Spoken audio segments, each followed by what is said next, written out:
Welcome to today's edition of Mario Maker 1 All-Stars, our ongoing effort to record all that we can from notable makers in the original Super Mario Maker before Wii U and 3DS servers go down completely in April of this year. Well, not a lot of time to go until then, so today let's take a look at Ren. Ren is somebody who has quite a presence in both Maker 1 and 2. He made very few levels in Maker 2, but the one that he is best known for there would be Mortal Koopas, which I think is definitely on the short list for the greatest Maker 2 level of all time. Also a maker who came to my attention back in Maker 1 when it played Nightmare Disco, which was the level that he made for 3YMM, and which we had previously recorded, so we won't be going through that one today. But it's definitely somebody who was a very much an innovator when it came to integrating music into levels, everything from auto-scrollers to puzzle/music levels. And so we'll be seeing some of that on display today, no doubt. And we'll see how it goes. We are, however, going to begin with an auto level. And yeah, mang, everything that we play here is a Mario Maker 2 prequel in its own way. You have to kind of understand what the origin story was before the semi-solid stacking all collapsed and the pipe stacking all went out the window and tragedy struck. Well, let's take a look at Lucky Lazy Mario, which is going to be automatic. I don't know if it's a hold right automatic or if it's just no inputs whatsoever, but as you can see, the clear rate is 30%, which means a significant number of people did not play ball or didn't understand it or merely tried to speedrun it. So let's see how it goes.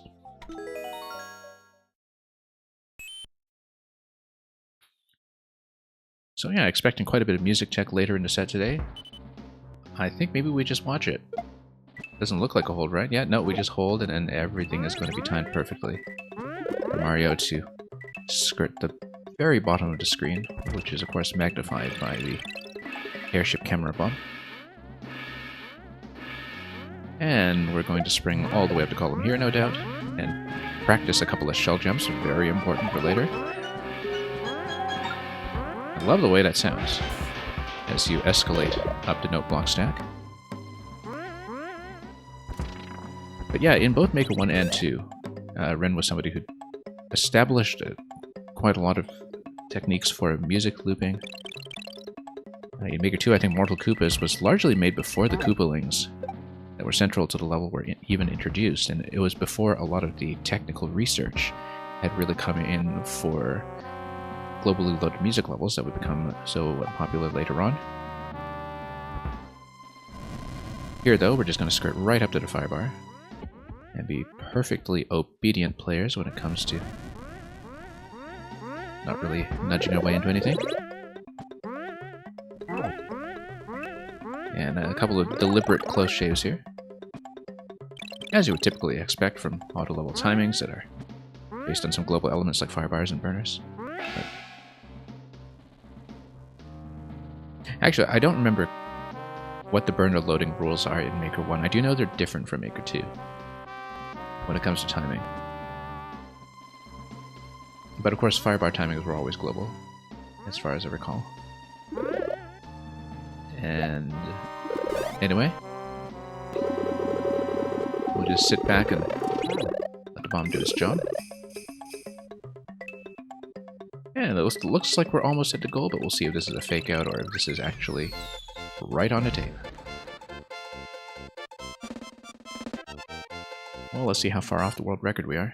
I'm not going to try to run this manually, I just wanted to see this opening. So this was a 2017 upload, I think, which means that it's pretty late into the life of Maker 1 in some ways. And yeah, somebody sped through this and saved 50 seconds.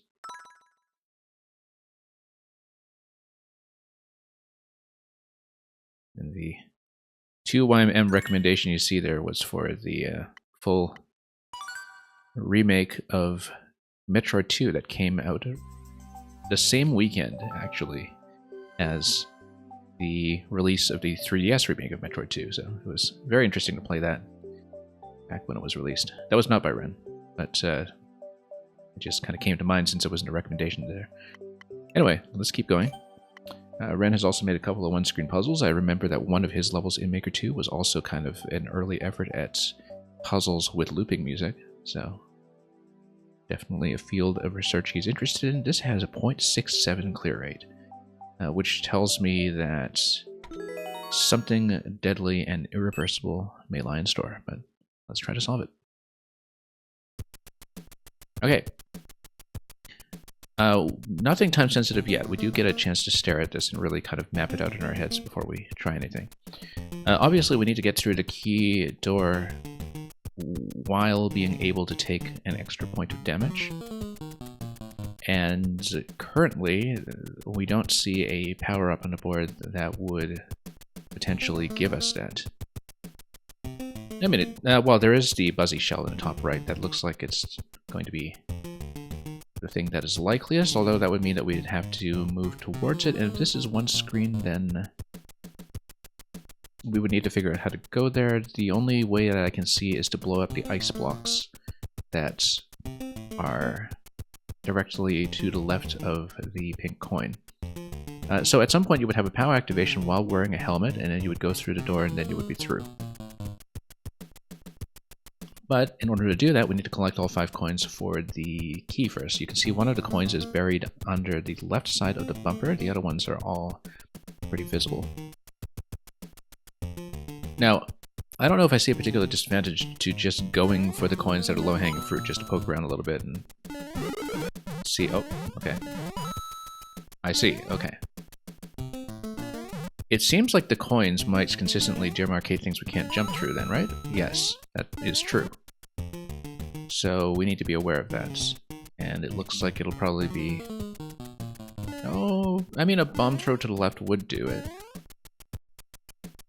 But we'll have to... Yeah, I can see right away why there would be a low clear rate from a lot of resets. One thing we should consider is whether there's a particular reason to get the bomb to be lowered on the platform and walk down below. We'll check around here for anything else in my head. I mean, obviously, I think one thing that the springs will be immediately useful for is something to push us through locations, like what we just saw. It'll be something like a POW push, perhaps. And then eventually we'll need to run up top for some reason, probably sending a shell up top, if I had to guess. But how... Whoops. Coming up this column would push you into that block. Now, the thing is, we don't know what the brick above the note block is all about, and that's something we'll have to check. So, yeah, there's some hidden information here already, I think, unless the coins consistently demarcate something that I can't jump through. So what we'll do is we'll get into some of this right away. It might be the case that I need to walk the bomb over to a certain location before... Yes, it is a bomb walk. I see what it is now. If I'm correct, the brick over this should be something that we can activate with the piece, which we don't want to bonk it, obviously. But let me try to show you. Oh, failed to get it. We need to get a P-switch from somewhere. It might have to be this one, but if it's this one, then we would have to go up safely, like being pushed up through POW. And we just chuck the P-switch to the right, perhaps, and then try to get out of there. So what I'm thinking is that this is a bomb walk, that we need to set up the springs in such a way that the bomb is eventually going to go through here and up an additional step in order to walk all the way across before being ignited at this point. Once it is ignited at this point, then it's going to blow this up and give me access to the last coin plus the shell. So it is all about setting up a bomb walk, and we can kind of see that already. And so we'll pretty much need to find a route. Obviously the P-switch is going to be required at some point, which means that we do need to let ourselves be pushed through safely. I don't know what's going on with the P-switch on this side, but we will see. So, I think first thing we'll do is get the POW through here, and that way, whoops, no. Oh, the bomb came... How did the bomb come down? Oh, because we unblocked it. Yes, I see. If you unblock the bomb, obviously it walks. Which is why we do need to lower it first. But if we lower it first, then we won't get an opportunity to send it up through a spring later on. So... we don't want to remove the POW here. Oops. Just yet. We need the bomb to walk somewhere where we can eventually lower it again onto a spring and bounce it up. Either that, or we need it in a different safe location. Whoops, not going to be that. Hang on. I think it is definitely going to be some kind of bomb walk up top, though. Or possibly even a bomb throw. Depending. Well, we'll try to piece this together bit by bit and see. Because it's quite possible that we just need the bomb to fall in a particular location and then be aligned, perhaps. And like, let's see how it bounces if it goes through the donut block. Okay, it cycles around like that.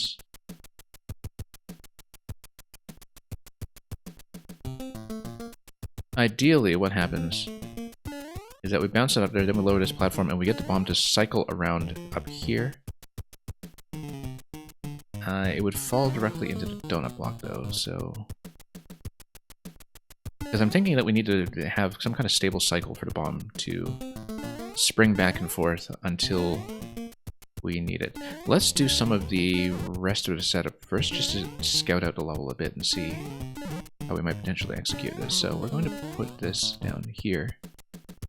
There are a couple of things we need to find out, so let's ignore the bomb for the moment. Let's actually lower this, and it's not obtainable now, but it's okay. We have to figure this out a little bit at a time. Oh, and if you do that, the POW goes away, so we can't really do that. Maybe spring plus spring, but I wasn't expecting a head bump there. It'd be such an issue. Let's take a look. But yeah, we need to cycle the bomb through, basically. Find some way to maybe spring it up. I wonder if it walks down here, it would go through the cloud. In fact, let's try it. Let's just see where it goes. Does it gain enough height? It doesn't. Although, maybe if it were just slightly over. Might be a little bit finicky, though, to have this be placed at a half tile. Hang on. Actually, a little finicky just to pick it up. Like, if you had it like a half tile like this, I wonder if you could send a bomb up. Anyway, we've lost a bomb, but we'll try to figure out what else we can to see how else this will work. Because there is going to be maybe something execution sensitive here. We need to be pretty careful that if we get bounced by the POW, we don't just straight up lose it. Yeah, we're going to lose it like that. That's a problem. And this, as you can see... Oh, actually, well, we can't see anything about it, so let's just... But we can go up like this. We had the bomb, and at this point, we just throw it forward, and we get the last remaining coin. But then we wouldn't have a way out here, so Mario can't really go up here without this block still being available.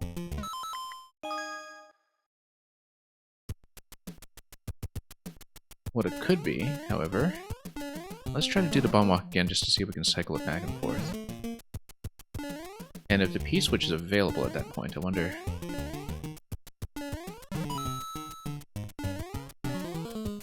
Well, let's see if it goes up accurately. It doesn't really, because as soon as it falls off, it's going to dip into that, and it's going to have problems. Now, obviously, ejecting the POW off the side is not going to work, because then we lose it for the muncher. But it's possible that spring plus POW could push me through the cloud. Yeah, it should. Okay. Perfect, perfect. That's exactly what we need. This is the exact setup we need. The problem is keeping the bomb in place. I think we just need to kind of distract the bomb and walk it somewhere else for a while before that happens. Yeah, this is exactly going to be the first step. And in fact, no, we're still able to fall in through here. If we're able to go up, well, we would need a P-switch activation for that. What I don't know about is the second P-switch that is on the note block later. The only reason we would get that is after the bomb detonation has already happened. Actually, no, if the bomb walks over to the right side, it's going to drop a second P-switch for me. Which is interesting. Because that tells me that... See, we know this spawns a P-switch. We know that we're probably not going to be blocking the path up top. We know that if the bomb walks over it, however, it's going to drop the P-switch down here. Why would we need a second P-switch? We might need a second P-switch if we...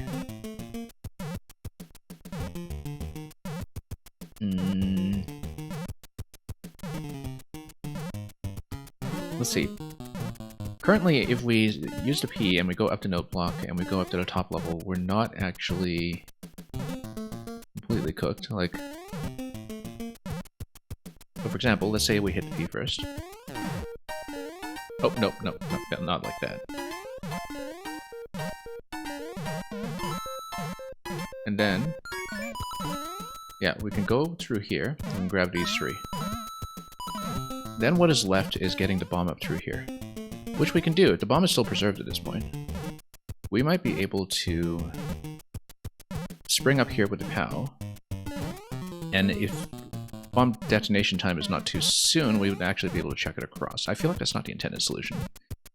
Because we're not using a second spring, we don't know how to use a second P. There are a couple of things that are not being used in this way. And also, you'll notice that we can't actually come down here very well. Oh, yes, we can. Let's practice this again. Okay, we can come down and we hold left and we can come down. Okay. So if we can find a way to get the bomb up there safely,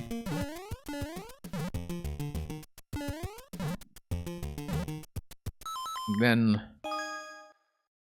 we actually have a potential route. I feel like this might not be the intended solution because we're not really making use of the P-switch property for the coins under the pink coins up above. I feel like it's supposed to be some kind of slow walk with the bomb, but...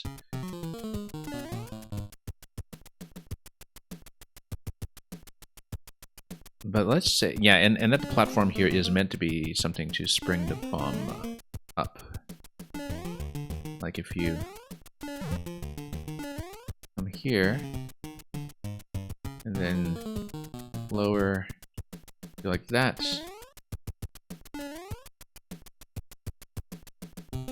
And that perhaps we just need to cycle the bomb around and around. Just walk it back for a little bit first. What happens if it comes down this way and it bounces back? Good. We can't just do that manually every time. It's going to come down here and walk across. But what we could do is potentially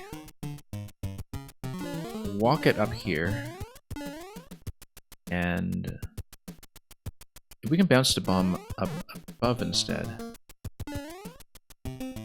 Not like this, obviously, but that's the thing. It's going to take a few attempts where we lose the bomb before we can actually figure out what the setup will be. Because I feel like we want the bomb to maybe go up 2 springs or something and come up here somehow. And start walking up above, up top. Like you have a second spring located here. And if you're able to make a jump that high, unless of course it's supposed to walk over to the note block, and then you punch it up with a P-switch or something, and then since the bomb would be sitting on the P-switch, perhaps it activates it and punches it through.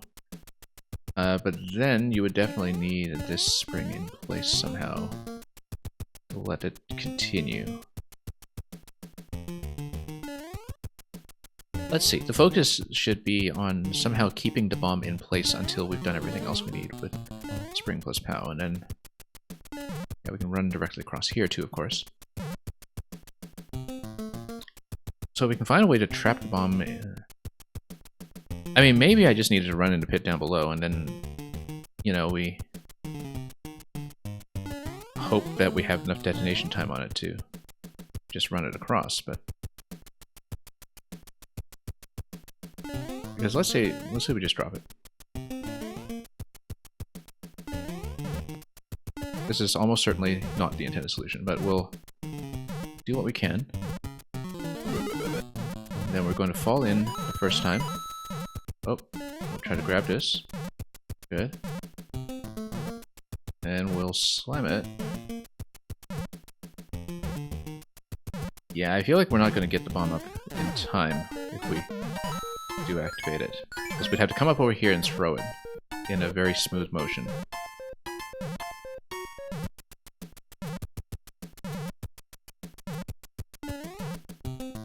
I really feel like that's not likely to be the solution, but... Oh, no, and then... Not nearly enough time on that. It seems like we might have enough time on a bomb to do that, though, if we're accurate. So we'll try it this way.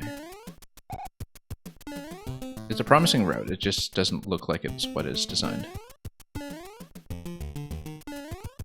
Because, yeah, we get the bomb down here, secure it in a pit. It doesn't look like what is designed because we're not even using the second spring, and the second P-switch is totally irrelevant as well.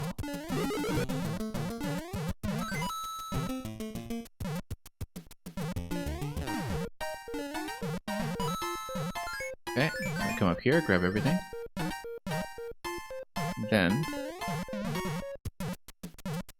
we just come back here, try to do it with the bomb, and we'll have to be very, very accurate. Otherwise the bomb just blows up in our face. Oh, you see? That's much too execution dependent, I think. But it does seem theoretically sound, which is why I'm trying it. Oops.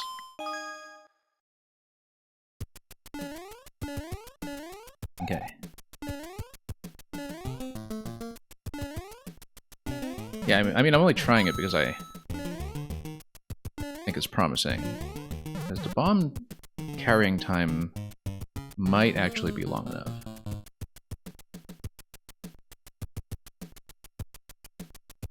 And, well, we'll have to see. It's just a little bit fussy to actually, whoops, put together. I mean, if we can trap the bomb for longer and not have it activate until it is up top, that's obviously much, much better. Because if we can send the bomb up there without detonating it, then we can do pretty well for ourselves. But obviously we don't want to do too much what object throws in Maker 1 because of the Maker 1 physics and just the unreliability of the throws in some ways. But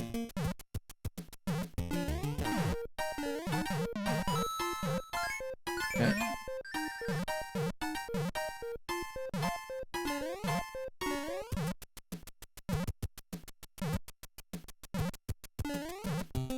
No, hang on. Got caught by the donut block just as it respawned. That was very unfortunate. So I'm trying a very execution-sensitive solution. Let me just make sure I know what the bomb timing is so we just know how we're doing on the clock. 489. Let's watch it. Yeah, about 4 seconds. And then let's take a look at the running time here.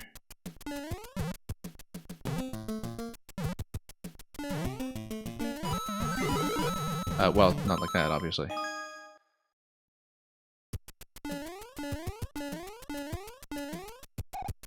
I mean, if I can make it up there in 4 seconds for the bomb throw, then we can do it, but it's going to be tight. And it's not nearly as elegant as a bomb walk.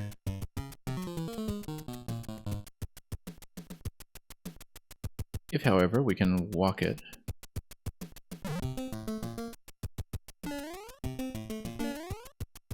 and then, perhaps once it's... no, that was an accidental pickup. Once it's on the upper level, perhaps we can kind of deflect it back multiple times.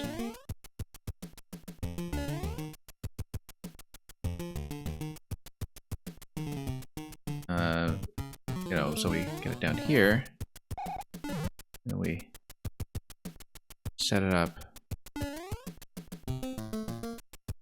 such that we'll go down. Hang on.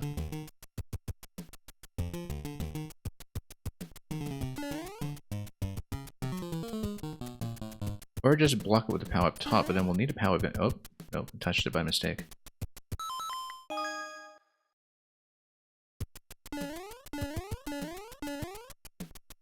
Yeah, I need to be pretty careful with this.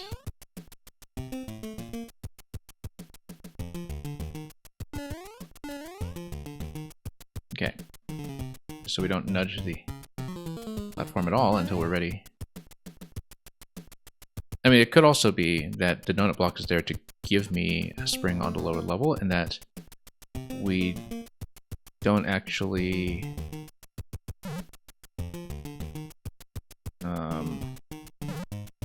put it there necessarily, but we drop the bomb at a slightly more convenient location when we wish to do so.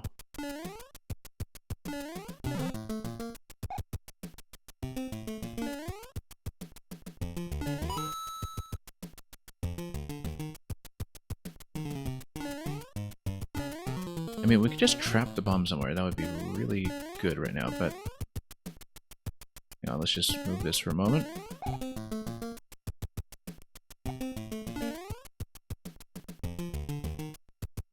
Yeah, we can drop the bomb, say... Like, what we really want to do is we want to get the bomb to bounce straight up somewhere. Like, bounce straight up here, for instance. And then eventually just have it be very easily obtainable on the top level. And that would be ideal. But there's going to be all kinds of deflection here and there that will make that very difficult to line up. But basically, we want the bomb to just kind of be juggled over top of a spring until we can make use of it. And...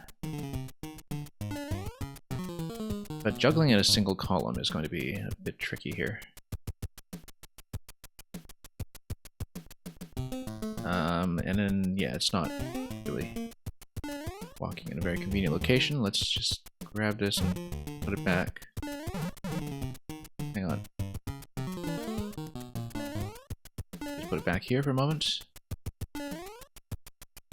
Yeah, because if it bumps against the wall, it just kind of bounces back on the walk.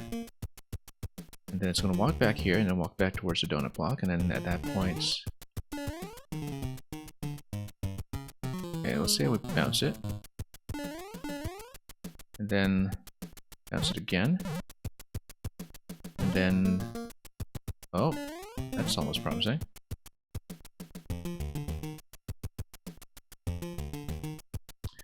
Yeah, because what we want to do is... like, kind of cycle it back and forth, where it bounces up, it just bounces back. And, you know, like maybe if it's on top of the spring, it'll just kind of go back and forth or something. If we can do it, that would be great, but... yeah, we just need to cycle it in a position where it will just run by itself and not get into too much trouble. So... it's going to be a little bit difficult to line up. Like, if do we drop like this, then yeah, that kind of works.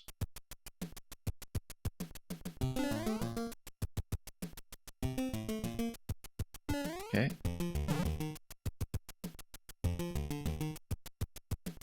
And what if it's just kind of in the middle like that? That's not nearly far enough. However, if we place a spring just here, then it will kind of bounce back and forth in this location. And maybe if we have something halfway here, it'll just bounce around and totally get in our way. But, and of course, if we place it in a kind of half-tile location like this, then we absolutely can't retrieve whatever object that we have dropped, but it's still more promising, I suppose.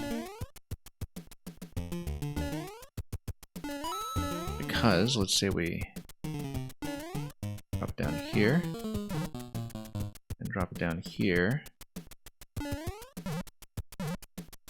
We definitely need POW on the top level. I feel like this is not going to work very well. Yeah, because it pushes to POW, which is not good. But that's fine, because with that kind of interaction, we know that we can continue, which is important. Because it bumps the POW. Oh, no, hang on. Okay, this is still fine. This is still fine. Except it's going to bounce over this way. We'll just let it walk back for a moment.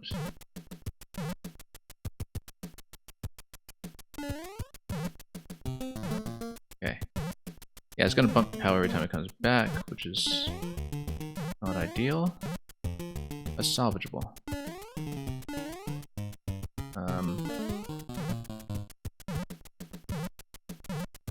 Yeah, just weird Maker 1 collisions. Okay. We can find out how to really pause it from doing that using a spring. Like, we just need to keep the bomb alive. I mean, we keep the bomb alive in the pit over here. I mean, it's just that, again, the little deflections Maker 1 here are pretty finicky.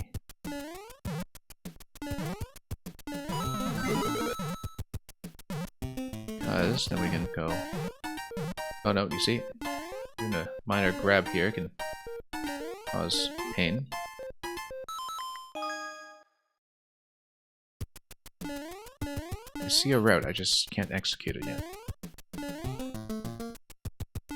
And it totally looks like the unintended route.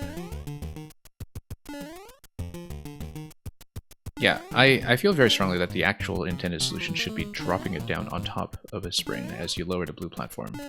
That we have a trampoline that's going to be placed in the bottom row somehow to bounce the bomb up into a location that we actually want.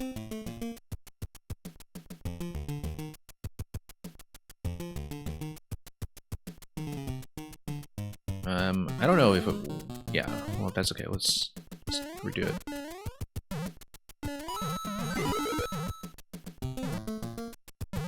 Okay, now...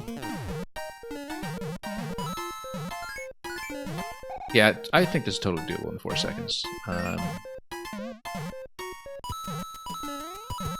But of course, if we don't have the P-switch active, we have a big problem trying to throw the bomb into a one-tile slot over here, unless we're running on top. Which means that after we hit the P-switch, then we hit the bomb. Yes, that's what it is. We hit the P-switch, then we hit the bomb, then we jump on top of the POW. Yeah, let's get the bomb in this pit. Because then while the P-switch is active, we do the bomb throw onto the right side. Really tricky.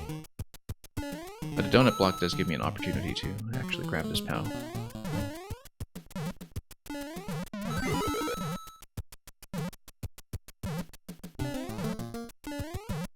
I think we should hit the P-switch first. Hit the P-switch and then grab the bomb. Then, after that, we make it up to the POW as soon as possible without nudging it. And jump through the top, and then do the throw.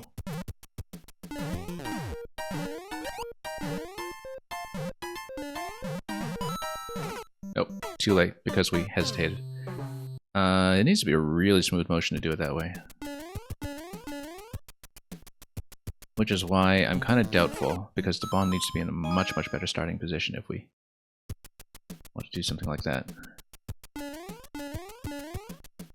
Yeah, because you basically have to nail the POW jump immediately, if that's going to be the strategy. I really have my doubts.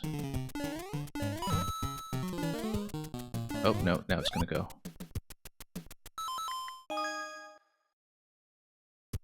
Yeah, because pretty much as soon as you grab the bomb, you have to go, and then...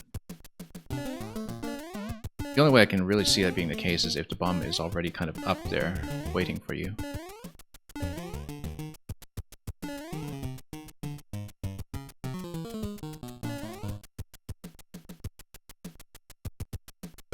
Yeah, because understanding the bomb's momentum when it goes over to spring is kind of important here. And objects transfer momentum in such interesting ways in Maker 1 that we're not really accustomed to, so.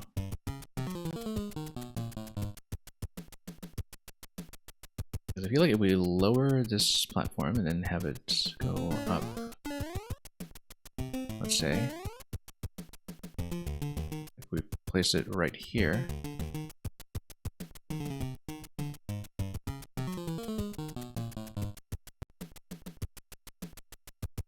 and then lower it in such a way that it's going to kind of repeatedly go back.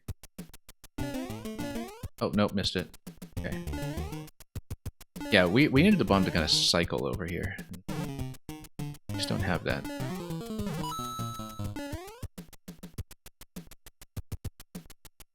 What it could also be is that we need the power to push us up through here.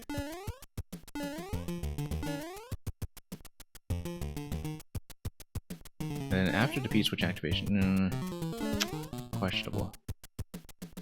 Because how far did this go, let's say? Let's see how we do this. That looks promising. If we do the full stack, whoops, that's accidental.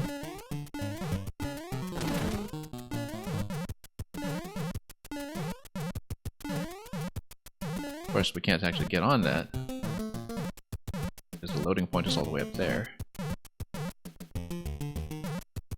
However, what if I jump up here? Nope, bumper is going to make contact. Let's scout this out a little bit.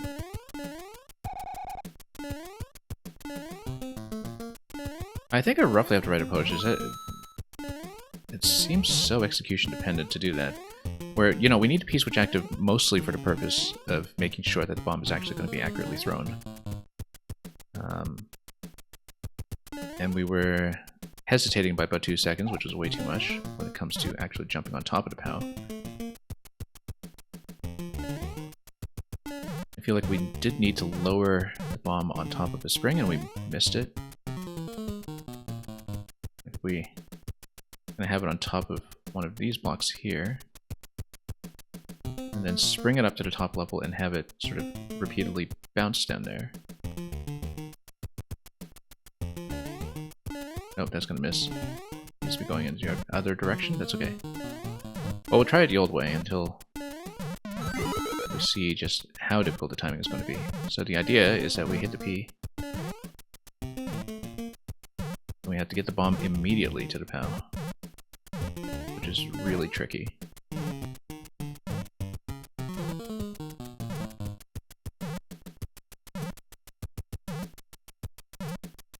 Well, we'll see. Yeah, this strategy doesn't use a second spring. That's the main issue with it, I can see, in terms of something we... Nope, not even close. Not even close. But you can see what I was trying to go for there. I was trying to go for a bomb throw all the way across. It should actually be a bomb walk, with the firebar igniting the bomb. So we need to set up the bomb walk somehow. But the bomb walk is going to require the P-switch here in some fashion. And the main thing is that simply taking away the POW loses control of the bomb, and that's the main issue that we're dealing with right now. Now, taking away the POW causes pretty significant problems. And in terms of trying to maintain the bomb in a position that will actually be useful to us.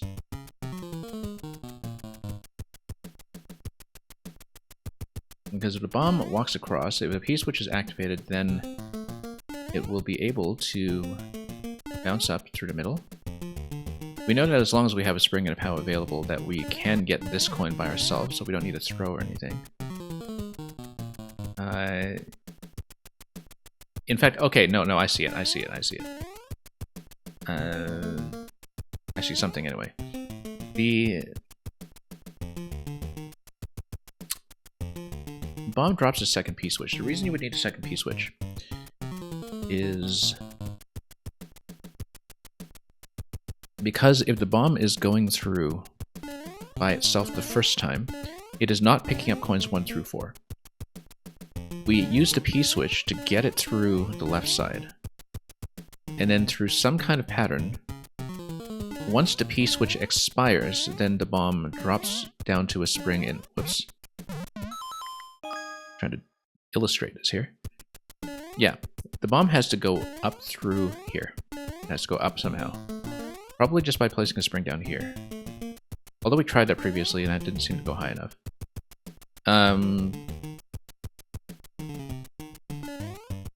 We probably do need to spring it up here first and have it drop down and then hit 2 springs to go up here. Like POW on a trampoline here. Where it goes up, back down, and then up. At that point though, we do need a first P-switch. And do we jump up here ourselves? No, we can't. Hang on.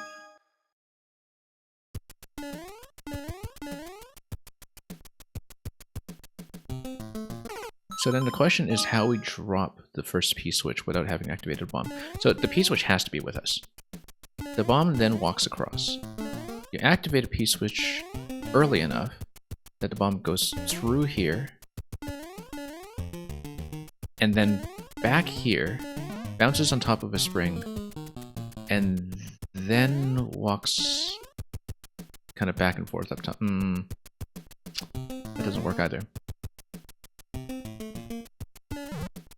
I kind of feel like the POW and coin drop might actually be relevant at some point, but... Or maybe you just try to like throw the bomb and kick it across quickly.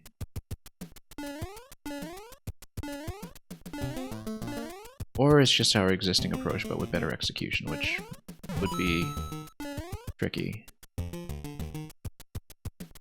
But the way I'm seeing it is that you somehow use the first P-switch, cycle the bomb up top, the bomb walks up by itself. But then the bomb would need to bounce through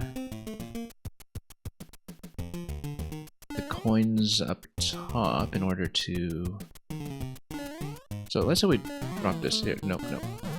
My mistake. Execution errors are abundant, but that's okay. We need to experiment a little bit just to try some of the placements. That's okay. We just need to play with some of the placements a bit. That was interesting. I didn't expect that. Kind of an accidental spring jump there. That was not something I can ever do intentionally, I don't think. Like, spring drop and then bounce up top through the bumper. Yeah, no, we're never doing that intentionally, obviously. It's the kind of thing that a really proficient cheese detector would do. But... yeah, the bomb has to walk up top somehow. And it has to walk up top in such a way that the P-switch is active the whole way through when it's going across the top row, which means it needs some way to bounce high enough off the note block. Actually, no, we know from our own experience that bouncing up off the note block and getting the deflection might actually be enough to send the bomb all the way over. Because, if I can demonstrate this myself, suppose we just go through here like this, and then we'll hit the P-switch, and I'll try to demonstrate this.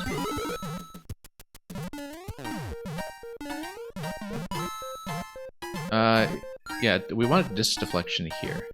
Thing is, will the bomb actually deflect far enough to get all the way up here? Or do we need some kind of... Oh, is this a note block? Yes, okay, no, this is a note block down here on the left side of the bumper. Actually, that solves it, that solves it. I didn't realize this is a note block. That's much less of an issue then, okay. Because all we need is a P-switch activation is actually fairly late. Or possibly even the bomb walks here and we hit the P-switch underneath it. Oh, look at that, I grabbed that without activating the block. That's interesting. That's interesting, I didn't know I could do that. And you know, it's quite possible, perhaps... Nope, not like that. I'm trying to drop an object there. you can kind of get the block. Let's say you drop the POW kind of to the left side of it here. And then, you know, try to do a bit of a soft drop going this way. If you do that, and you kind of bump the P-switch over here, then the bomb would actually walk back and forth in this location and be secure. And it would walk back and forth in the middle here until you are ready. Particularly if you hit this block, because, well, I don't know who would, because we'd still need to manually get all the pink coins. But, yeah, I don't think we can activate this block here, because we do still need to manually get the pink coins at some point. But let's see if we can get this again. Yeah, okay, so you can actually do this without activating the block, which simplifies things quite a bit. Just simplifies things a lot, in fact, because it means this.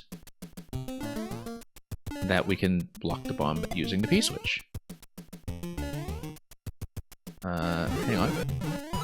Let's just be very careful. If you block the bomb with a P-switch, then you're in business. Because it means that you can do at least some of this business with the initial setup. And take your time with it while moving to POW. Like this. Because now what we need to do is we need to get the bomb up in this location. And bounce it... oh, well, not like that. Bounce it up through the cloud. The problem with bouncing up through the cloud, of course, is that we haven't figured out exactly where the bomb needs to drop in order to do that. And that'll take a little bit of experimentation. Because if the bomb is just falling into this location, half tile over, I think it doesn't gain enough height. It only goes up to the cloud. Which tells me that we would need something like object plus...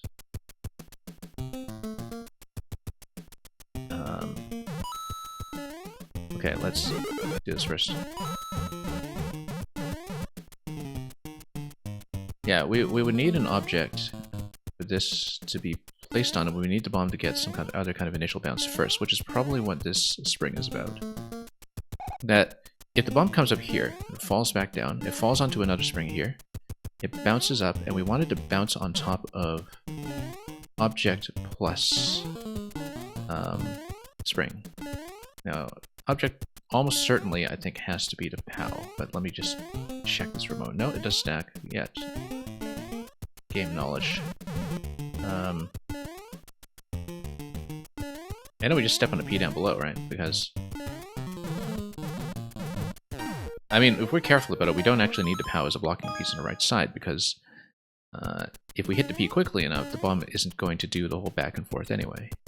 And we're not obstructing the bomb on the left side. It has to go through this cleanly. In the 10 seconds or so, the P switch is going to give it. So we will figure out how to use two springs to get the bomb to fall here. And then let's grab this first.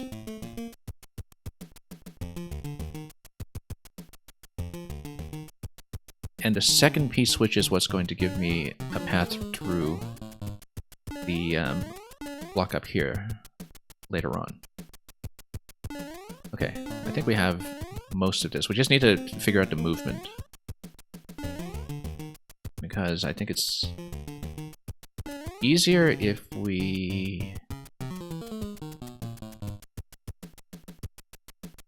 continue to block with the POW perhaps, and then we just need to be careful not to step on the P-switch. Okay, P-switch will go here. Spring will go on top. Kind of a half tile over, and then we need the bomb to go through the cloud, basically. And after the bomb goes through the cloud, we hit the P immediately. Then we build this.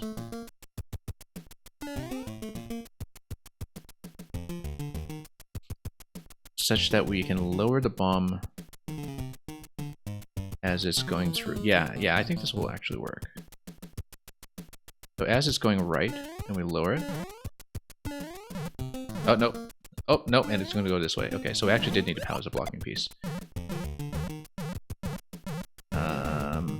That's unfortunate. Now, did it walk on the POW first, or did it go straight to the spring? If it went straight to the spring, the positioning is a little different. Let's, yeah, we have to basically fuss around until we find the angle that we need. Yeah, I didn't think about how if it bounces back through the cloud, we do need the POW to block it on the other side. And it will need to be the POW, I think, because we need to activate the P. The P is in a very dangerous position right now. Like I said. Because we basically need to soft drop the POW up top to block with it. And we'll do that. It's going to take a little bit of setup to place accurately without running into problems.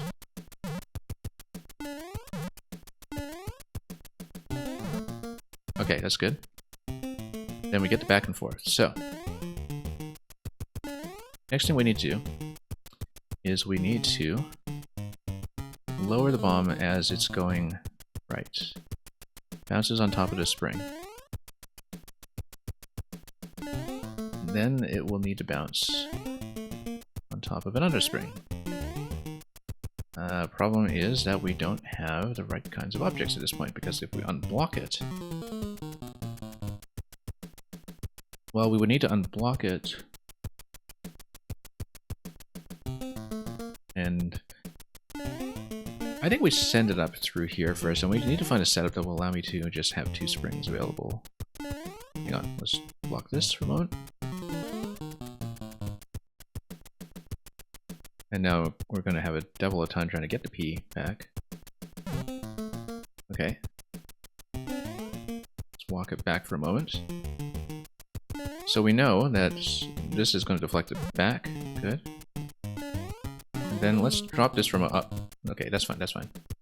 Because it's going to drop down here now. And when it drops down here,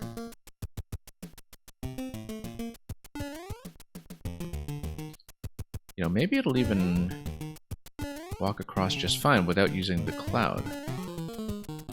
I wonder if it'll gain enough height to do that. In fact, if we do POW plus spring, we would get enough height. And then it doesn't need to go through the cloud. The cloud is not for the bomb, the cloud is for me later on. So what we need to... Oh, I blocked myself. No, I didn't. Okay. What we do is the bomb's going to walk off the P. It's going to drop on top of this and hopefully go up. We kind of bridge this slightly. Whoops. We might need both springs to do this. I think, in fact, we will need both springs to do this. Let's build the bridge. Okay, so we build it like this. Then it springs on top accurately. Yeah, it's going to bounce all the way up top. It should. The worst nightmare is if it deflects off of this, but then that's okay because it'll just go back and forth and it'll be fine.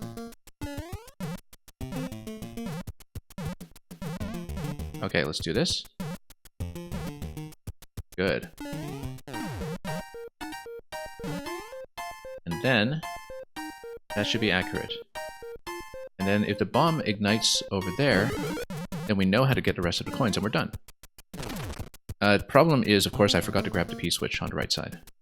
So we have the solution. It's just that I would need to P jump off the P switch at this point, which is a little bit fussy, but it's okay, we can do it. Because at this point we just drop this on the half tile here. Drop this up top. And then, as long as we A, don't activate the POW, and B, do the P jump against the wall. Okay, good. Then we loop around over here, and that's 4 out of 5 coins. Good. Next thing we do is we jump through the slot up here, grab the shellmet, and don't lose the shellmet. And that is the solution. We didn't even need to do much else beside that.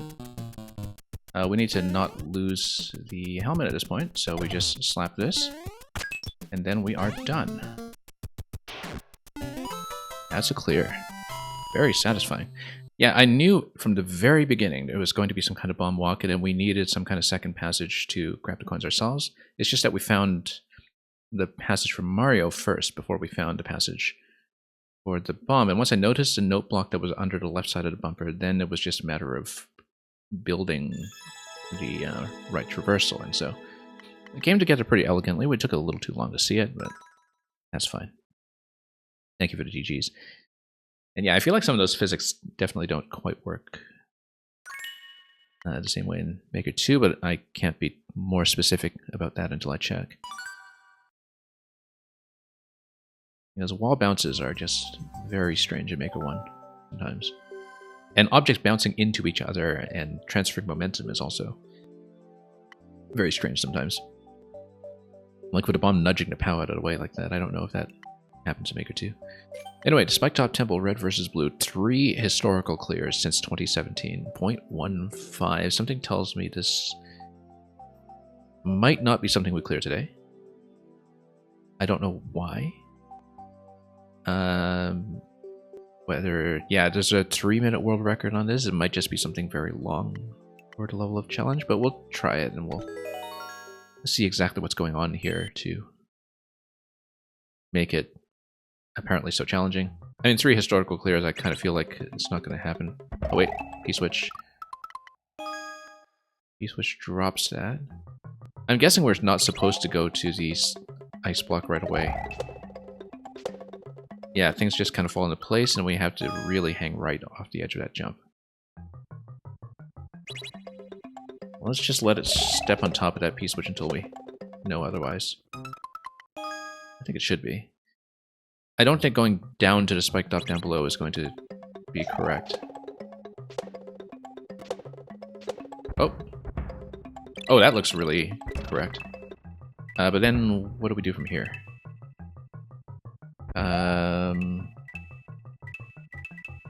It's going to dip in there somehow. I feel like we needed to do something here to...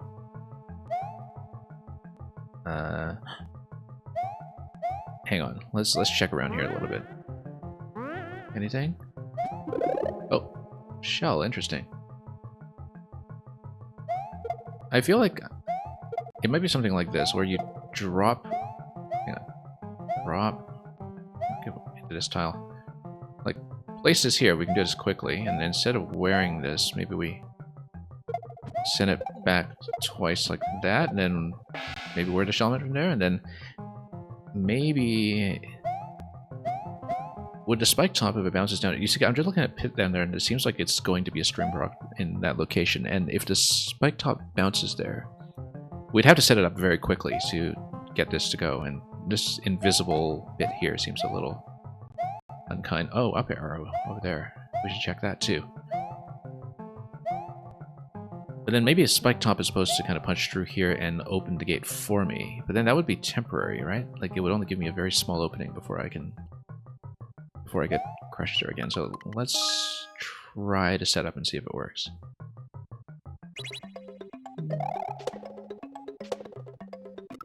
Yeah, if you jump on top of these and get the spin jump on top of the bomb that kicks it to the left, that looks perfectly aligned. So I feel very confident about this. Oh, look at this. Helmet up there. We were supposed to grab that, it seems. Not like that, obviously. Now, here's the fussy thing is... we need a more reliable way to do this object throw. If we want to put it in here. What if we hold right into a throw like that? Let's practice this throw until we get it. So it looks like I was supposed to grab a helmet up here, because then maybe we have access to a shell and a shellmet, and perhaps that is necessary somehow. This does not feel very intuitive to me, but let's say we stand here, 5 tiles from right, and then go forward like that. That looks like the throw. 5 tiles from the right, walk over here and throw. And then I don't know if that's far enough over for the shell to drop it. But we can check because we have access to the other shell, right? Let's check that. We're going to test this out a bit before we proceed. Oh, block over here too. Wonder if there's anything inside there. Let's Check it, in fact. I don't know if I can actually progress to this point. I feel like I can't, but we'll just see if that's anything. Of course, Maker 1 camera is going to have a word with me about that. Okay, so we wind up to jump a bit, go edge, kick, spin. Oh, no. Oh, you know what? We could have just dropped it here because the P-switch was still active. If the P-switch is still active, we just come over here and drop. And then we know there's access to a second shell here, but I don't know why that's good yet, so... We might actually be fine. Yeah, it looks like a bunch of things here are designed to only work if you do them quickly, and so... If the P-switch is still active, then yeah, we just grab everything there and then drop the swing without having to do the whole thing with the shell, and then... Possibly I need to wear a shell at that point. Oh, no. Needed to kick that to the left. Yeah, there seems to be a pretty specific intended sequence here that you can't necessarily scout, which is probably why the clear rate is so low. And, I'll try it.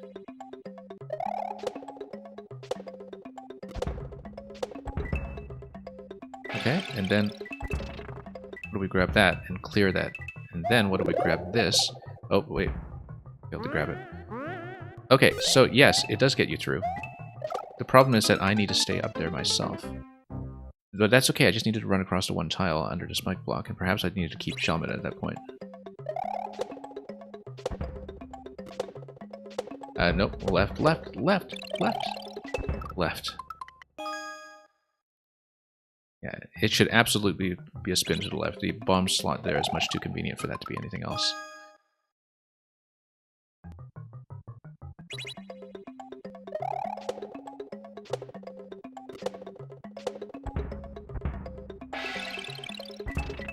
Okay, drop this. I don't know if we need this, but let's assume that we do. Although we'll need to do spin jump here in a bit, so maybe not. Oh, unless there's an up throw. I don't know if the up arrow is an up throw. That left arrow seems to tell me that maybe, I don't know, you can shell jump up there or do something. I'm not clear, but we made it that far, and it seems like we need to get across over to the other spike tops that are coming.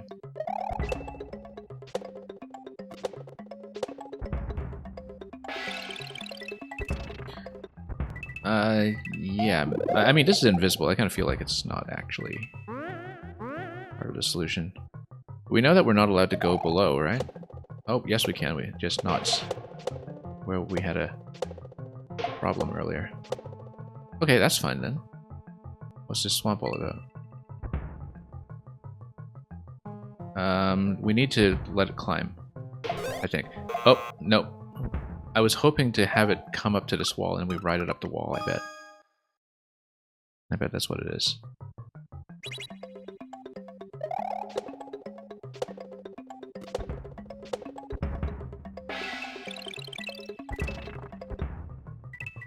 Okay, I think everything up here is fine, up to this point.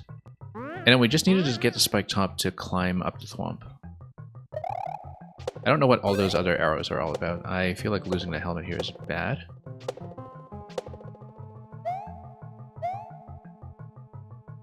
But yeah, maybe at this point we let it climb.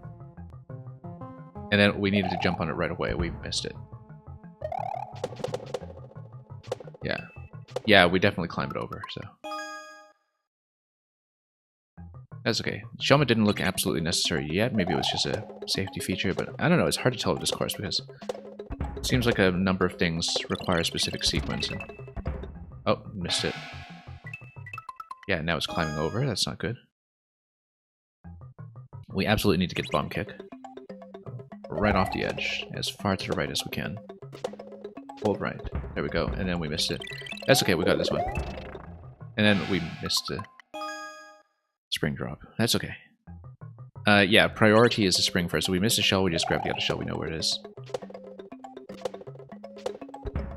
Spin, pick up, and make a one always still surprises me quite a bit. Let's have this go through. Okay.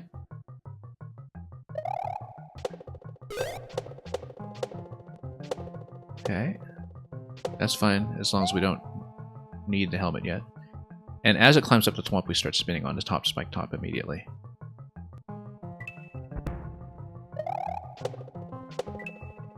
Yeah, we need the helmet. This is a helmet check. Or is it? Yeah. I was thinking we must activate POW. Oh, I needed that, didn't I? I was thinking we must activate a POW while it's not killable. Similar situation here, I bet, where we have to grab the spring and drop it down below. But then that means that we needed a place for it to fall. Yeah, we need to grab the other spring and drop it down here, so when it's up in the air, then we hit the POW. Because otherwise, unless we just do the flying POW, yeah, we can't, obviously. We can't kill it. But yeah, basically we need springs to be placed in positions that allow the spike top to be kept alive while we activate more POWs. That's the way I'm reading this. Oops, no, let's not exit. We're still doing it. We're still learning it. Yeah, so that's actually a big spiny escort section. And we just need to find the escort pattern. I can see why the clear rate is low. You do need to figure out quite a bit that isn't necessarily intuitive from the start. Right off the edge, and some of it, like this one here, is actually slightly blind. Okay, that's fine, we got that. No, we didn't. The bomb missed. Yeah, we absolutely need to get the spin kick to the left for that to succeed.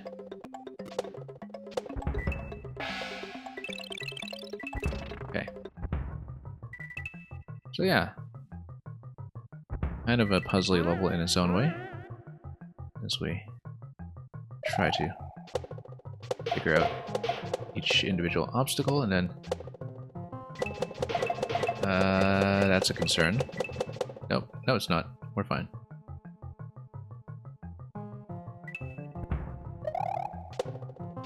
So interestingly enough, we could probably just, you know, take damage and go through the middle, but okay, let's grab this. I feel like we'll need it, and we'll drop it down here, and then when it goes up through that one, we'll hit the next POW. Okay, good, still alive. Oh, come on. Come on, get me through here.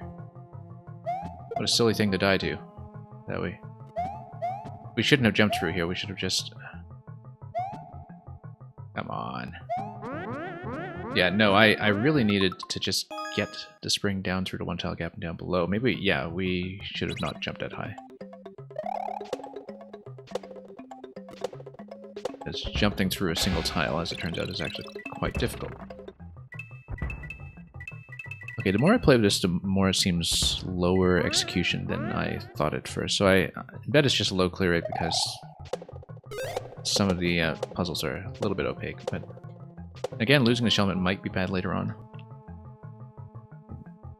And of course, sometimes there are some camera issues with you having to get way ahead of the spike top as you get ready for the next POW, so... Because sometimes I was, you know, looking at it off screen and waiting for the sound effect. Let's wait for it to jump. Okay. And then we need to not despawn it or anything, obviously. Oh, no, we needed a spring on the left side, yeah. So here, let's practice this. What it is you hit this, and I feel like I need a spin or something down there to... Because otherwise we get into huge trouble of just not being able to come through here. And jump through a one tile gap. Can I seriously not jump through a one tile gap? That's one block up? I think I actually can't. It's too unreliable anyway. Yeah, it's much too unreliable. But what we actually need is to practice this pickup right here. Or maybe it's a spin pickup. Nope. Not a double spin. Like, we need to do a really tight pickup there to get that down. So yeah, that's a little execution sensitive. Because we're under a pretty tight time limit to get that spring in position. You know what? Let's just do this below. That's much easier. Until you get to this, of course. No, that's fine. No, we just needed to ride it out, actually, because we know we can come out this way. Yeah, we just spin down below. We don't go up top. If we stay centered, that should actually be safe. Yeah, that's not going to work. Missed. The bomb kick has to succeed the first time. Right off the edge. Kick to the left. Hold all the way in there. Okay, let's keep going.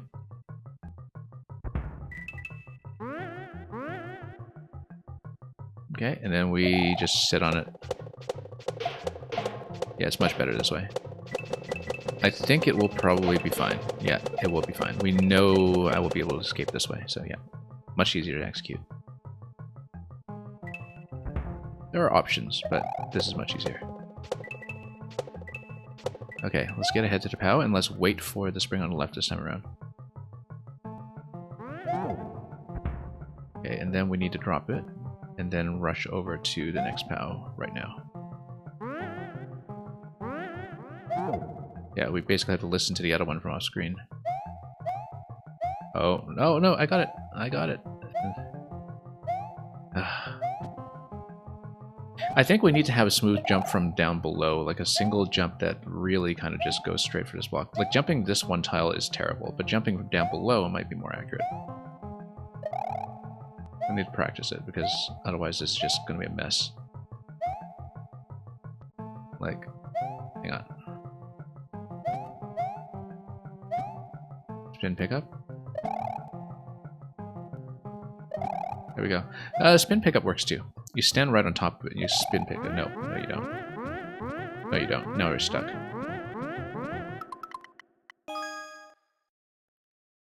Yeah, it needs to be one smooth motion from down below. That pickup is awful, but...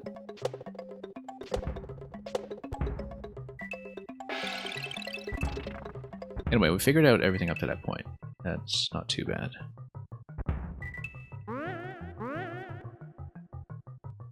Yeah, we'll sit on it.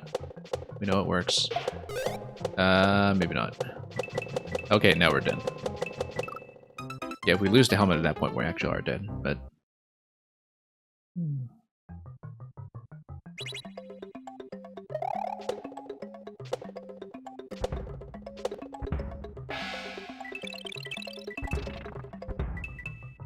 I mean, we could always, you know, do spin pickup on the second shell and then have a backup shell if necessary, but something tells me maybe that's not the case. Yeah, the arrows there tell me that maybe that was some kind of required shell throw or suggested shell throw anyway, and we just kind of blundered through here previously.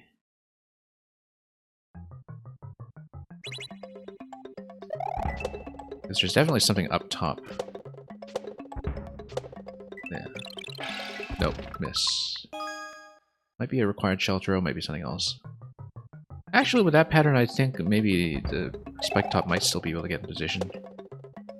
We shouldn't have exited prematurely until we checked, but... You know, if it climbs up and over, I don't know if it's actually necessarily failure, but... Well, sure, fine, we'll go top this time. And then this... Oh, no, almost. Yeah. Yeah, no, we should still go up the middle path if we are going to do that.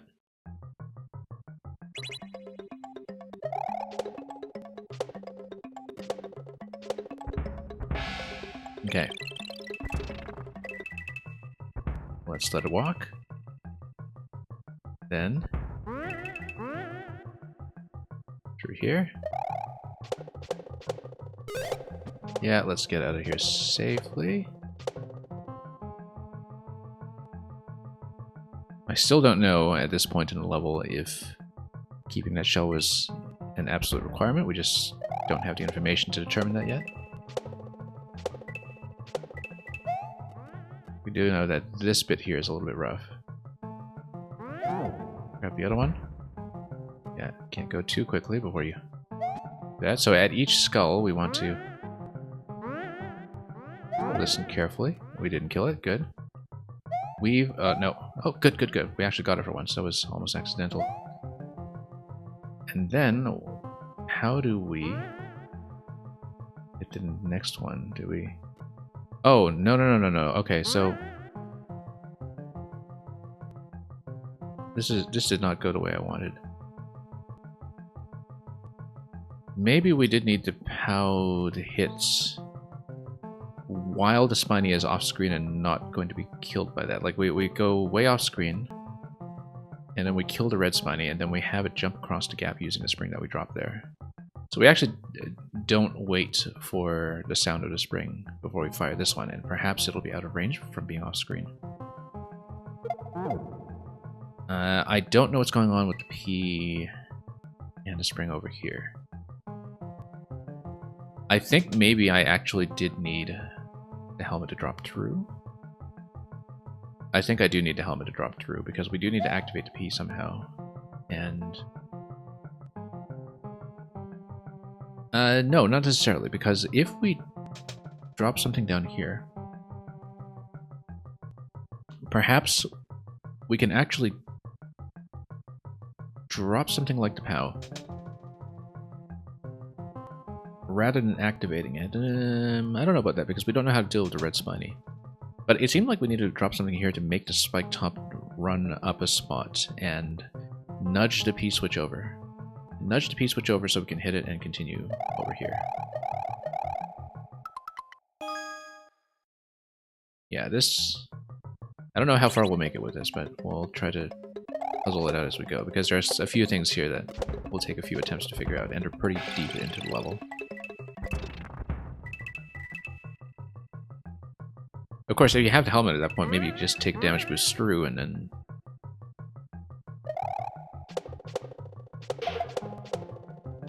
If you do take a damage boost through, then you could just grab the P-switch manually and continue, but that doesn't seem intuitive to me, so we'll try to get back up. So yeah, I kind of feel like killing the red Spiny while the blue Spinies are off screen is the way to do it. Oh, no, I forgot to drop that again. That's so easy to miss. So easy to miss. Nope. Yeah, we'll try pushing through it a little bit more, but because I am at least progressing and we're solving it step by step.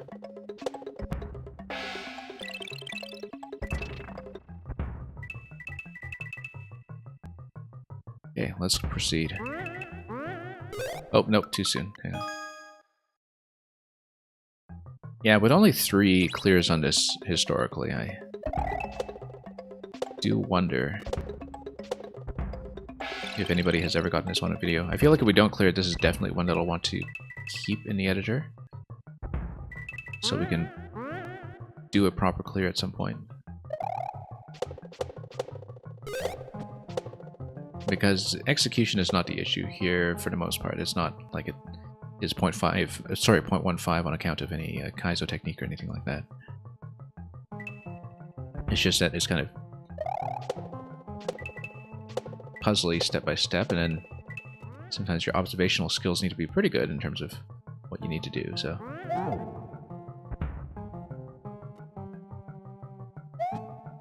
Let's go over here. Let's wait for the bounce, even though it's off screen.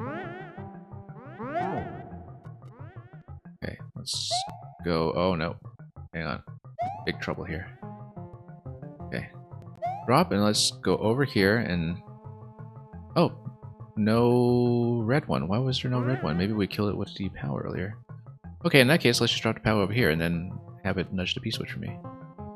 We will need to, of course, grab this side, so we don't get blocked. Oh, okay, no, it's going to block. I did not expect that. I was hoping it would push the P-switch.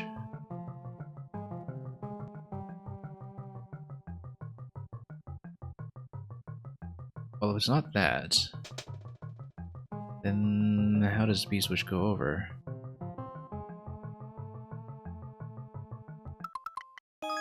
And of course, getting rid of the red Spiny there didn't seem to help very much either. We probably still need the Spinies the spike tops rather alive for a while too, because there are more P-switch mechanisms on the other side past that point.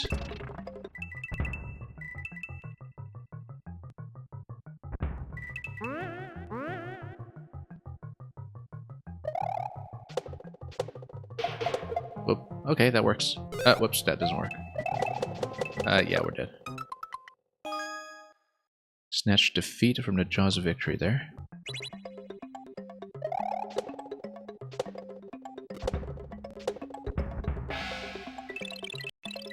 Okay, let's do this.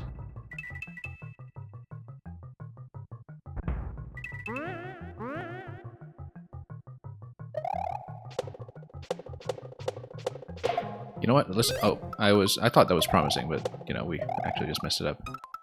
I was thinking, oh, why don't we just punch through the big ones first and then go up? But then we need to execute it a lot better than that if we want to do it that way.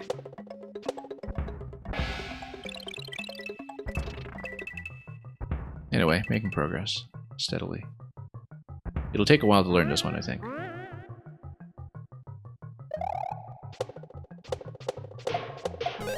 Okay, that's fine. Oh, that's not fine. If we're past that first block of these small spike tops, we actually do need to stay in the middle. I keep forgetting that.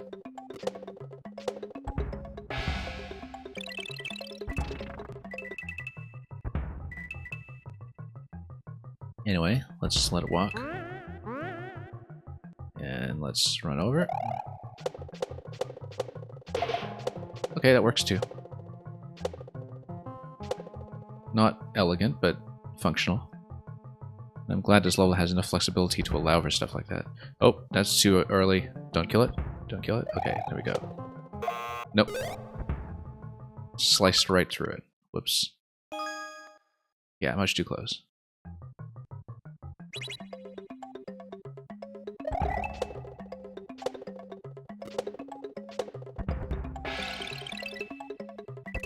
Oh, nope.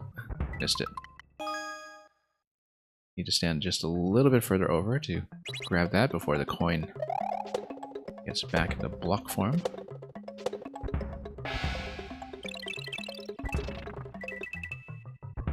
figured this much out.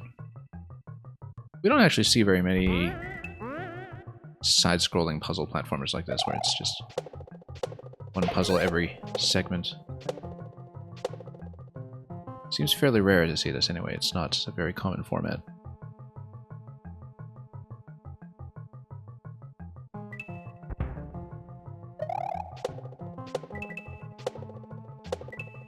But of course, you know, there's a lot that you need to learn by failing.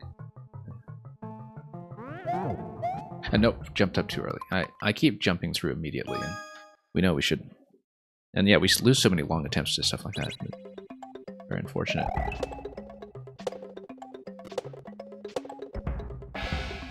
Anyway. I think we have more of this down by memory by now. So.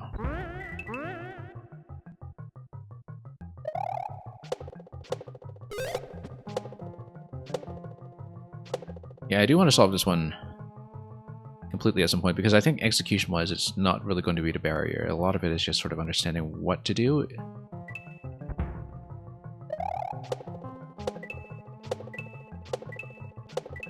And that execution is easy when you just see what the move is, which sometimes takes a few attempts to sort out. Because I still don't really understand what's going on with the red spike top on this side. Okay, let's jump up smoothly over here. Yeah, so red spike top over here, I think we need to kill it. And then you get a coin drop up here. This guy's still alive, that's good. The problem is that we don't have a way to activate a P-switch because... Again, I feel like I am supposed to go down with the Shelmet still intact and take damage. And of course, we're only going to have the invincibility frames to take 1 point of damage, which means we go down with a Shelmet. Because of this blade on the right side, I see it. We have to have the Shelmet at this point. We jump up towards the P. We carry the P with us up here, with everything else dead. And then we hit the P, and then we drop down. And then we'll probably have to spin jump down until we see what's going on. But it does mean that we need to shell it alive at this point. And I have to take damage going through there, and then, yeah, we won't have invincibility frames to jump out the other side, so what we, or activate a P, rather, so we carry the P up through here. Which makes me wonder about this one-way panel, I guess. I mean, there are all kinds of one-way failure gates all over this level, so I guess we shouldn't be surprised at that, but... does mean keeping the Shelmet is going to be very important here, which might be a little bit fussy, but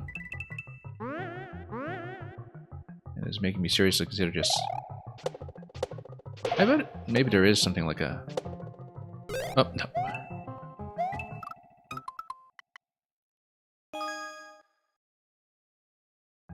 Yeah, there must be something like something to put those up arrows that perhaps implies a second shell. There is a bridge up there. Maybe it's a shell jump location that's optional for people who are into that kind of thing.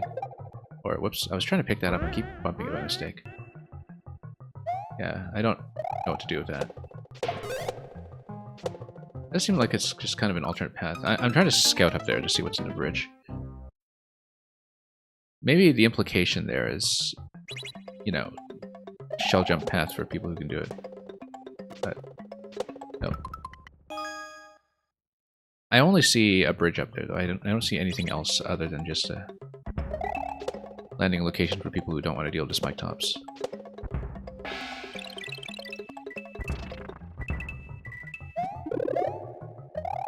No, and I keep failing to pick that up every time with either kind of jump. Anyway, we can't go up there, so let's just hop down here, and that works. And this works too, I think it should, yeah. This works. This works. Now we just need to really kind of stay focused until we can get to the P-switch later, and then we'll progress. Bounce? No. Every time, just instinctively jumping through. And I noticed it immediately. It's just such a air trigger habit there to go immediately through. Psychologically very tricky in the simplest way. Anyway, let's stay low. Yeah, that works.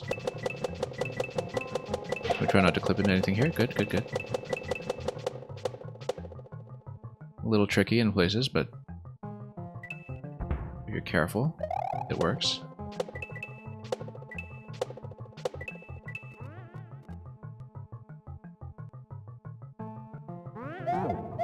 No. Every time. Every time. Just jumping immediately through that. To be very, very focused in that location. Because it is so tricky. Because at that point, the blaster that gives you the next ring is so far behind you, right? Like it's such a huge backtrack to remember that you have to go back there. Because, you know, in any other kind of time-sensitive or scrolling level, you would think that you just go immediately in. Nope, that's a problem. We do need a shell. The entire strategy we're going for right now requires us to keep a shell, so no need keeping that attempt. I'll try to at least make it past the next segment since we have something specific that I want to try. Then we'll see.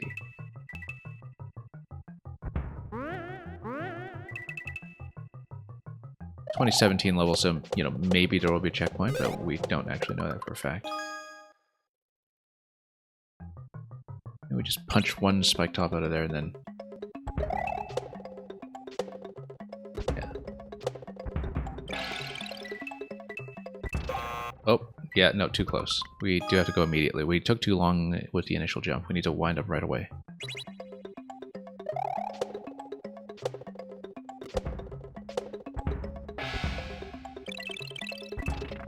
Yeah, you do need to do something very, very specific to proceed.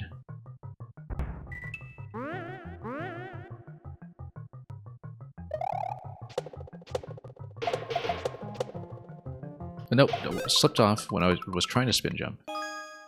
And...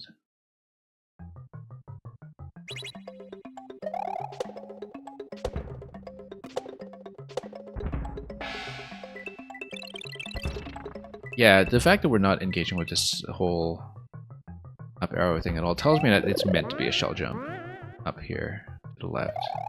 And we're just not doing it because we're doing things the messy way. The messy way works. And I'd rather do that than just lose attempt after attempt to a shell jump. Particularly one facing right to left.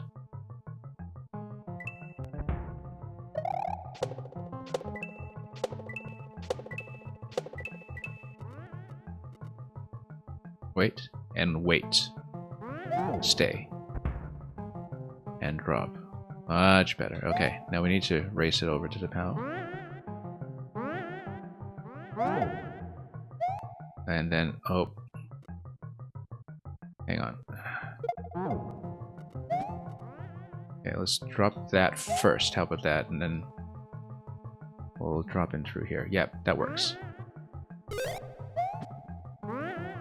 Okay, good. Now we're going to wait for it, and then we're going to come down once it goes down, and we take it like a lift.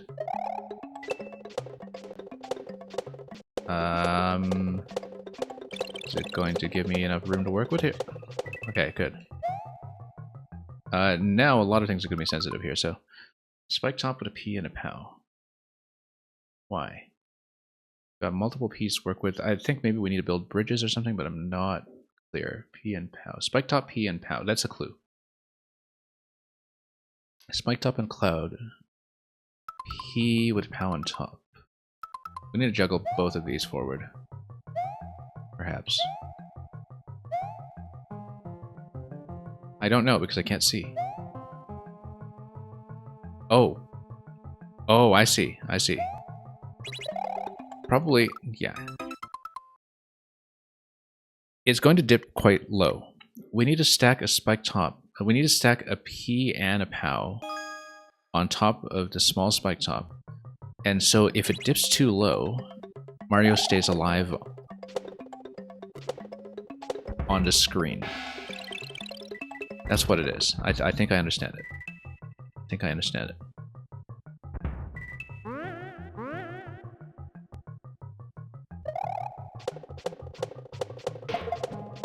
Okay, that's fine. This way works. Yeah, that time was a little bit messy. Particularly with that one tile gap after the second spring pickup. Nope, no, no. Too soon.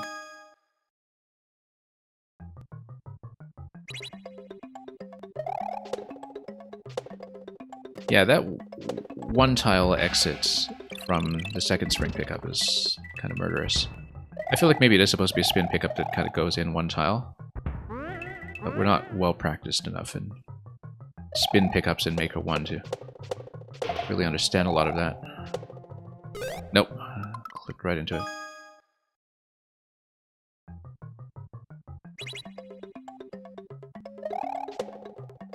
Yeah, I think that section is intended to have multiple paths, where depending on your risk tolerance, you can go shell jump up top, if you know about this.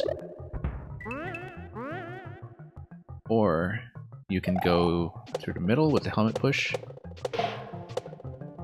Or you can go through the bottom if your positioning is very, very good in terms of understanding where to make the helmet make contact consistently.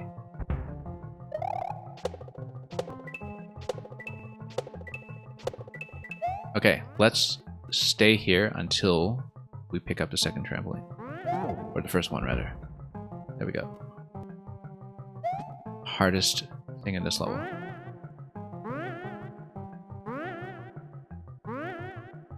Oh, I missed... How did I miss the opportunity there? Yeah, no, I guess I just didn't hear it or something. Yeah, that's wrong, obviously. You need to...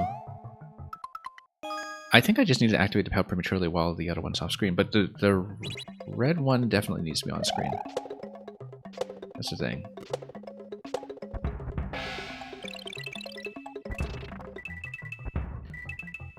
So we just need to get ahead a little bit, and we don't need to wait for the spring sound or anything. Because it should be safe from the POW just from being off screen. No.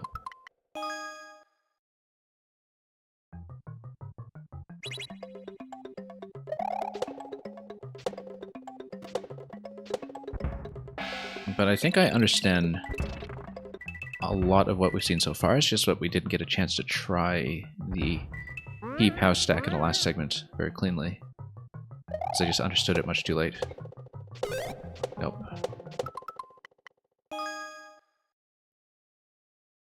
Yeah, maybe the shell jump is the cleaner method, who knows. But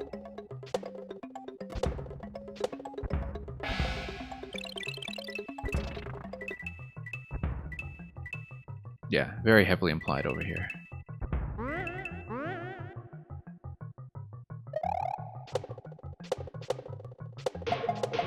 Okay, that's fine. We just need a good, consistent entry location. We can find it. And then we'll continue this way.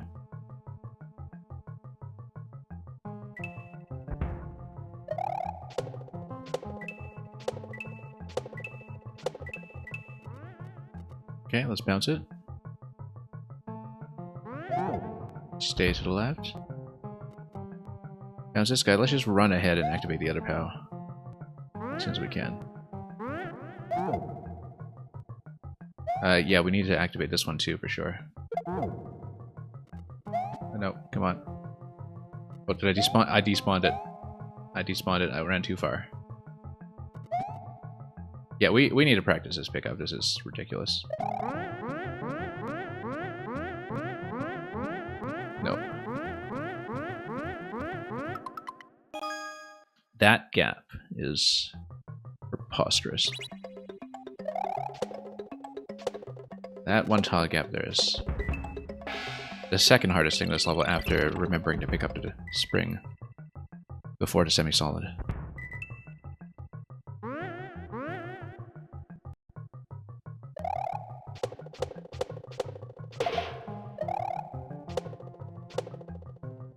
Might just be a game knowledge issue or something, but that gap seems extremely punishing.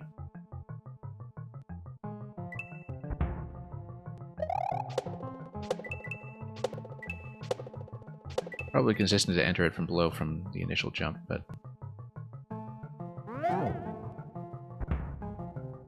Okay. Drop this guy.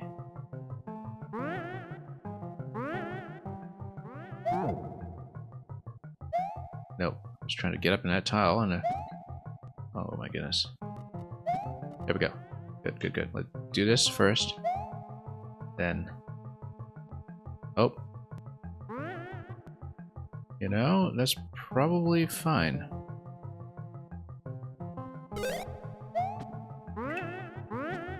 Except it's not, because this is a problem now.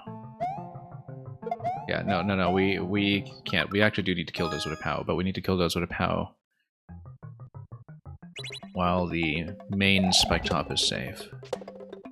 I didn't quite understand it because we seemed to despawn the red one that time. That was unexpected. And while despawning the red one actually is to my advantage, it did throw off my expectations somewhat, and therefore my timing.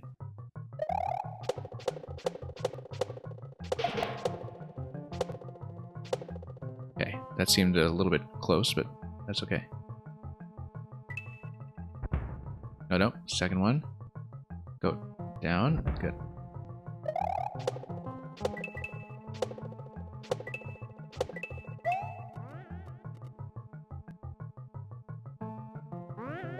Stay left.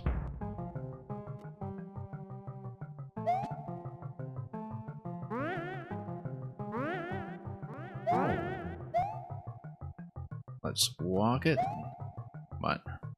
Yeah, I guess that one killed the red. That's okay. We need to get over here right away. No, too far, too far. I just didn't do that one tile crossing of the blade well at all. Yeah, I don't want to be too close because we don't want to kill the main spike top, but we do need to kill the other red ones in advance. And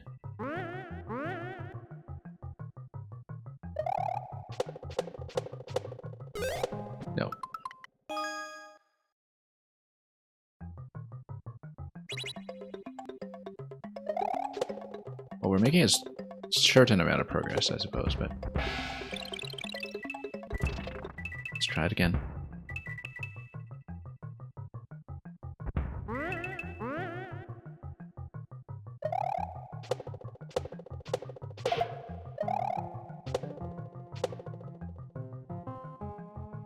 And then we'll continue this way. That seems a little early. That's okay, got it. I mean, the coin on the lower level where the spike top is crossing is a pretty good indication of when it becomes safe, so. Grab. Then drop.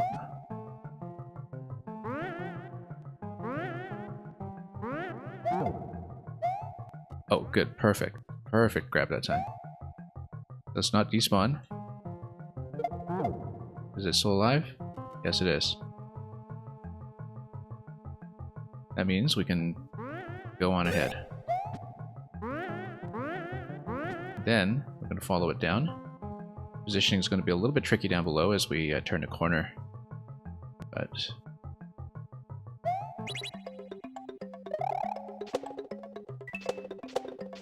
yeah, because this wall here, as it's going around, it's... Nope, yeah, this corner here, but with that hard block, that's a bit of a problem. It seems like if we hit the P-switch just slightly earlier, that's actually much better. Because then it expires early enough for me to get through the right side wall.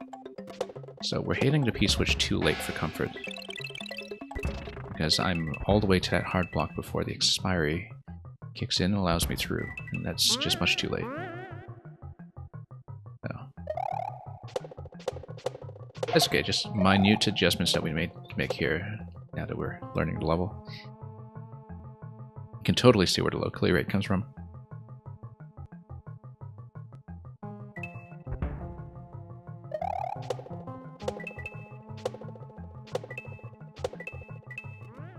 Alright, let's go over here. Stay left. Let's not forget that. Apparently forgot. Then over here. Oh, that one's still alive. We need to kill it. This one's still alive. Good, good, good. So yeah, P-switch needs to go down earlier. It's the only thing I need it active for is riding the spike top down, which means that maybe if it passes this point, that's already good enough.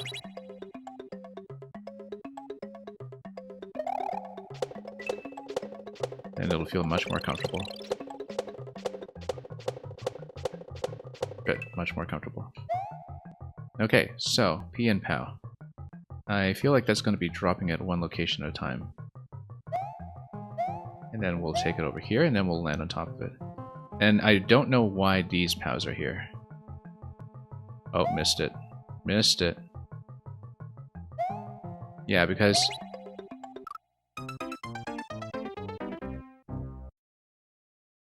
maybe you're supposed to get ahead by enough that you hit one POW and grab the other one. I don't know. But...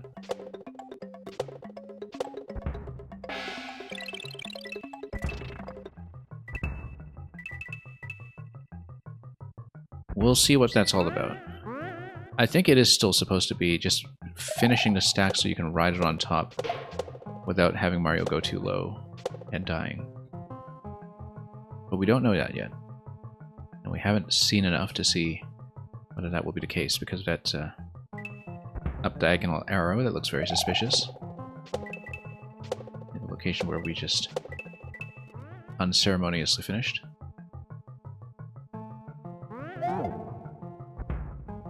Okay, over here.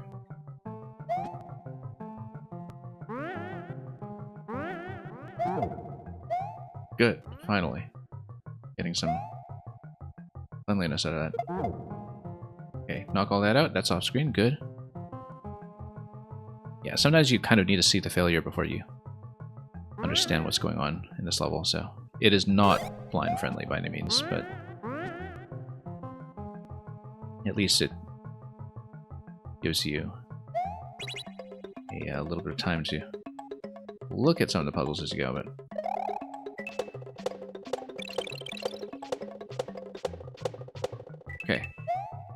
position this quickly. In fact, let's just grab this now, just so we're ready. Then position this one accurately as well. I just still don't understand these POWs. No. You know what? Yes, it is. You stack. Yes. Yes, you absolutely hit those POWs.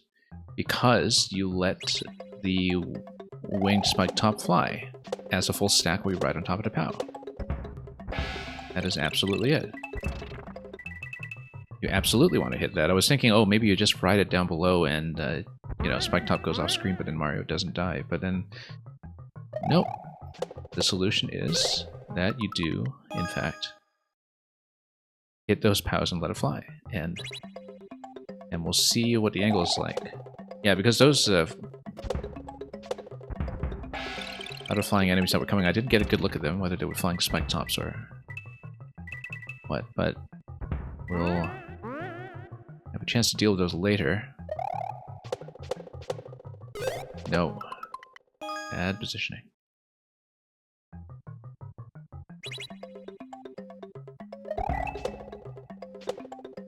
Yeah, so, you know, you spend so long not killing the big spike top that when you actually are supposed to kill it, took me a moment to realize, but it does give you enough information that at least if you fail it at once, you kind of understand immediately what's going on. Nope. No, we absolutely need a Shelmet, though. Not really negotiable there. I feel like maybe a spin pickup with the other one is actually a good idea, but...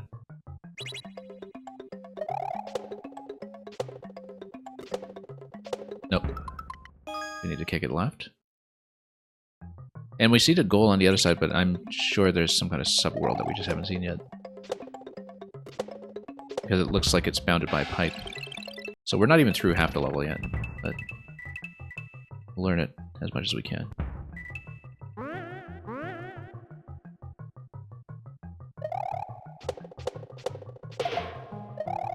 Okay, that's good. Almost a miss there, but we made it.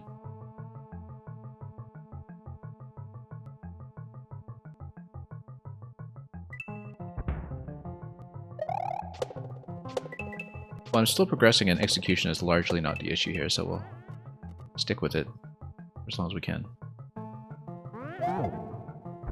It's not often that you see something with 3 historical clears after about 7 years that actually looks very doable for me. We just need to work it out one step at a time, that's all. Okay, that's alive, good. Let's let it back in. Then, jump through here, and we'll wait for it, and we will get the P-switch down nice and early. Around when it's crossing the spring, I think that's plenty of time. I mean, you know, these coins down here are the only gate we need to cross with the P-switch active, so it's just, you know, within 10 seconds of that, that's fine. The earlier the better when it comes to just getting through here. Oh, that was close. Okay, now let's not flub the POW drop this time. It is earlier than I think it is. Yeah, earlier than I think it is because it does have some dropping distance. Nope, too early. But anyway, we can see that it's in probably this location that it's going to fly up like this, and we jump on top of the POW and ride it out, and we have to dodge the other spike tops on the way. I don't know if the other spike tops that are coming later on are going to cause some problems with dislodging the stack, and they might, so it might be a series of spin jumps at that point. We still haven't successfully just done the POW drop yet, because we overcompensated this time, but we'll try to figure that out. Okay, let's cross. This bit is always a little bit tense, but we get it most of the time nowadays, I think. Let's let it cross, drop, lift it up. Alright, down here, let it bounce. Nope, jump too early. Yeah, at that specific moment in the level, I really need to be thinking about nothing else but going back to pick up the spring. If you're even the slightest bit distracted, it's very easy to just miss that move. It's just a massive psychological trap.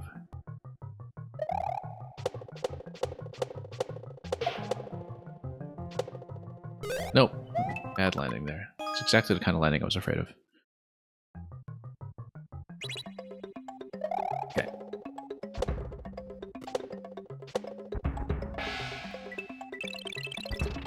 I figured out a surprising amount of this. I mean, I have been at it for about an hour, but... And it looks like we're probably still in the first half of the level by my estimation, so... Could be a bit of a lengthy experience, but of course we're losing a lot of attempts to lapses of memory and other things.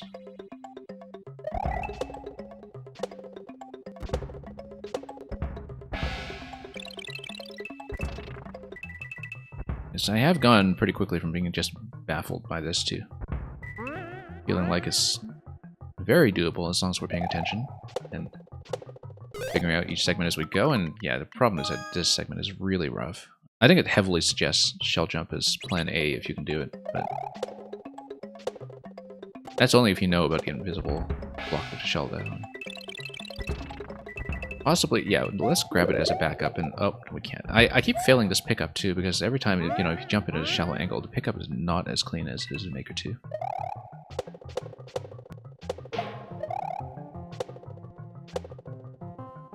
Because even if you kind of jump up and nudge the shell, it takes priority to being able to pick it up. And I don't remember ever really having that problem in Maker 2, and so I think Maker 1's hitboxes for the shell pickup are just pretty significantly worse, but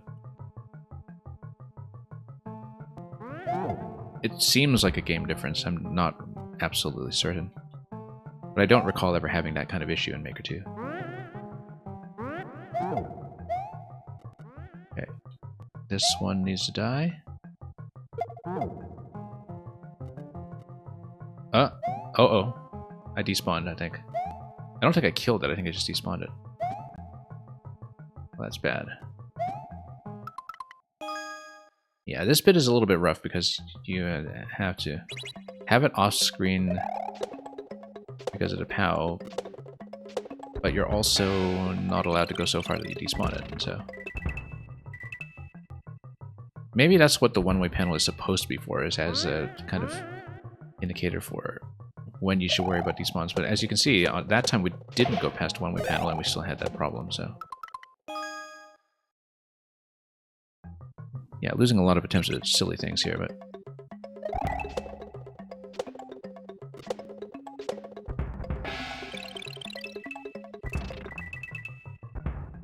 Anyway, let's keep going.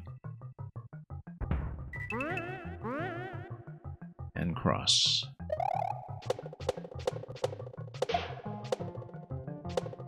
Yeah. No. Everything looked fine, and then...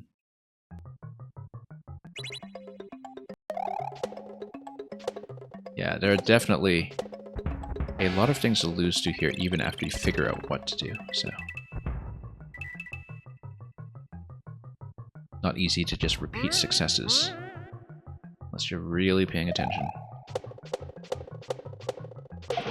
I still think this is the preferred route. I was liking the bottom route for a while, but I think this works better, despite the issues.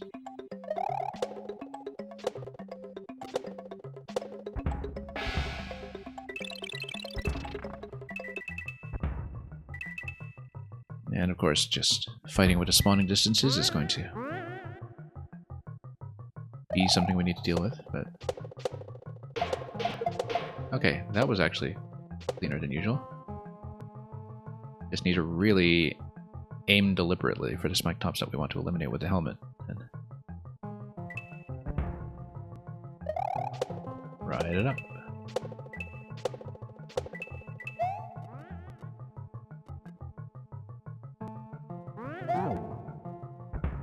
Well, it is a level that's just kind of naturally going to be a long clear, even if we do get it, and that's okay. I feel like that's an underrated level format, and in fact, the kind that I sort of generally prefer, almost. We We didn't kill it. Good, good, good. And we didn't despawn it. So. Yeah, we basically wanted just a couple tiles off screen. Go for the P, go up here, and then we are in good shape so long as we don't despawn. Let's let it cross over here, hit the P, and we ride it down. Now, the main challenge here is just accurately stacking the POW. Everything else follows from that. If we don't accurately stack the POW, then nothing else happens properly. Nope, I missed a drop. Okay. Maybe we can salvage this somehow. I don't think so, though. Because at this point, we would need to drop both POWs and not have it despawn. It despawned. Yeah, no, I just missed a drop.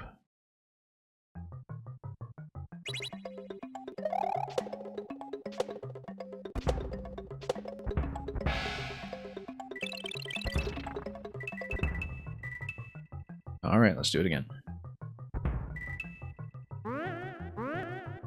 And of course, in Maker 2, where you can do a throw along to the desired column without a rebound issue, that is much easier to execute with the P-switch, at least. You can't throw the POW, but you would be able to throw the P-switch forward and have it line up against a wall. But you can't do that in Maker 1 with the lineups working the way they do. And moreover, the objects just bouncing off the walls all over the place. Okay, let's not go up yet. Grab and drop. Okay, let's try to do this cleanly. Okay, yeah, you have to jump up cleanly over here. It's absolutely necessary. Got a red one was down already, which is good. Let's let it walk over a little bit just to avoid issues. Then let's not go too far.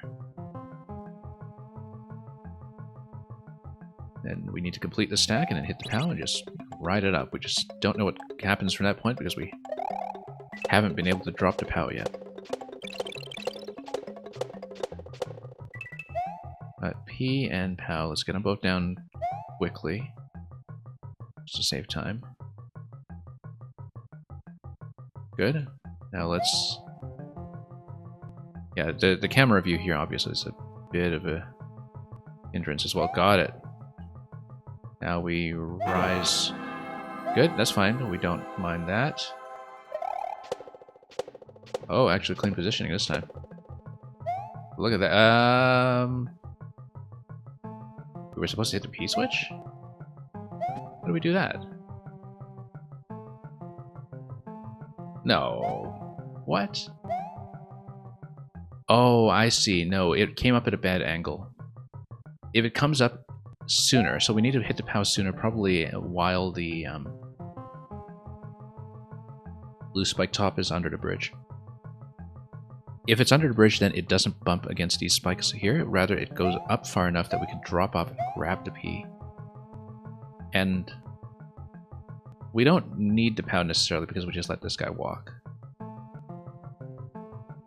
But you know what? We might be able to salvage this with like a P jump. But we need to grab the POW to do that. No. No, that position's not going to work. Okay, so yeah, we rode the POW up too late. I was thinking maybe I could still P jump, but I can't reach it from that angle. Not cleanly.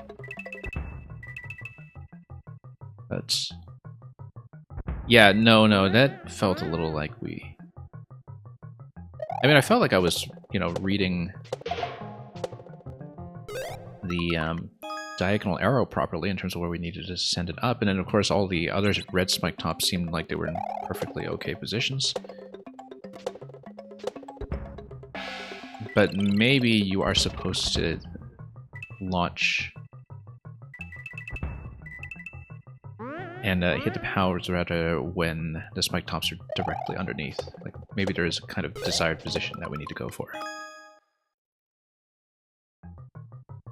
But it looks like we're finally almost out of the first segment after an hour or so. And again, just a naturally long level, which is fine. I feel like it's underrated format. Too late on that, for some reason. We just got to the bomb too late that time.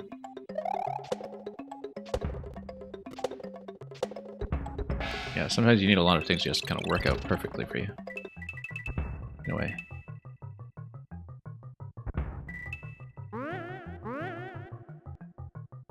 Yeah, but the angle was just not good that time. Nope.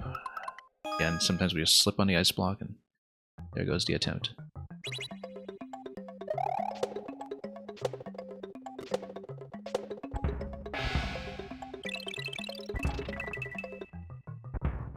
Pretty satisfying to have figured this out step by step, though, because we do have everything figured out at this point, I think. Nope, slipped right off. I thought it was still spin jumping, and that was a bit of a misread. Yeah, you just hold right here and everything lines up. Then sometimes you just need to see enough of the level to understand that.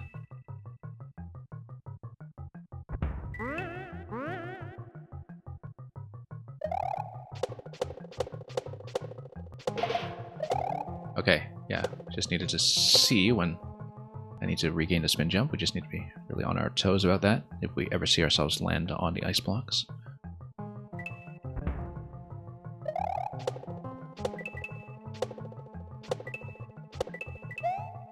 Now let's head over, bounce it, grab it, and let's listen for it.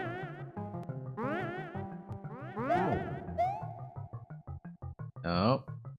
Nope. Uh-oh.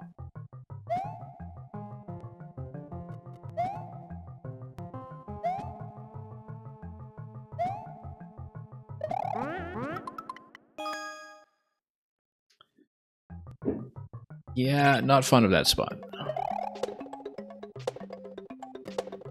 Very difficult to recover from that. It's recoverable, but very difficult to do, especially under time pressure to fix it.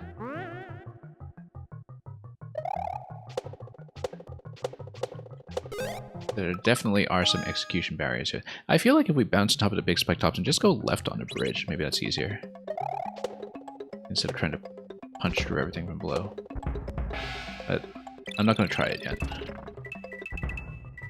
I know that my method works most of the time. It would be nice for it to work much more often than that, but... Nope. Yeah, the problem is that while it's possible, I think, to find a totally consistent spacing to survive that safely, I'm not very good at finding it. For a while, it felt like going through the bottom path was actually going to be the most consistent way to do it, but...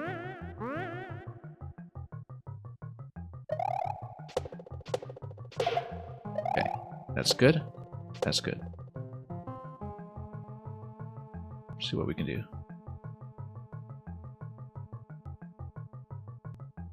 Lower this, and go.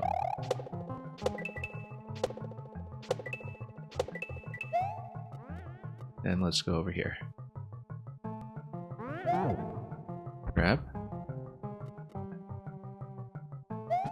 Continue. Okay, this one. No, uh-oh. Okay, good, saved it, saved it. Now we need to save it quickly enough for the red one still be on screen. Good. Everything's solid. Okay, great. Got myself out of trouble there.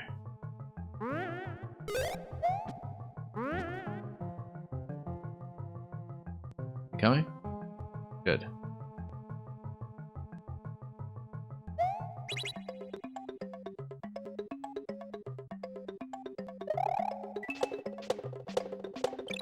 Now let's ride it out. Okay. So we need to improve our timing on the POW later.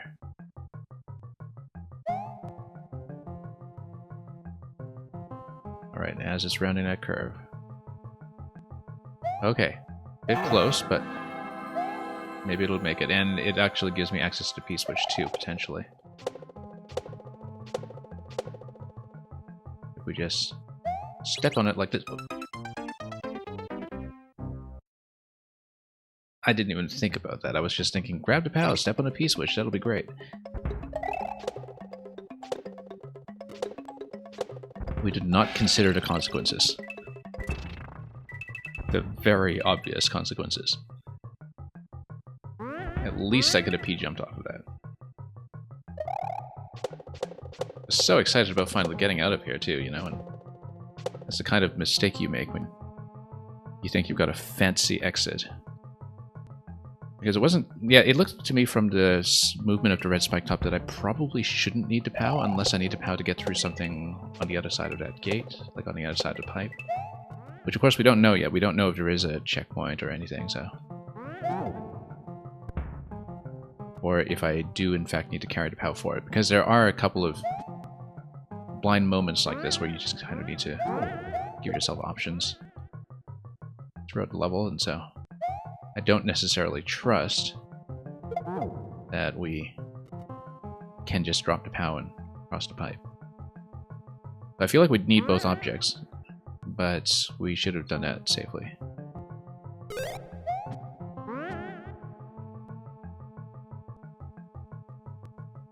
Everything up to that point was fine, though. That time, anyway.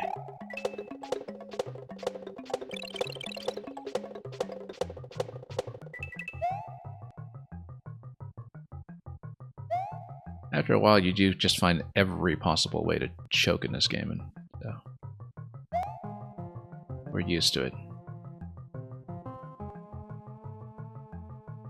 And the alignment works beautifully, by the way. Going right here. And we just need to survive all of this stuff without accidentally activating the POW, perhaps, and then... There we go. And yeah, this guy, he does walk out in time, so we're not too concerned about him. I wonder if there's... We're at the top, so probably no bonus up to... I forgot. I should have just fired the POW and killed him and dropped the coins. Too much talking. We really are finding every possible way to choke at the exit. Every possible way. I just remembered at the last moment, oh yeah, a P-switch. We actually do have to get rid of those coins. Yeah, the bully emote getting a lot of appropriate use today. Because we're definitely letting ourselves get bullied. By ourselves.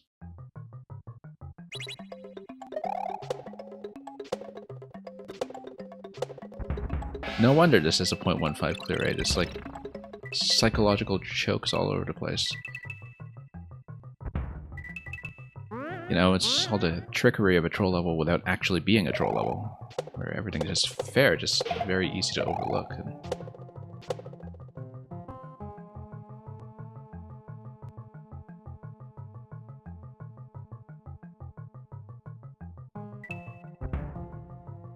I mean, this little bit here with running too quickly to grab the first spring, that feels like troll level trickery in some ways, but...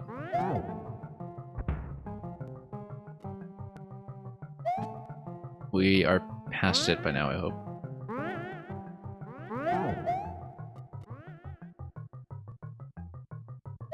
Okay, red one died already, so we'll not worry about that.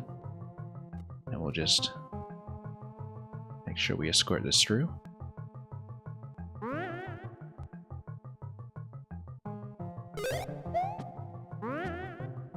Then, let's see what we can do here.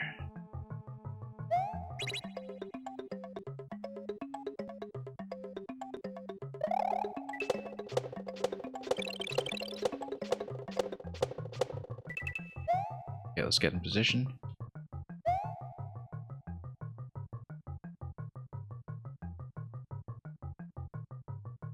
Okay, and again.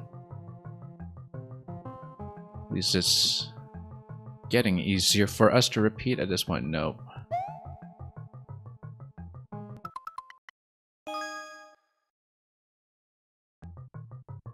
Yeah, it's kind of hard to see that with the floor off screen, but it's a bit of a longer distance to estimate to drop on in the first place, and so that's not my forte.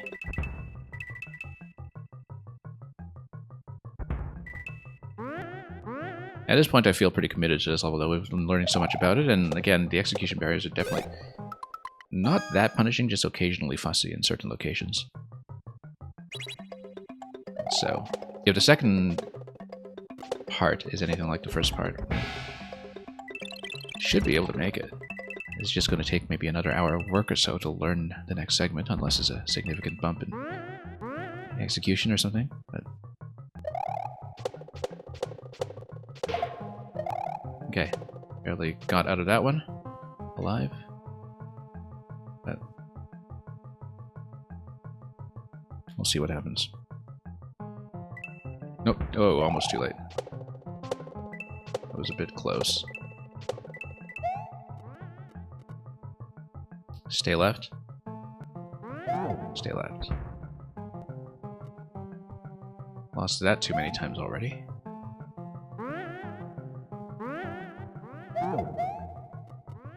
Okay, going through this slot straight from the bottom is the way to go if you can do it, but you can't always do it. It's still alive, good. Don't want to overshoot it. Again, I feel like the one-way panel is, you know, one way of sort of discouraging the player from going too far, but it is very easy to despawn it if you're not paying attention.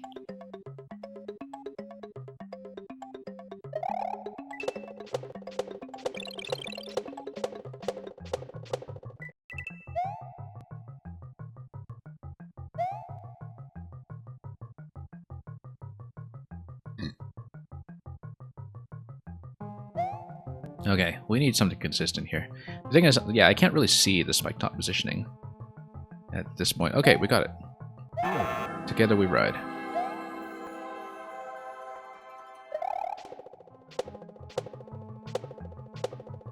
Good.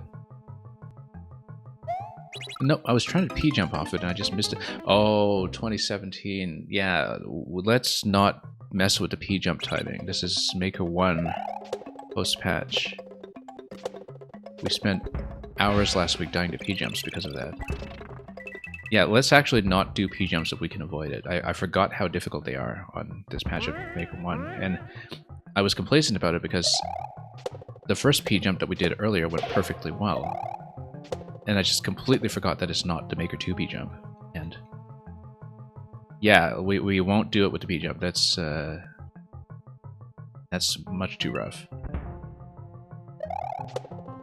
Which means we should plan around and pick up. I mean, you know, if there's no other option that remains with our positioning, then yeah, I guess we have to P-jump, but it's actually better to just let the Spiny fly far enough to drop the P.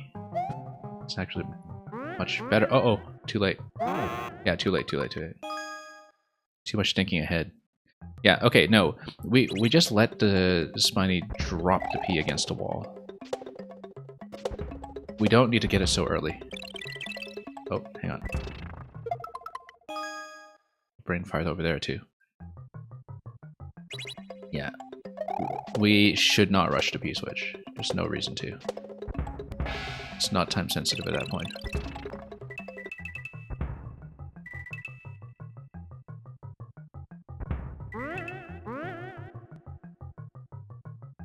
Yeah, because I was thinking, well, how did that P-jump totally whiff? And I realized, oh yeah, it's because it's not actually easy. Oh, that was close. Nearly fell off the edge there.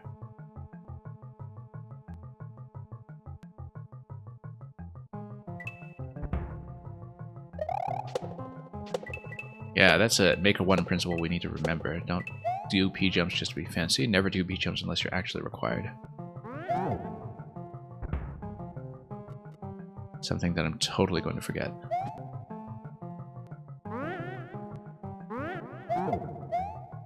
Uh-oh. Okay. There we go. Ooh, there's going to be tight timing here. Okay. Is it alive? Yes, it is.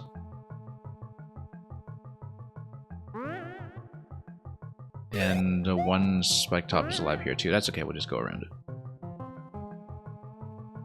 Very tempting to just up throw and drop it on my head, but we're not going to be that silly, are we? Oh, yes, we are. That was another unforeseen complication, but we got out, so. Oh, no, hang on. Drop, drop. Nope, nope. Too late. Too much messing around there. When I was already very, very late getting to that POW, and I shouldn't have gone for it.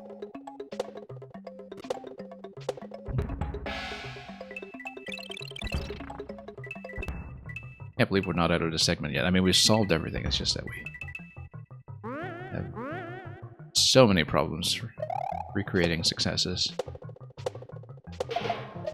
Okay, good. That was saved by the ZL button that I accidentally squeezed on a Wii U gamepad. I usually use R to spin jump on the gamepad, but I thought for a moment I was going to miss that spin on the spike top, and I just kind of instinctively squeezed the controller, and then the button redundancy definitely rescued us there. I mean, we've definitely had a few accidental presses before that got me into trouble, but that time, that was a good one. Okay. I need to jump through this cleanly whenever possible.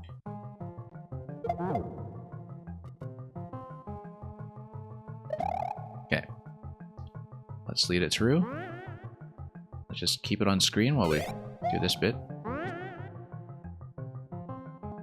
And wait. And wait.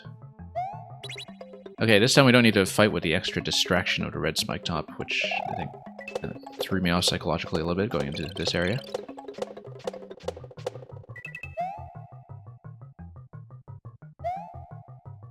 Okay, much better. Let's not miss drops.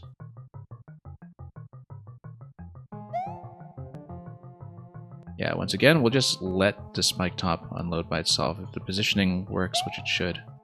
That might be a little late that time on a diagonal. I pressed it a bit later than I usually would, but yeah, no, we'll just let it unload.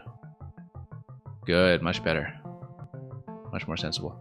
Now this time, let's not let the P-switch expire. We do need to go around this guy. Okay, down with the POW. Finally, out of here. Checkpoint? No checkpoint. But... Oh, this is a problem. You see, I guess this is... Oh, checkpoint. Checkpoint. It's right up there. If I weren't carrying the POW, I could have just done spin jumps up there and gotten it. It was directly above me. I think we dropped the POW on top of the muncher and then we just ride it up, and we should have just done that. And there was an alternate path as well if you were missing that. I was about to say something about how, you know, this is why in Maker 1, I guess people designed around the expectation that you could, in fact, practice in the editor if you're changing zones. We do see the checkpoint flag, though. It's just on top of that ceiling there, so it's possible to continue from that point.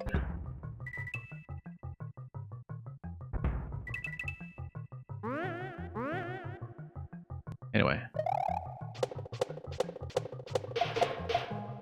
Nope. Came in a bit low there. Well, after about an hour and a half of work, we actually did see where checkpoint 1 is located. And it looks like in the main world there's nothing else but just a pipe drop on top of the goal, so I think it's just 2 segments. As far as we can determine... I just slipped off the ice.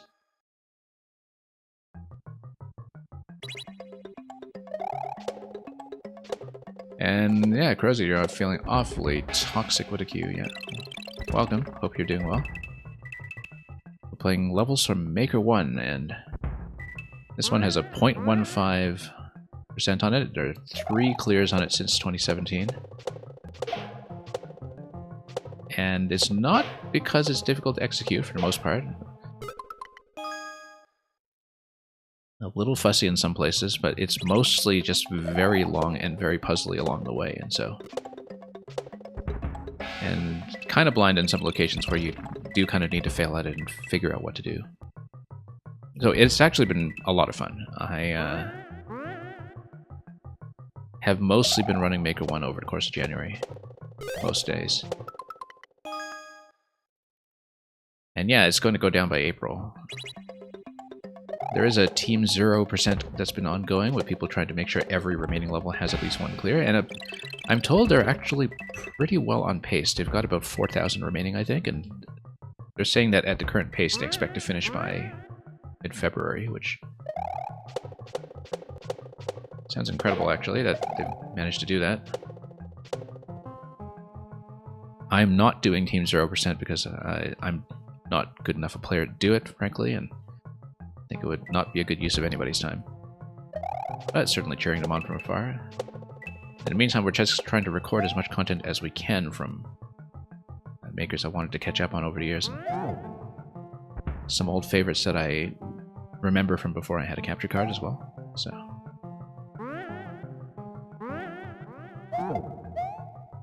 Team 0% would be too hardcore for you? I bet you could do it. Okay, here's this silly little spot again. Then the POW here with the red one is going to be a challenge. There we go. Got it. Too close. Too close for comfort. So I think we do take the POWs through with us next time so we can ride out the Muncher up to the checkpoint. So we don't deal with the spike tops on the left side. The red spike tops in the next room. I mean, I was really reading that for the first time, so we just had no idea what was going on the other side. And whether there was going to be a checkpoint at all, but since we got within visual range of seeing the flag, we kind of know roughly what to go for.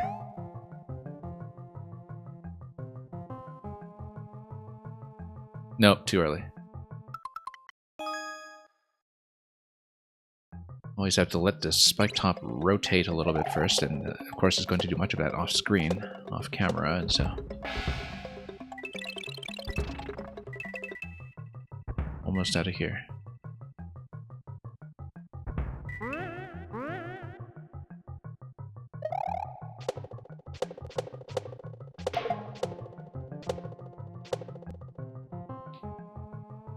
Well, I mean, I always talk about how much I like lengthy but medium execution levels like this, and so it'd be very hypocritical not to stick with it, to go for a large-scale clear that most people will never see. So far, everything does seem within my knowledge and ability, and so it's just a matter of having the patience to stick through bad attempts. Like every time we hit this. Every time we hit this. There we go. You just need to anticipate to jump a little bit and hit your ceiling on the right side. Nope. Okay. Yeah, no, the red one was up in the air at the time we launched the POW, and so that was already too late. Because by then it's going to bump into the blue one. We need to kill the red one earlier, and we spent too long trying to correct the jump up above that obtained the trampoline in the first place. So, a couple of problems to sort through here. Nope. Yeah, this little bit here, we just don't have a reliable method for it yet. Maybe we should have reverted back to going bottom path, but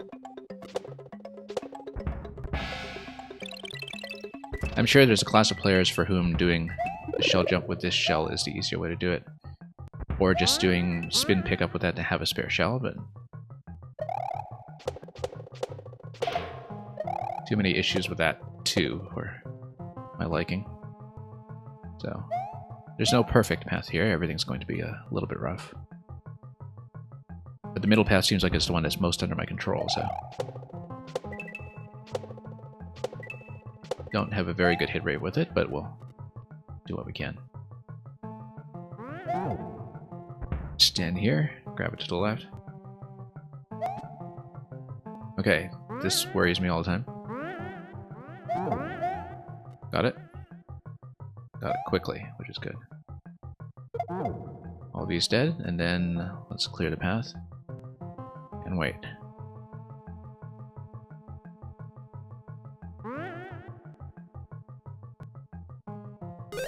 Oh, whoops. Nope. Oh, that was close. Just overshot and nearly ran out of invincibility frames there. That would have been an awful mistake if it had in fact happened. Okay, let's go. Now we try to build the stack accurately. This is always harder than it looks.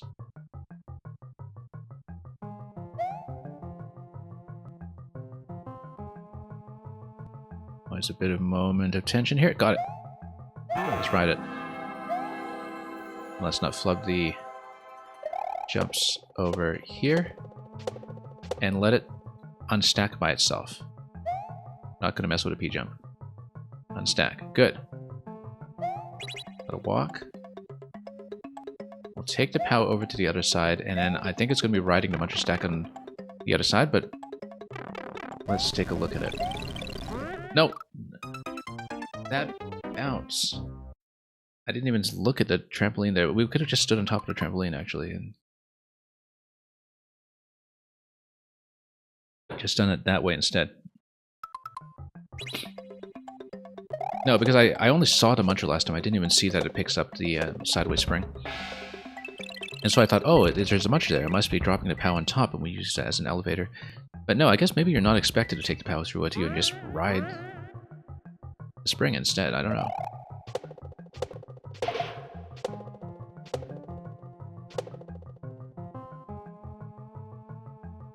Wow. We're getting tricked out by every single step. This final part here.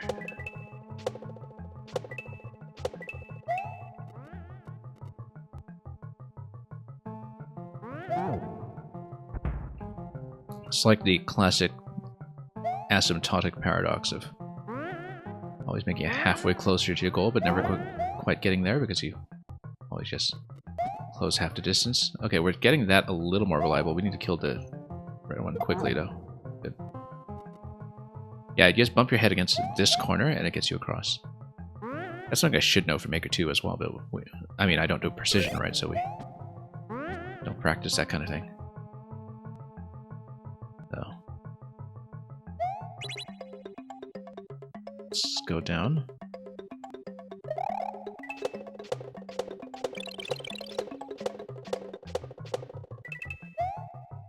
Okay.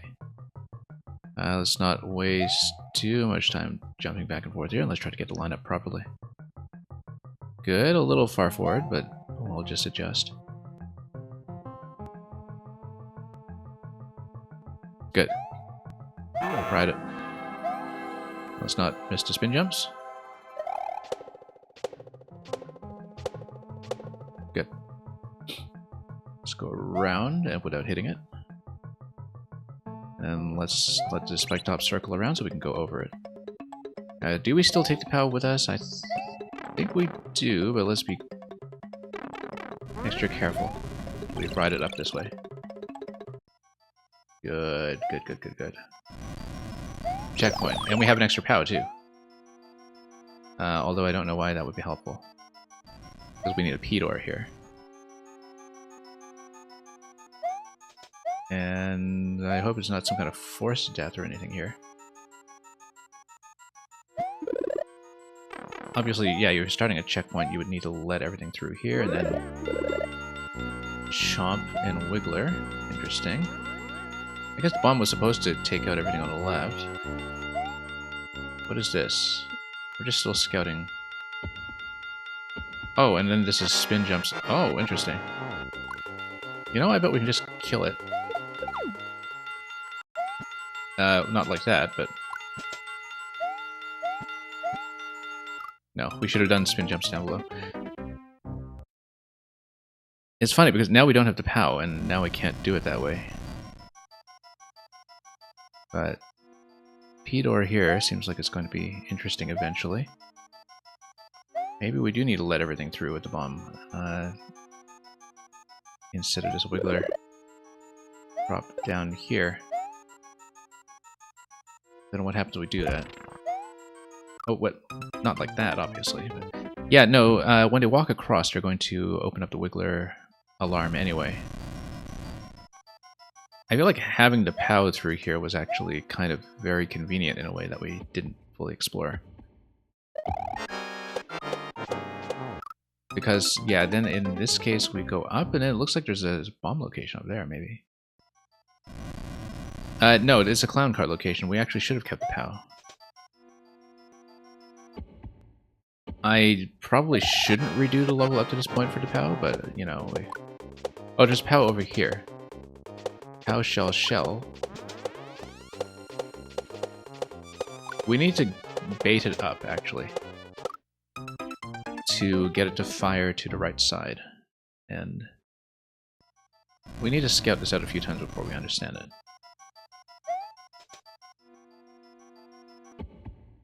But yeah, firing the POW towards the spike top earlier didn't work the way I expected, where, you know, I didn't think that it would just clip through the spike top and then do what it did.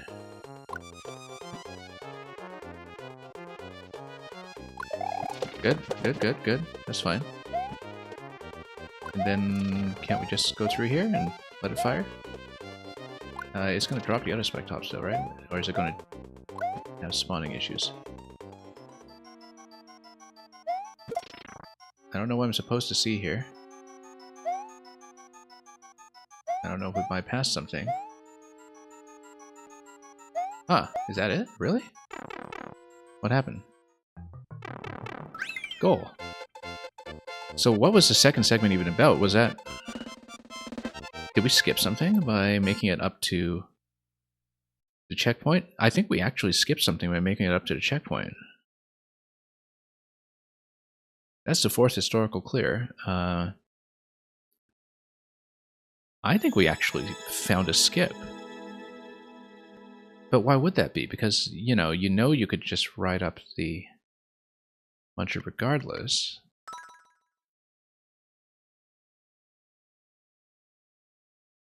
But there was definitely a P door that was supposed to drop you down towards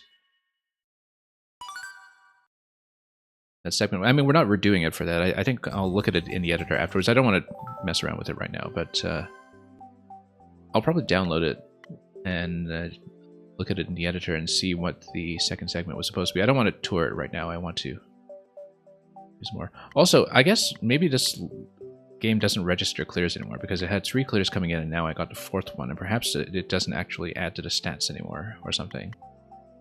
I know that statistically some things are going pretty strangely with Mario Maker these days in terms of old records of mine are also not reliably being kept. Yeah, Meng, I feel like that was a skip because there was clearly a P door that I could drop from that looked like exit only. There was the whole alarm segment. I don't know if it was supposed to be a lengthier trip to the checkpoint, or if that was just one big skip. I wonder if it was supposed to be set up as some kind of chase, where the clown cart is supposed to come through that passage with you, and it's firing and it's dropping the clusters of spike tops along the way, because it looks like those are set up as hard blocks in the middle such that it could actually drop them one cluster at a time and get in your way. Instead, we just had a totally clear passage and we just, outran the boss who just never made it through in the first place.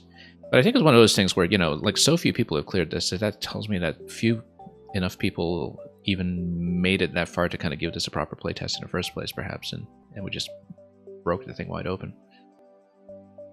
But it was really satisfying to figure out the first half, even though, we did have some blind reading to do along the way. And again, it seems like I wasn't properly registered as Clear 4 here, so who knows what's going on. It might be that the servers just haven't really picked up any new data ever since the bookmark site went down, or ever since uploads were paused. I'm not exactly sure. But anyway. That means we can keep playing, because we actually passed something today. Let's go for O Fortuna. Music level and speed run. Reminds me of an old classical music joke, of course. I say Carmina, you say Barana. Let's call the whole thing Orf. O Fortuna, let's go. 0.54, but it should be a very different pace from what we had seen before. Wait, hang on. We want to jump, of course, but let's see what this is. Piranha tells me this is going to be a spin unless we're supposed to go under it.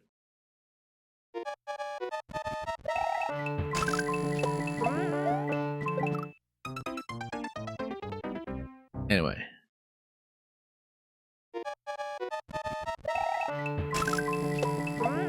Spin jump here as well, for sure. And then hit that. Oh, okay.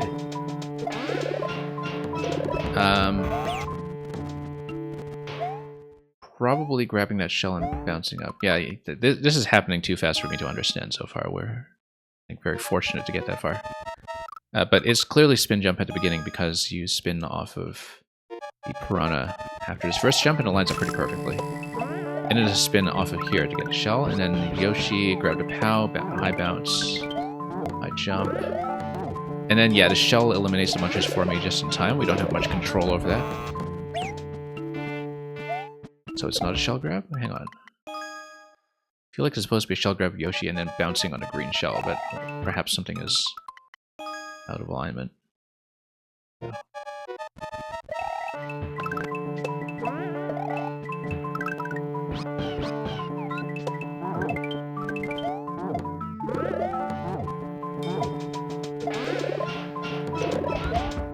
Okay.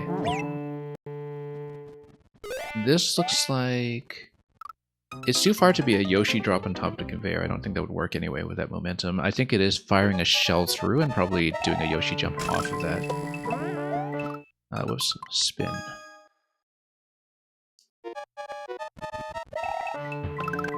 Yeah, so O Fortuna from Carmina Burana, I think, is probably better known to people nowadays as film trailer music.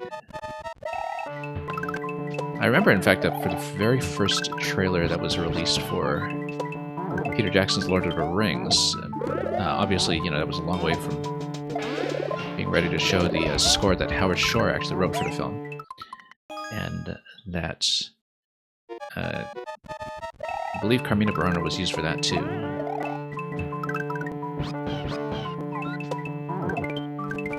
I actually have seen the entirety of Carmina Burana performed live a couple of years ago. So it's kind of a large-scale vocal piece, large-scale oratorio.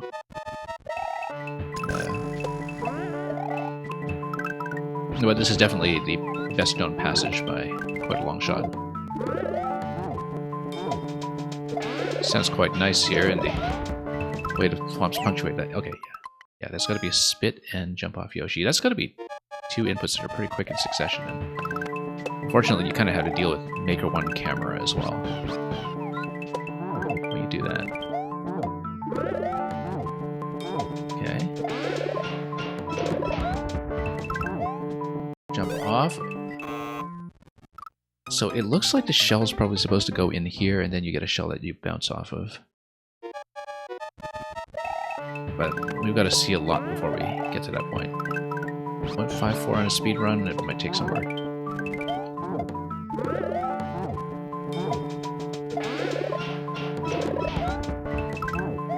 Yeah, firing too early.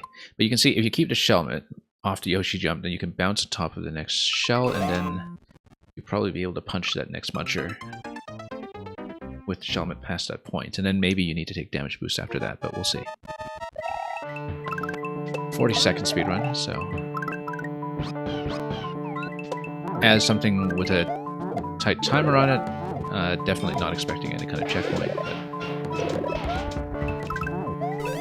Okay, so the shell went over this time, but then we lost this. I feel like the Muncher Bump is kind of a shellmet check that might have a POW activation mechanism to get you through the big Muncher on the other side, so... Whoops. And I certainly hope the sound and everything is working today. This level sounds pretty loud from what I'm hearing relative to a lot of Mario Maker. Whoops, that was an accidental jump. But hopefully both the level and myself are both loud and clear for the audience.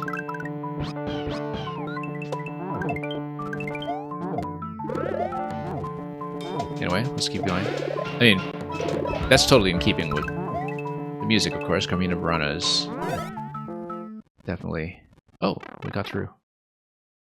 No checkpoint, of course. Hit this, I guess? We just run across each of these. I guess we need to jump.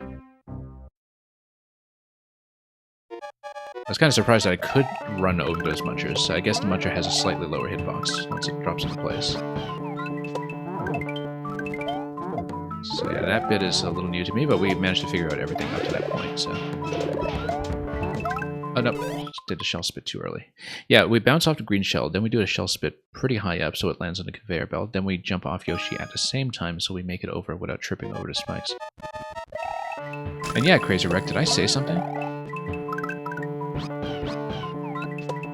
You joke, but in recent weeks we started having some issues with even minor disruptions to my microphone cable, making it cut out. I think something is shorting it out if I accidentally touch the cable, because like we just have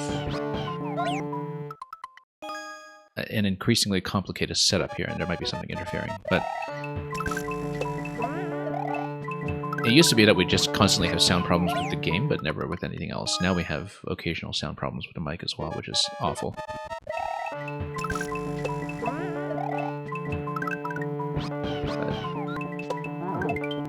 But I'm pretty sure it's just the cables being unusually sensitive to being shorted out. Or something. Okay, got it? Okay, so this we just, run forward and invincibility frames get us right here at the 20-second mark. Exactly, so over to munchers. And then that just plays itself, we just hold jump. And then we have to let go of POW over there. That's already 7 of those seconds that kind of play themselves, so...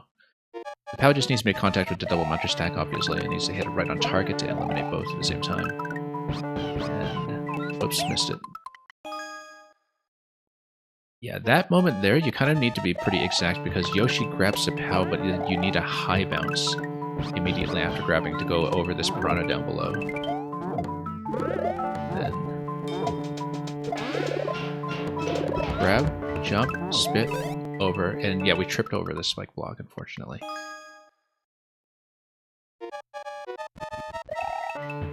Yeah, the off-screen jump is the roughest bit of that there. The shell spit isn't too bad, but I can't actually see where I'm tripping off-screen because, again, Maker 1 camera, so... Nope. Yeah, and without the shellmet, we can't actually get through this gate because it is some kind of remote POW activation. As far as I can tell.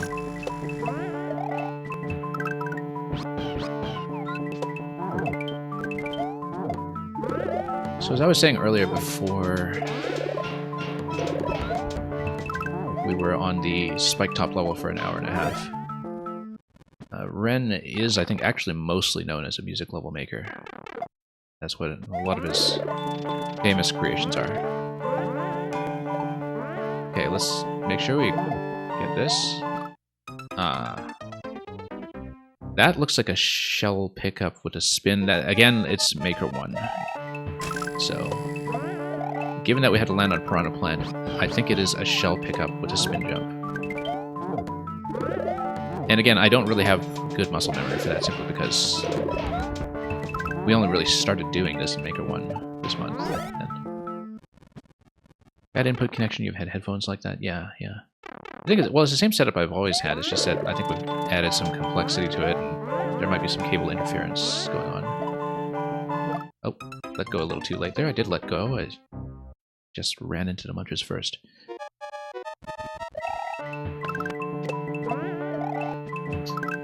Well, that's 13 of 40 seconds remaining, so we're pretty close to the end. We need to do a spin pickup accurately, and then make this jump over here, which is always a bit of a thrill. And yeah, right across at the halfway mark.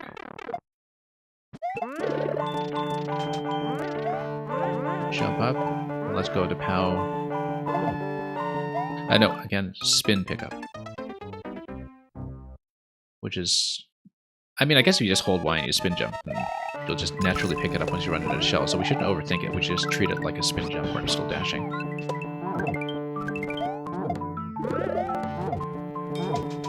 It's just not the natural way for me to read it as a mostly Maker 2 player. Oh, tripped over something up top. And yeah, for those unfamiliar with the Maker 1 camera, Maker 1 does not scroll vertically until you either land on a platform or cling onto a vine, which is why we're going way off screen.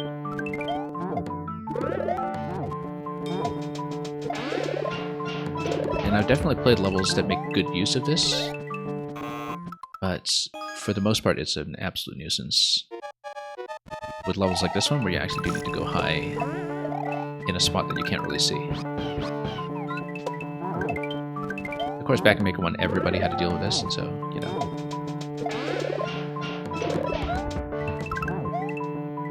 And of course, with music levels, you're generally going to be using both full screens of height, just to have enough space for the music in the first place. So it's kind of a risk involved with music platformers in this game. That's a shell jump.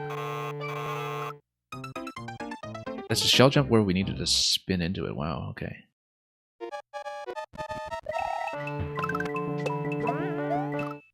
Yeah, because we're going into it from a spin pickup into a shell jump. I think I don't really understand my inputs for that just yet, but that's pretty close to the ending, so. Now we did see with Julian's levels last week that a couple of these levels in Maker 1, whoops, do put the spring in the shell jump column because the rebound on the shell actually makes the shell jump easier in terms of timing, because, you know, the shell has a little bit of upward movement when it's coming off the wall. I don't know if it's the same in Maker 2, but I don't think it is. I haven't really seen that set up as commonly. So we'll see. I basically need to learn how to switch between the spin pickup into a proper full jump for shell jumping purposes.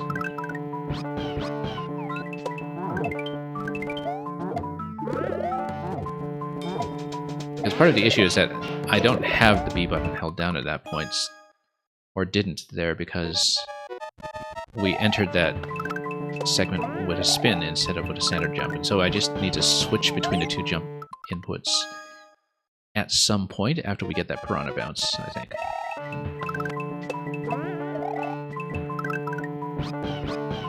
And mentally it'll be something a little bit new for me, so we'll see how well we adjust. But that's pretty close to the ending at this point. So. Nope, tripped again. Yeah, you have to go pretty much immediately after shell spit, or you just trip on spike tiles off screen. Nope, too high.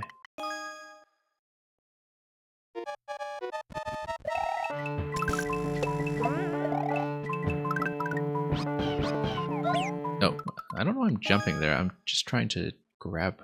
Oh, I know why I'm jumping there. It's because I'm anticipating the high bounce on a piranha down below. And so I'm hitting the jump button too early.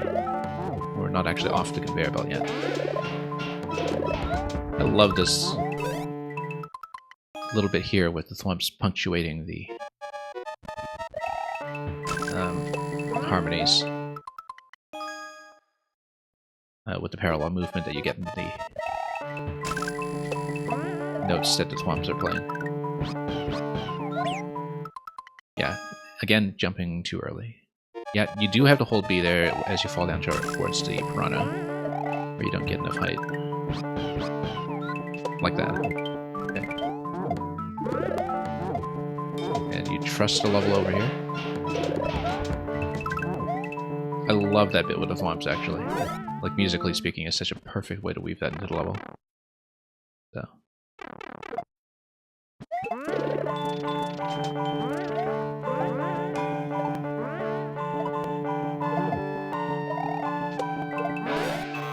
Too late on that. Yeah, again, the shell releases pretty much immediately after the piranha, but I think I do kind of need to hold jump into that so I fall into it properly. I don't know if I should be holding spin jump or holding... I think I do have to be holding spin jump, not standard jump, and then so... I have to see if the input works out, because... I'm just not accustomed to that, because, you know, you never do spin pickups in Maker 2 anyway, right? So your buttons are generally not going to be in those positions in the event that you need to shell jump like that. I mean, you know, generally you're not going to be in that situation where you spin jump off the piranha while preparing a shell jump. It's just very unfamiliar to me, so...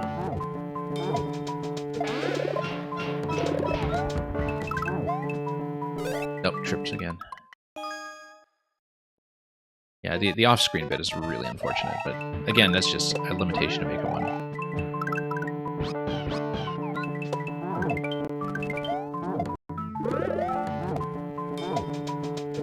Okay. Nope. Can't see a thing up there. I don't even know if I'm going too early or too late, because I don't know which block I'm tripping on, but I think it's on the way down, so... maybe I'm going too early. I really can't tell.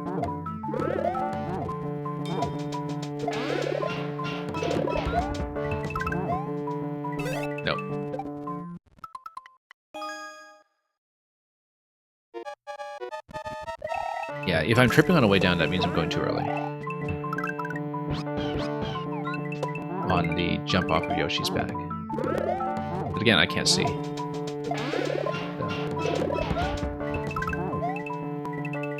Yeah, that one was a little later and it didn't work out well. So, now let's watch out over here. And worry about the shell jump when we get to it.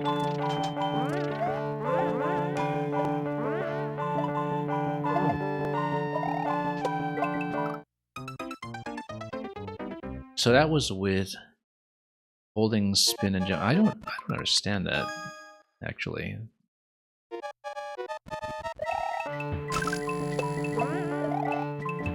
Because I don't understand what I should be holding at a point and what I shouldn't be. Like, there's some kind of input I'm expected to know there, and I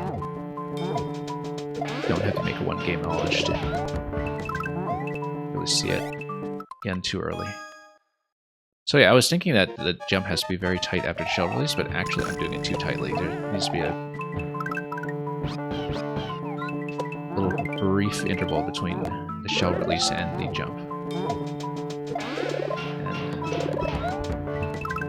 And nope, too late. I was too late that time. I hit the wall, so we just need to find it. We need to find it blindly.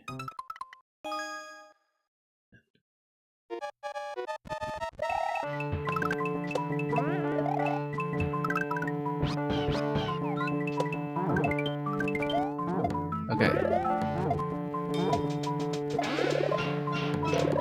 Oh, whoops. Just didn't swallow that.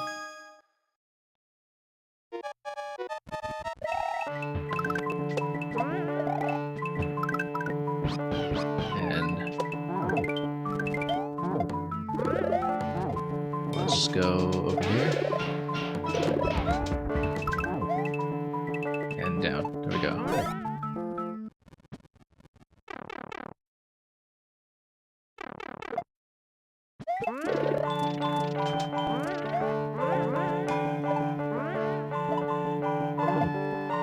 Oh, no, that's a spin jump. Yeah, I still don't understand that shell release, though. It is definitely a shell jump, but there's the box there and there's a track there, and I would have assumed that maybe the box is a shell release, but then the track seems to think differently. So maybe the box is just a target that you need to reach? I'm not sure. Before you do the shell release afterwards. It's signaling something to me about the trajectory that we should be following, but I don't have a good sense of which buttons we should or shouldn't be holding at that point. So.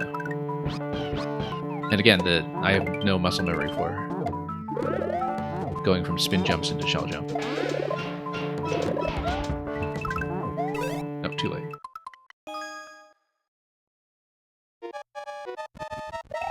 It is spit and then jump, but we need to find a rhythm to do that.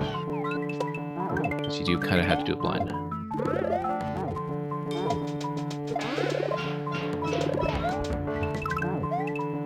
Okay, got it. And through. Okay, kick it.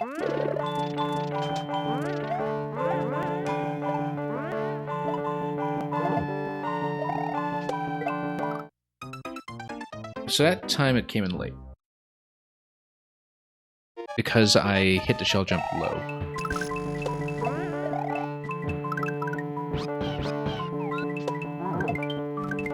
So I need a high bounce off of the shell, but I also probably don't hold jump going into it, I think, because... Yeah, we need to practice that a few times before we'll get it.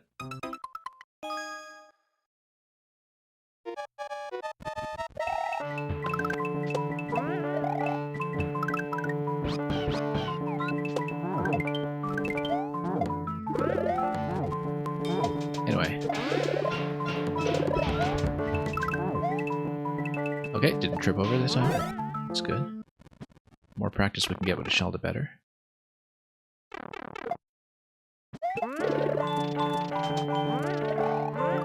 Whoa, how did I completely miss that time? Oh, because it's a standard jump, it's not a spin jump. Yeah.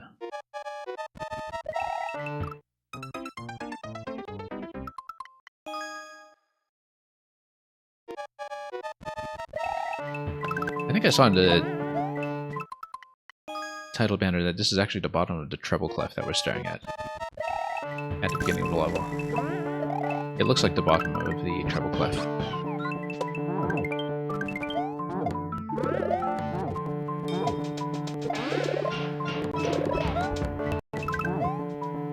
Nope, too early. Again, pretty much impossible to tell. But...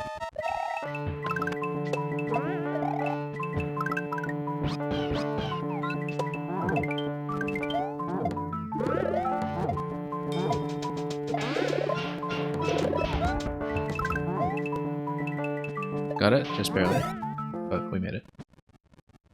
Right on time.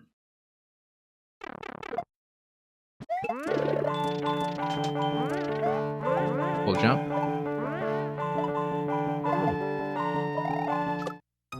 Huh. I did a spin jump there. How did I miss that time? Oh, maybe I was stepping on fire or something? I couldn't tell. Seems like it was shooting at me. That seemed unusual. Yeah, I was doing a spin jump there. I didn't feel like I should have died there, but it looked like the piranha was just beginning to spit or something. We just had an unfortunate timing.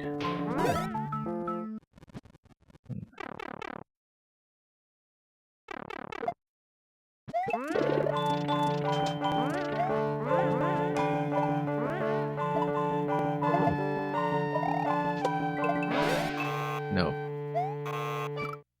That seems pretty rough. Like there's some kind of expected input there to make the shell jump just work, and because everything up to that point, like the inputs are actually really generally pretty easy. You know, they are sometimes in very tight succession, one after the other, but in general, you're doing full jumps most of the way, full spins or full regular jumps, and there's not a lot of control that you need to apply. And so the shell jump location is a bit suspicious because I feel like the design probably has an intended input that is very easy to do, and we just haven't found what it is yet. So.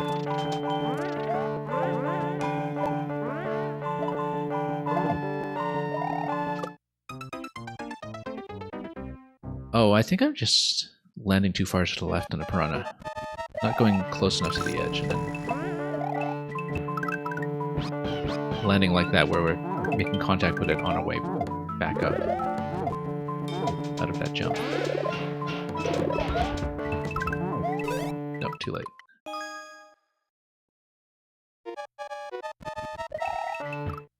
Yeah, you can hear from the audio of taking damage and having the shell peeled off, whether I'm going too early or too late.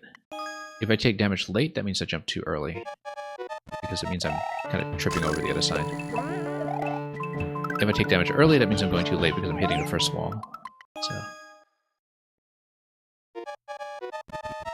let's try to get through it.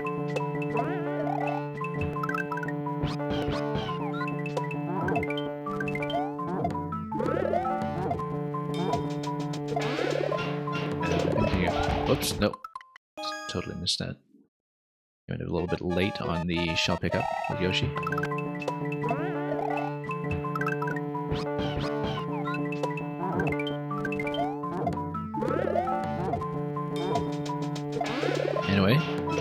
pick up and jump. That's good, that's clean. Yeah, that one you just kind of need to do by rhythmic memory. And jump. Now over here. Oh, got it, got it. And then it is a spin on top of the note blocks. Unless it's a short bounce. I actually can't tell. Oh, look at that, just slid on top of the rocky wrench. That was fortunate. Seems like it's right near the end, so if we can get a shell jump reliably, then we can figure out if it's short bounce or spin. I think it's probably short bounce, actually, off the note block. But we'll see. We'll see. Short bounce would be easier to manage. And again, the inputs are generally not the obstacle here. Except for the shell jump.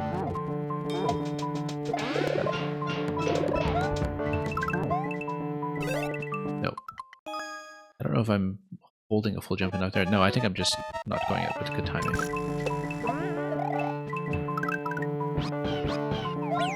Nope. Can't jump before we grab. We need to grab before we jump.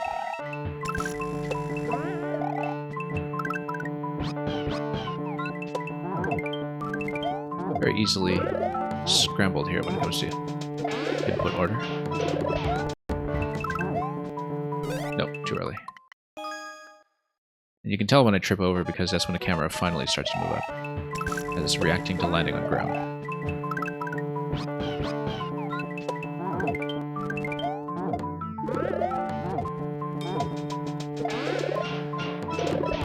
Oops.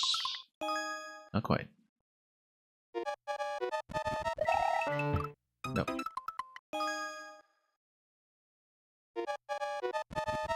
Need to hit this perfectly off the edge. Which is not a good habit of mine.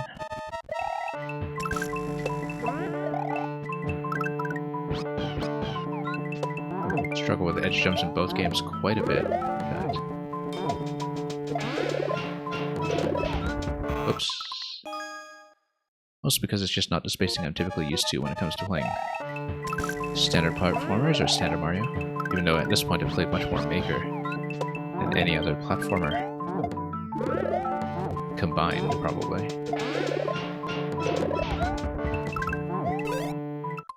Actually, I think it is true that at this point, certainly if you take Maker 1 and 2 in aggregate, and maybe even just Maker 2, I've played it more than any other 2D platformer combined. But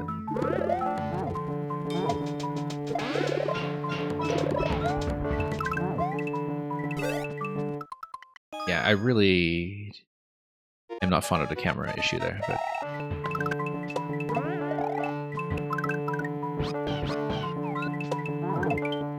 we'll try to make it.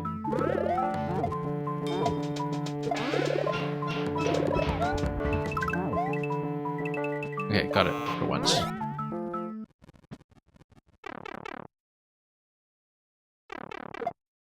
Alright.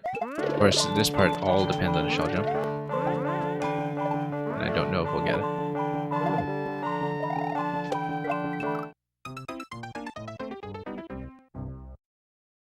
I might be letting go too early. It is supposed to hit the trampoline up top on the release. But we'll see.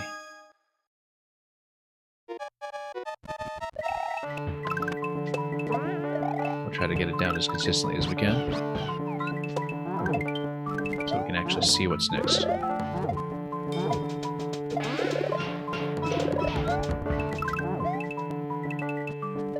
we go.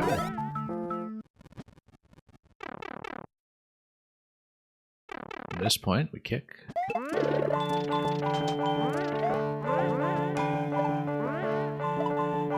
Hit.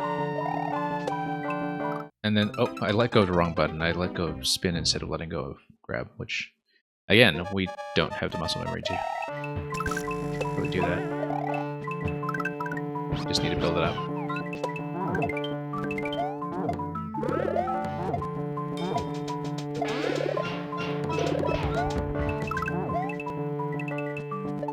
timing's going a little bit better in that segment at least.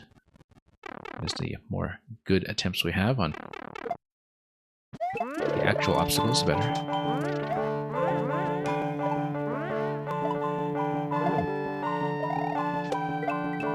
No, we're letting go too early, I think. It's got to be a much later throw that hits the spring by dropping down towards it, and then springs back up towards us to give us a jump. I think it's purely just a throw timing. I'm too early. There's nothing more complicated than that. Whoops, too late.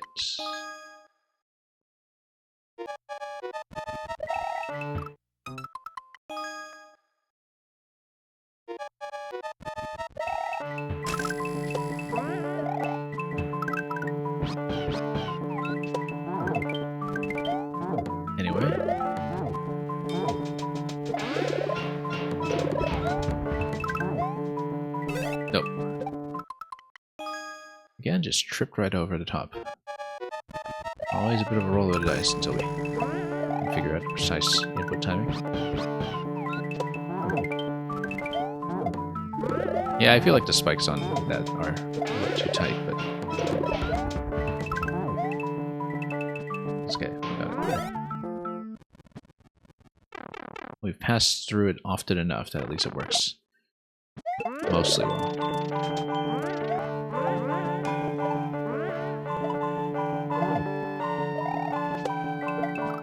Too late that time. It is definitely supposed to hit the spring directly, so I think if we're kind of at the top right corner of the box, that'll be a good release timing.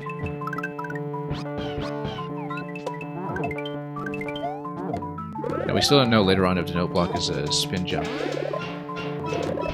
or just a short bounce as we get there later. We'll have to learn the spacing.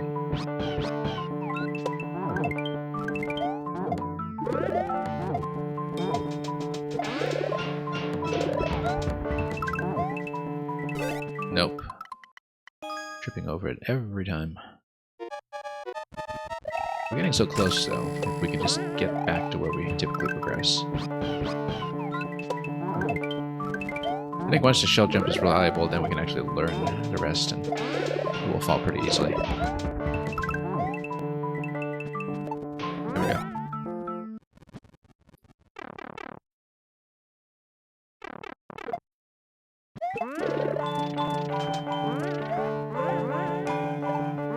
Anyway, let's do it.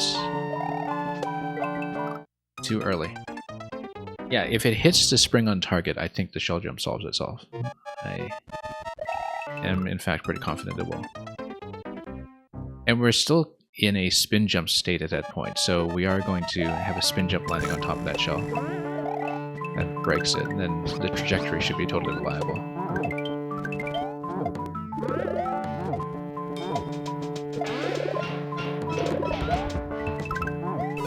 Nope, too late. It's okay, we'll just get back there and try it.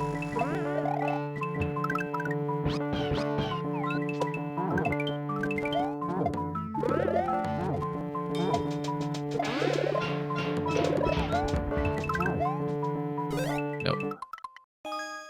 Yeah, I just can't see a thing up there, and it's too bad that the spike hitboxes are what they are. I mean, I know that, you know, the top has to be deadly there, but I wonder if the spacing could have been more flexible without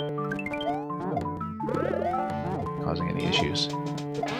Anyway, this was made in 2017, so too late to litigate that now in any case, but the camera is just nonsense there.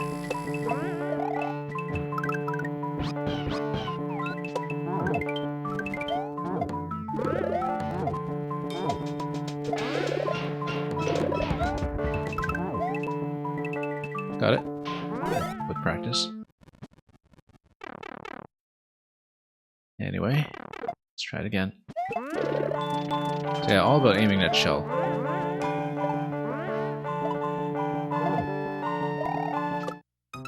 And of course aiming to jump too. That's just going too early. Landing too far to the left of the piranha.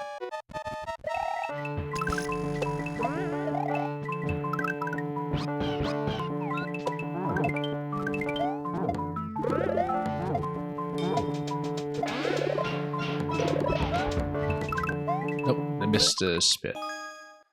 Just didn't let go of the button well enough to actually do the Yoshi spit in the required location.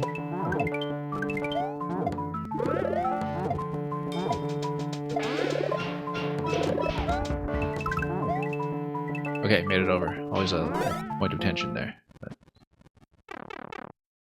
successfully this time.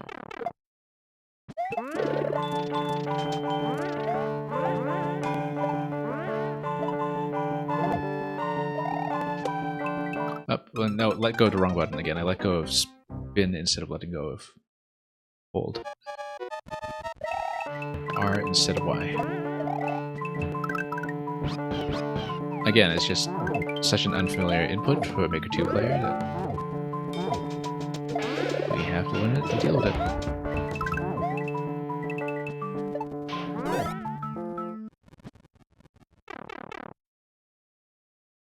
Well, getting there steadily. Oh, yeah, spin works out fine. That was probably supposed to be a standard jump, but it doesn't make a difference. Short bounce. And then, yeah, short bounce up here, and then we get out of the pipe. That's 6 seconds remaining, so there's still some material left there, unless it's not a tight timer at all. Yeah, no, I did a high bounce on the last one going up to the donut blocks. The short bounce actually would have gotten me up there and through the piranha, instead of having to improvise in an awkward position. Best attempt yet, though. We're almost out of here. Nope, miss.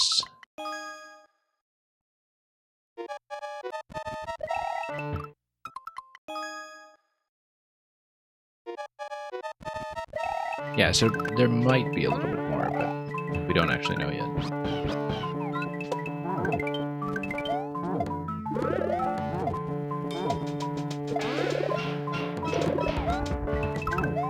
Nope, too early on a spit.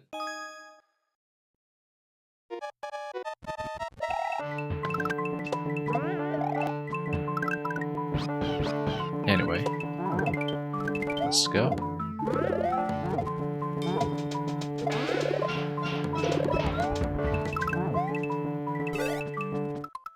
Yeah, there's a particular rhythm that you need to go for between the shell spit and the Yoshi jump.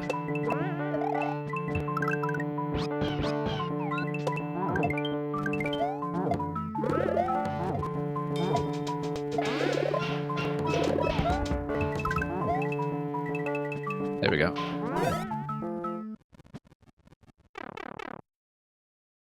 Always a sigh of relief every time we actually make that. This bit is pretty flexible. Short bounces all the way. And through. Is that it? It is. Got it. 5 seconds remaining too. Not tight. Yeah, the inputs, again, are actually all simple inputs. It's just that you need to read what to do along the way, and as you figure out each segment, it's pretty quick and rapid fire. And thank you for the GG, man. And of course, you know, figuring out shell jump out of the spin jump was something that was very unusual, and as you can see, off the record by about a little under 0.1. Anyway, let's do some more.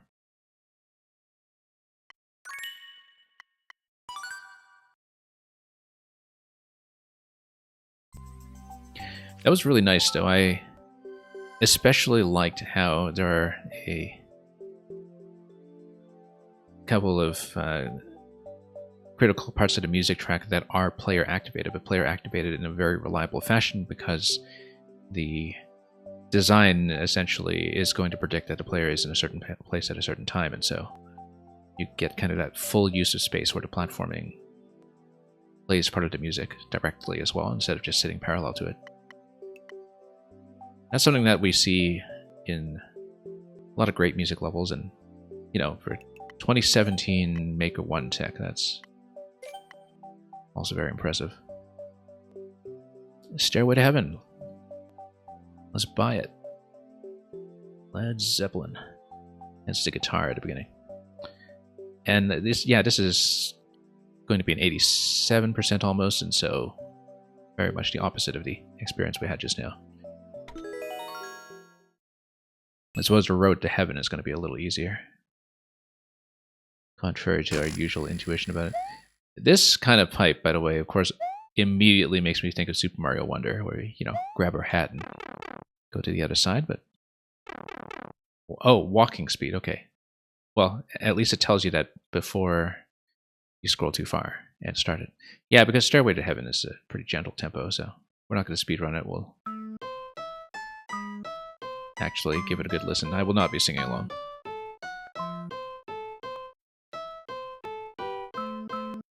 Actually kind of nice to just have a full-size track at walking speed for once. We do need to jump, of course, and not get whacked by the dry bone instruments. Kind of impressive that the clear rate is still up in the high 80s, even though there's clearly death potential from the dry bones, which, we don't want to do that to ourselves, but it's Super Mario World, it's going to happen. I mean, if it were just an SMB3, that problem solves itself, but I guess it needed these Goombas. Anyway, here's the Stairway to Heaven. And let's get back to walking speed.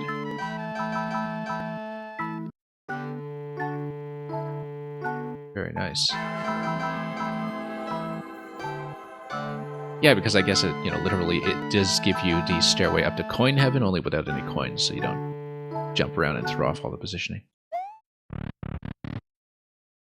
And that's it.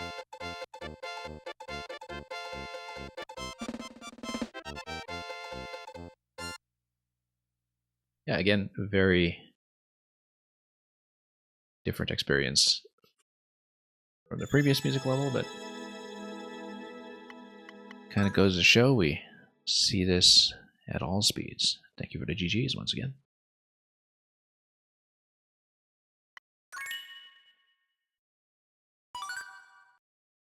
Means we can speed through a few more, perhaps.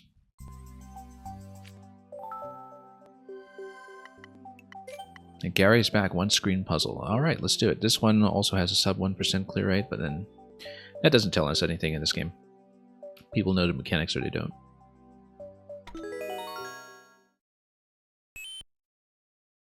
So yeah, we didn't have too much trouble with the first one-screen puzzle once we just mapped it out. And again, we do need a coin collection here, which will require my presence. There's going to be a little bit of hidden information here, like what's in the question blocks. You will need a P-switch active in order to get through the key door. Let's map out what the ending sequence will look like. The ending sequence will require you to get through the key door while having some way to defeat the Muncher, which will likely be a POW. So I'm expecting that we need to hold a POW into the key door at some point. Also, that P-switch timing is going to matter in some places in order to get us through the various coin or block gates. The thwomp activates the Ps.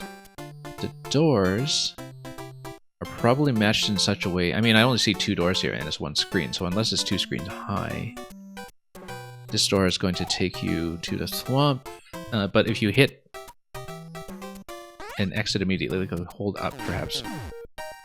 Nope, that's not going to go. I was thinking, like, if I just hold up immediately, then maybe we just revert through the door? But I don't think that's the case. When you hit the P too quickly, even if you hold up while entering the door, so it's not going to be it. Let's, of course, check the question blocks. POW, as expected.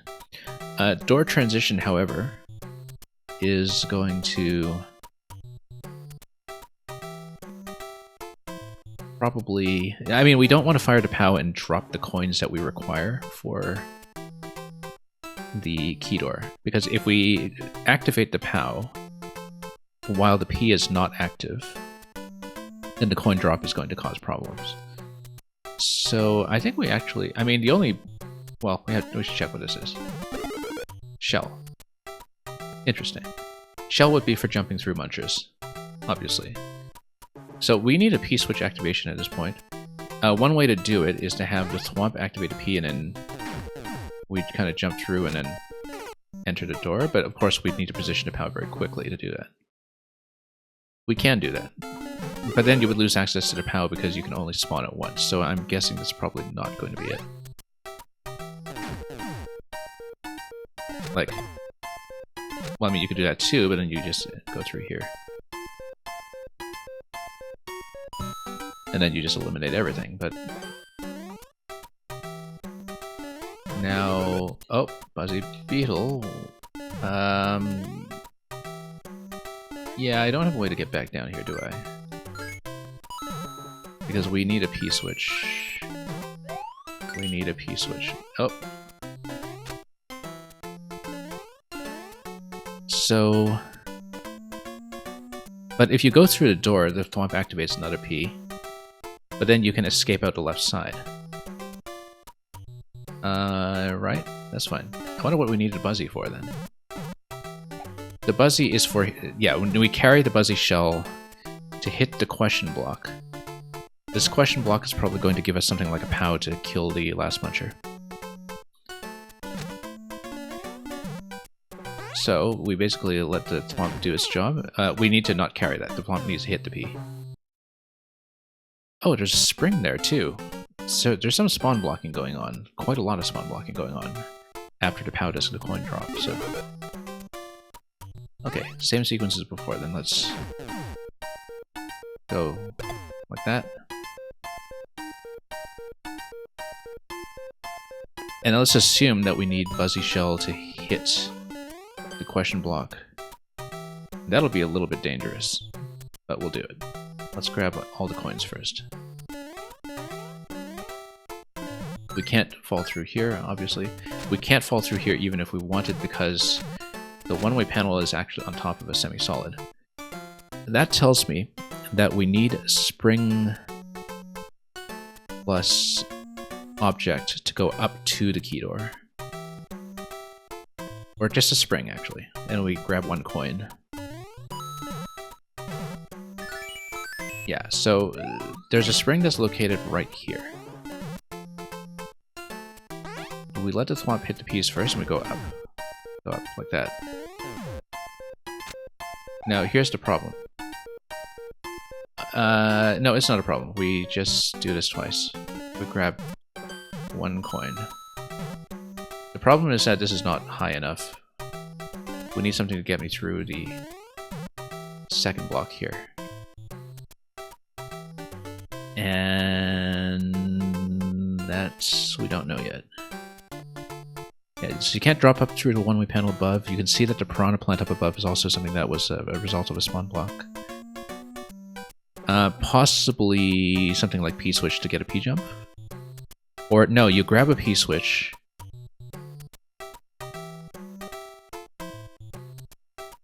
Actually, let's try it like this. You drop this. No. I was thinking I need some way to grab a P, and if I grab a P, then P-switch under the spring gives me the spacing that I need. That's not going to be it so far. Possibly we do need to save the POW for later. We don't know what the last question block gives me. If it gives me a POW, obviously it solves a big problem, but there's quite a bit of hidden information here when it comes to spawn blocks and the like, so... we will see. Let's go back. Yeah, so can't go down through there. And, you know, these note blocks make me think that you can do something like stomp on top of a muncher and displace it, but we will see. We don't know what this last brick over here is either. I think these are just decorative, the ones that are in the middle, because they weren't affected by the coin drop, so they were not the kind of blocks that can turn into coins. Let's go through here to get the spring, so we'll at least progress. Yeah, the thwomp does kind of need to hit the second one. And again, we want to eliminate the right side.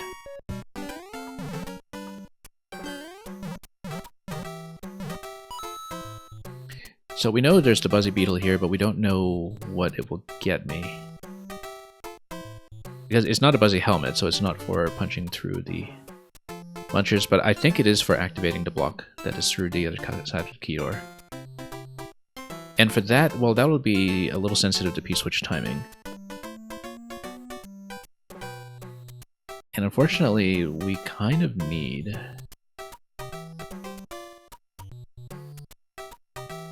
the... Well, why don't we throw this right away and see what happens? Okay, that kind of works.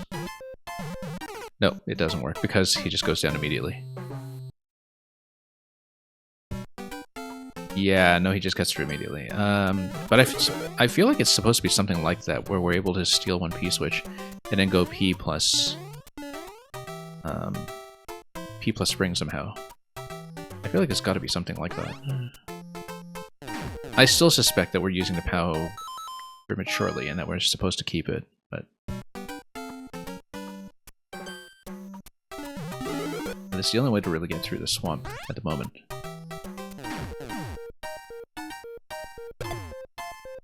And do all of the coin drops that are actually necessary in order to remove spawn blocks for later. Anyway, no reason not to get the coins at this point, so we'll just go for it. But the next step after that is unclear. Obviously, you can go through here whenever you want at this point. It does make me think that... Yeah, we definitely want to get rid of this one here. No, not both. That's a mess. So, unknowns right now. We don't know what to do with the Buzzy, although I suspect we take it through the key door what doesn't fire. And in fact, we would stand on top of the cloud and drop the Buzzy Shell and fire the Buzzy Shell to the right side, and that's how you safely hit the question block. Presumably that gets you a POW. If it gets you a POW, then you're able to hit the muncher with it.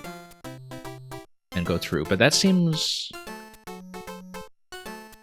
almost too straightforward. So the trick right now is how to set up the spring so you get an additional tile. I think it is going to be by trying to figure out how to steal a P-switch over there. Like what we did with dropping the spring on top of the P, so that the thwomp is precluded from hitting it. The problem with that is that it's very difficult to get the thwomp to actually stop moving, so I can go through safely. No, we needed to take the POW through here. Hang on.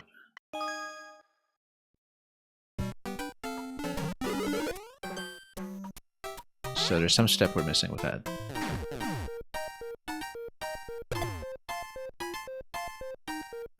I don't think there's any other information that's hidden for me at this point. It's just a matter of figuring out how to do all that safely. And of course, we do need a P-switch active while we do everything with carrying the Buzzy Shell through, which is going to be execution sensitive, but we'll deal with it.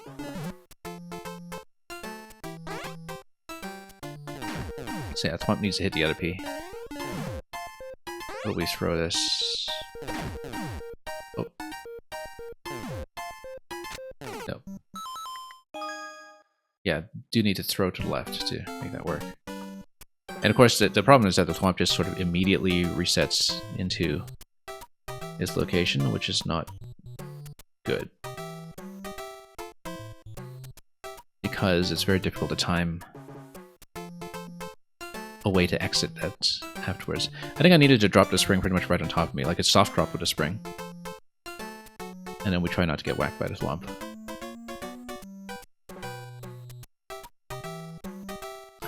But anyway, yeah, so that's going to be a bit of an execution matter to research.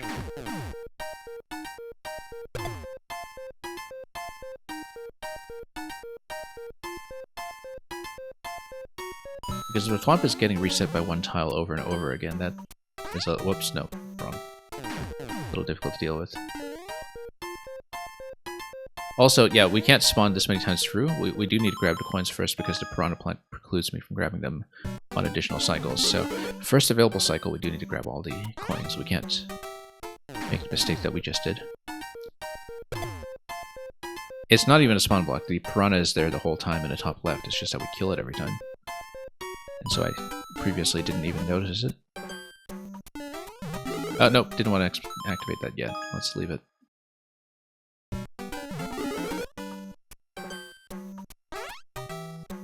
I think I've got most of this route figured out. It's just one minor issue here that also happens to be very deadly.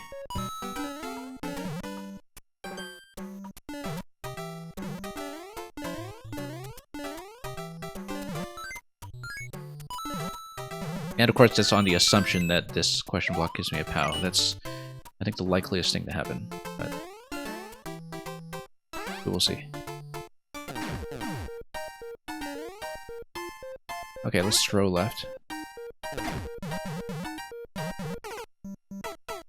Yeah, it needs to go up first, but it really kind of comes back down very quickly, and so it's... Maybe we need to kind of let it finish its 3 bounces first. I think it's got to be something like that that allows me to get through with a P, but we just have to go through everything to set it up before we'll really know. Actually, no, we don't. We can practice it by ignoring the pink coins for a moment and just doing the segment in the bottom right a few times. We can just practice it instead of doing the rest of the level to get up to that point. So for example, if you do soft drop here. Nope, it would need to be to the left. Hang on. That's okay, we can grab it down. And just try it until we understand how the position is supposed to work.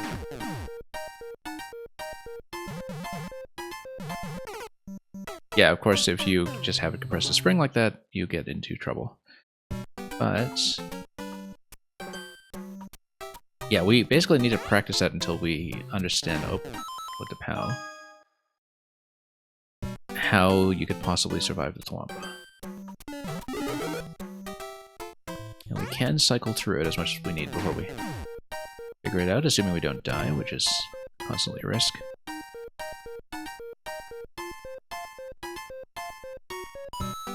I may be missing something else about it too, but... notice that with the thwomp in this position, if you can drop down safely from up top with a spring having been spawned here, you can do something, but we only get, again, 1 valid cycle up top before the piranha becomes a problem, so... On the other hand, the slot next to the piranha tells me that it's possible to fire a shell towards it. No, the shell would just go over. But the shell would eventually bounce in a place where we could pick it up again, so... basically, there are things we can do with the shell much earlier. But we'd have to deal with this muncher every time there's a respawn. So it's not like we can just take the shell up here and fire it, with the piranha still alive. Because the munchers would be alive as well, and so...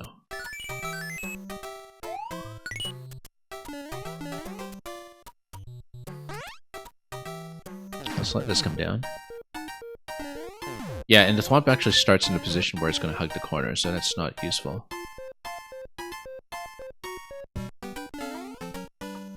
So we need to figure out how to steal a P-switch, basically.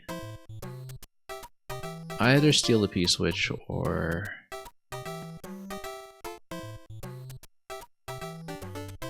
let's see what's... oh, that's new. Okay, this I didn't know about. That's important information.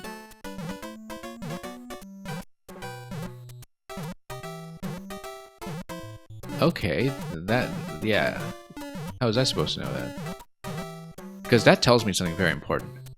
Which is that if you jump on the note blocks that are in the top middle, they displace the muncher. The muncher goes down to the left and drops POW and P for me over here.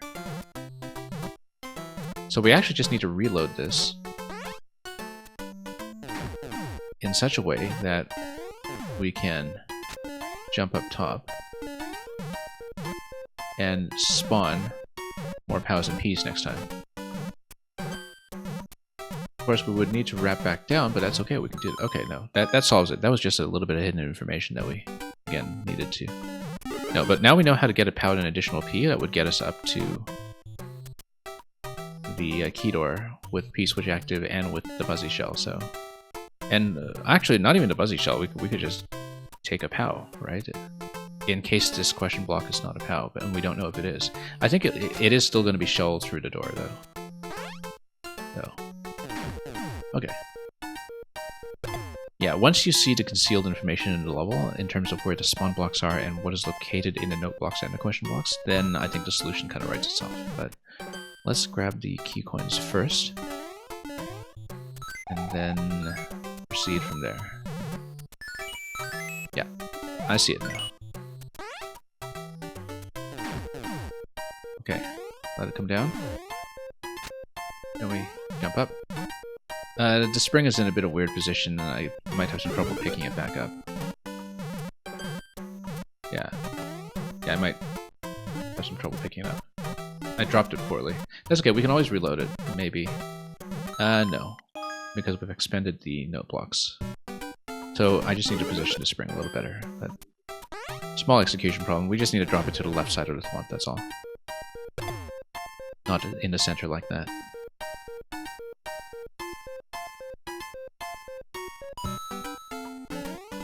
Okay, so coins first.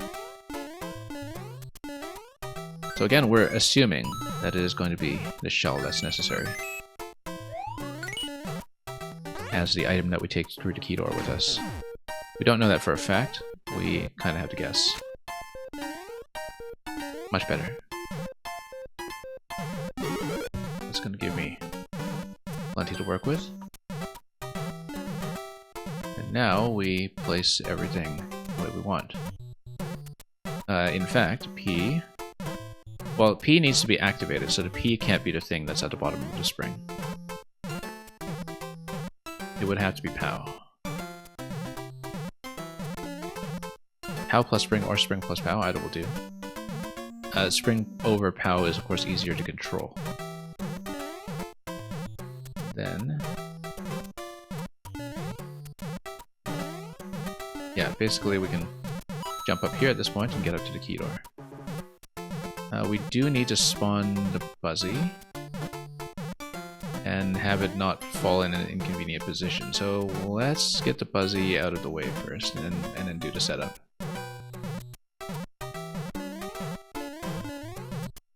And let's not accidentally touch the P yet, so let's place everything out of the way and so we can set things up properly. Okay, good. Now. Oh. That's okay. The POW can just block the Buzzy until we need it. Oops. Block the Buzzy until we... Come on. Let's get things out of the way until we can use them. Block it with a P. Then drop the spring from this side, so it'll be a little easier for me to jump on it. So we grab the Buzzy Shell, and then hit the P-switch and then go up. On the cloud, and we fire to the right. Is it a POW? Yes, it is. There we go. That's a clear. Yeah, once you reveal all the information, actually very simple.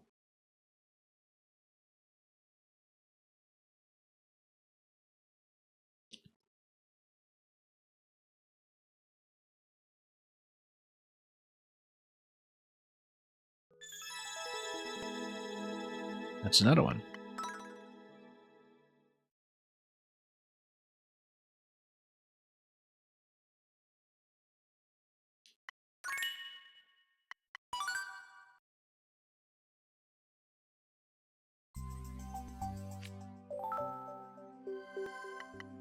Okay. Drop the beat, guess the band. 74%, so I guess it's not going to be too deadly if you get it wrong. Which is good because of the 6 that are listed here: Scorpions, Beatles, Gorillaz, Pearl Jam, Nirvana, Oasis. The only one that I have good knowledge of is the Beatles. Everything else is too new for me, because my popular music knowledge just drops off a cliff somewhere after the 1960s.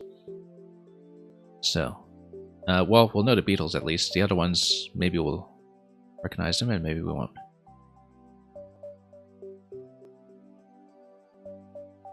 And if we guess wrong, we'll guess wrong, so.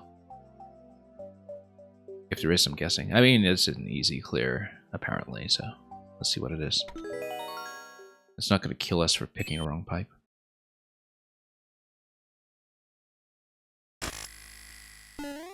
Okay. Oh, drop the beat. Probably we have to activate this by dropping the mushroom, and then it starts tapping everything. I bet that's the concept, is that everything is on the loop here, but then once we drop the mushroom, then it's going to tap all these note blocks that have been loaded in and play the tune.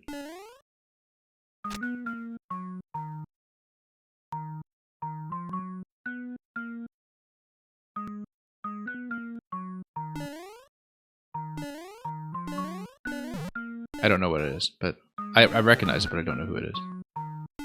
But then, you overlay the instruments.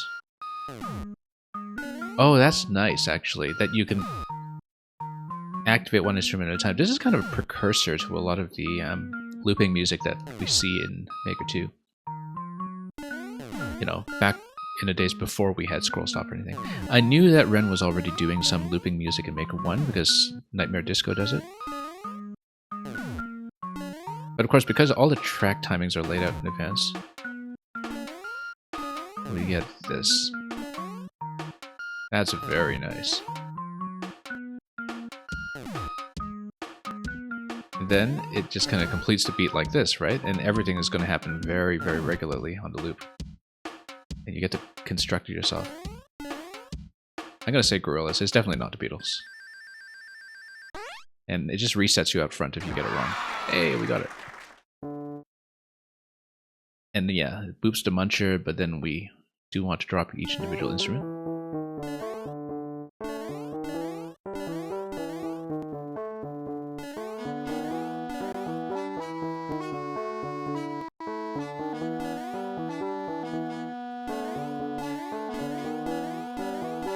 This also seems somewhat familiar to me, but I actually would just have to take a stab in the dark about it. It's Pearl Jam, Nirvana, or Oasis. I'm going to say Oasis, but maybe this is an embarrassing guess for somebody who actually knows material. Okay.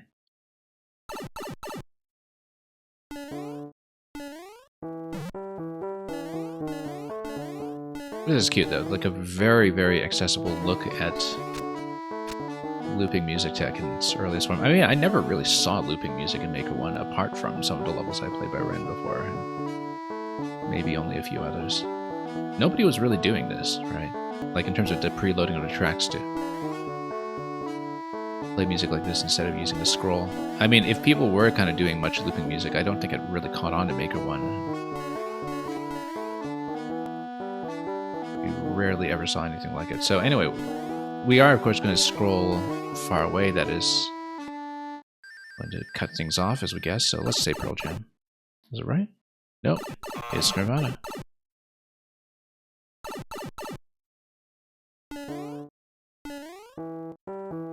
I think I only know one Nirvana song, and this is not the one. So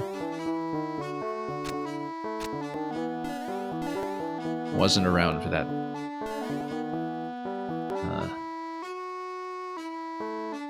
Whole kind of cult of personality around Kurt Cobain. Anyway, now let's drop another beat. And we're going to drop both the POW and the P here. It's going to give you a drum beat. Very nice. And then, yeah, everything's just going to be beautifully laid out to make this work. I can't quite hear anything playing off of this instrument yet, but anyway.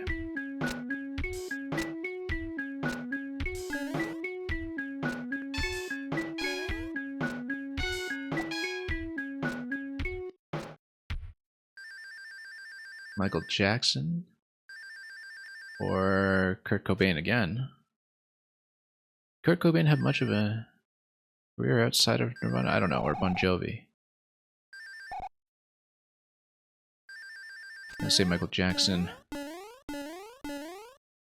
Because that vaguely sounds like Sonic the Hedgehog 3. It is correct. I think I recognized it though, sort of.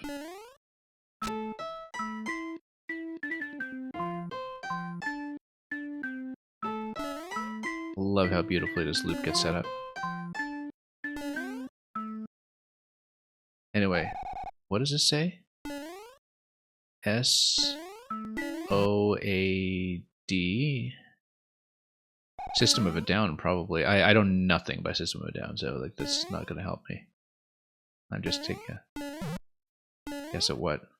That stands for RHCP.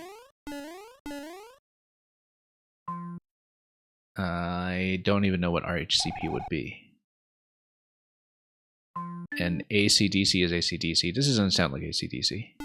I know a few things by AC/DC. Maybe. Red Hot Chili Peppers. Oh yeah, that's right. Yeah, I know who they are. I've actually probably listened to an album by them as well. Let's say Red Hot Chili Peppers. And that's correct.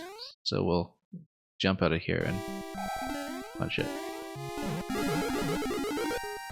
Yeah, very interesting kind of prototypical looping music level in Maker 1. Like I said, while Maker 1 was active, I basically almost never saw this tech. Except in other Ren levels. So it kind of gives you a window into how, you know, totally independent of the kind of looping tech that became standardized when Getcha/General BB wrote all the guides in Maker 2. Ren was already doing global looping music kind of ahead of everybody else, including Immortal Koopas, just sort of with his own system. And you can kind of see some of that early research going into it here in Maker 1. So, yeah, thank you for the assistance, Meg. Because I don't know my Red Hot Chili Peppers. I mean, like I said, pretty much in this entire set, the only band that I would claim to know well is the Beatles. And I know the Beatles very, very well, mind you, but... Anyway, getting over it with Mario. 5%, but, you know, it says getting over it, so we don't actually know what that tells us. You didn't know the song? Yeah. Yeah, but, you know, at least you told me what band it was, and then I thought, okay, stylistically, that does kind of sound like them. From what I remember from way, way back. I don't know them well. Yeah. Let's do the getting over it level, and let's see if we get over it. 5%? I don't know if getting over it was so much of a genre in Maker 1. I mean, I'd never even heard of the Bennett Foddy getting over it until Maker 2 when people made all the parody levels with it. Yeah, you basically need to edge jump everything, I guess. Maybe. Or maybe just go up the ledge? I don't know. I hope I can actually do this, because this is not the kind of level I can do in Maker 2 either. You definitely seen some Maker 1 getting over it? Yeah. As you can see, I haven't. So this clear rate might be something to be taken seriously. You know what? Up this way? Nope. I don't know.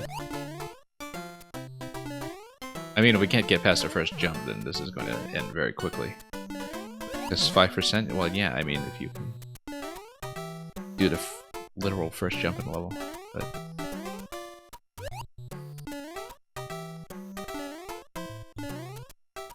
anything invisible for me to work with here? I guess not.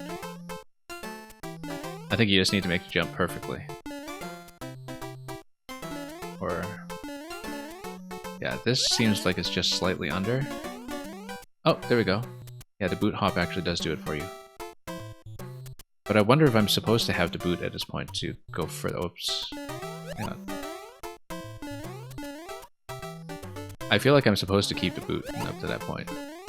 Or we just can't make it. But I could be wrong about that, of course. But I think I'm right about that. Yeah, we might not actually be able to do this one. Because I know I can't really do getting over it levels even in 2, so... I just have to straight up skip it.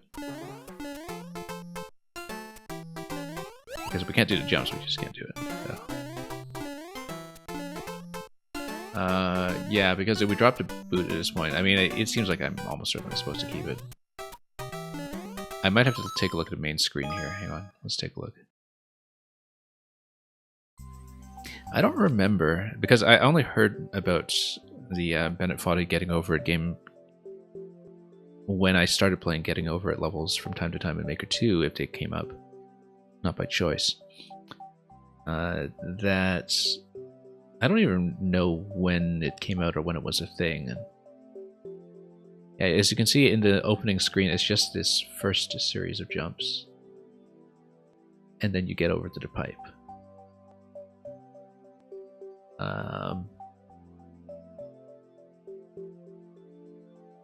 Yeah, this one, I might have to look at it in the editor and see what exactly we're dealing with, even if it is a massive spoiler or something, because it just looks like I can't make the jumps, which is a bit of a problem. Because I don't know if it's going to turn out to be interesting anyway. We might actually set it aside for now. I mean, I know we, you know, kind of gave everybody up to the level so far its proper respect, and it's sort of too bad we can't get over it here when we have such spectacular pixel art to look at. Now let's give it another try. Probably won't stay with it.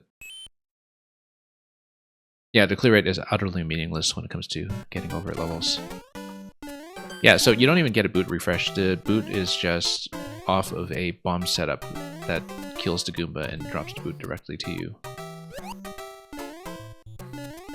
And the boot drops directly under you, so there's no momentum of it, of course, so we know that. But I think we kind of need to take advantage of the bounce, where you kind of had to come off the bounce. So. If you don't get the bounce, then it just doesn't go. Oh, there we go.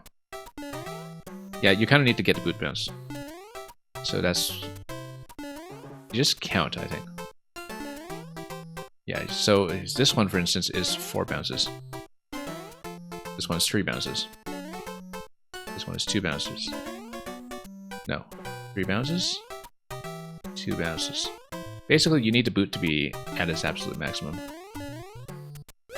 Let's see. Oh, no. Oh, that's a problem. Okay, that's okay. We made some jumps. We just take advantage of the boot bounce. Let's see if we can beat the first section. 4 bounces. Hang on. 4 bounces. 3 bounces.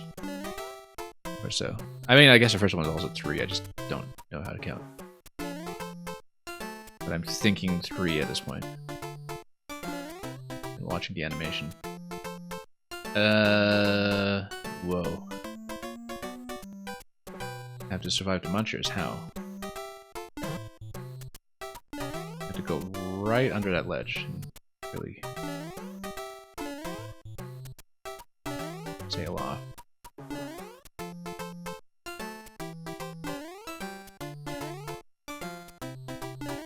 Okay, we actually are making some of this. Just need to build up some speed, and then here I'd have no idea how to make this one. Unless there's an invisible block on the track or something. Which there might be. No, I think that track is just for the initial boot setup.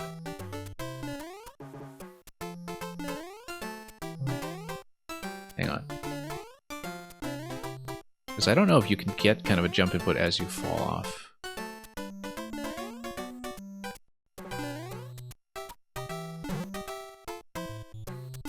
Because maybe you can, when you're still in the falling state. It's very, very precise though.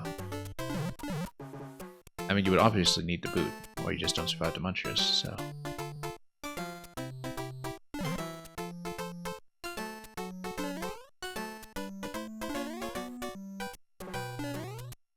Okay. Well, we'll learn something by the end.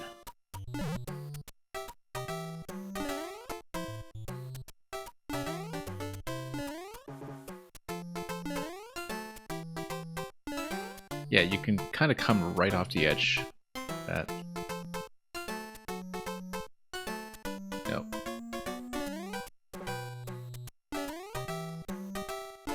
See, now that we've progressed this far, I feel like we have to figure it out. But...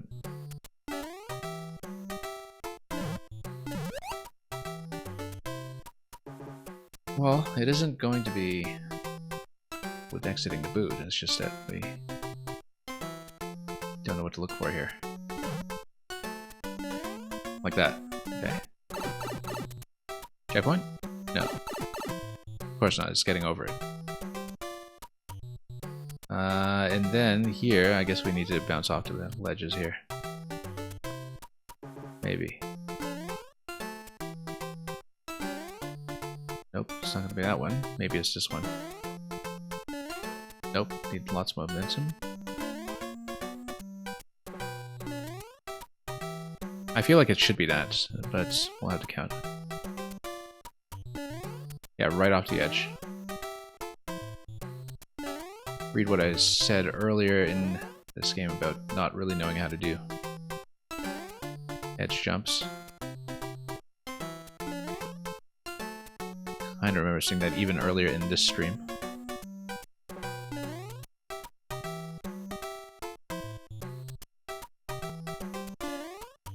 Yeah, you have to get the boot bounce basically, and you're still able to jump at a certain point off of that. Nope, we get an additional bounce in it. Maybe even some momentum here. Nope, not quite. We'll try to find the appropriate adjustment. Yeah, actually going off the first ledge does kind of work.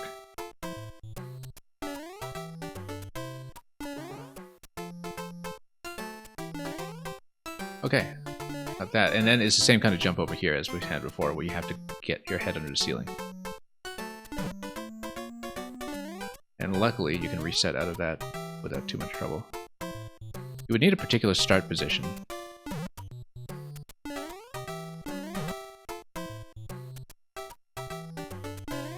There we go. Checkpoint, look at that. And of course, mushroom check. We actually got checkpoint on this, that's remarkable. Never thought I could have done it. I'm sure we have another boot set up here. Yeah, there we go.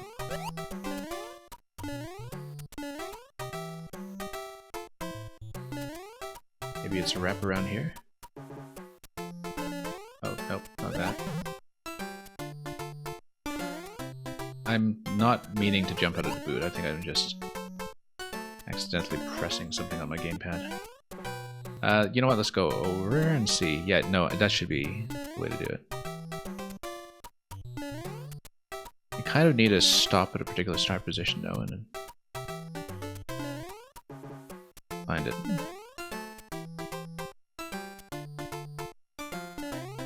It's not as punishing as a lot of getting over it concepts, at least.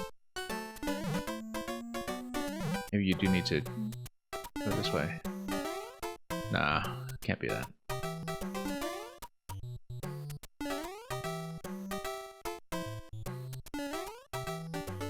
Yeah, there's a bit of timing to work on here.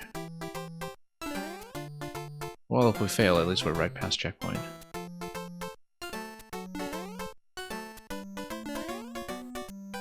Anyway, it kind of gives you a broad spectrum of what was available in Maker 1. You know what's actually very good for getting over at levels is global looping music.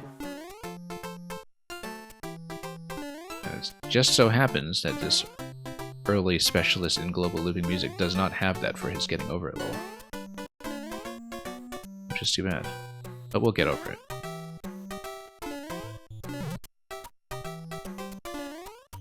No.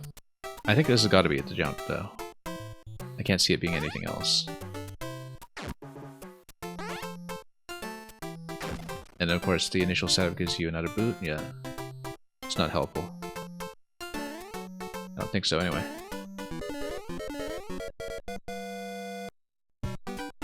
Well, I don't know how long I'll struggle with this. I mean, I guess we should respawn a checkpoint at least once since we earned it. But I honestly don't know if I can make it. Because the margins on this are too tight and we just don't do precision stuff around here. You know, we can kind of scout ahead since we're running out of time. see what we're dealing with. Yeah, it's gonna be one tree after another. Trying to count bounces here, but it's not quite working. It might be that we kind of need to start at a different position, like start off the door rather than from the edge, and then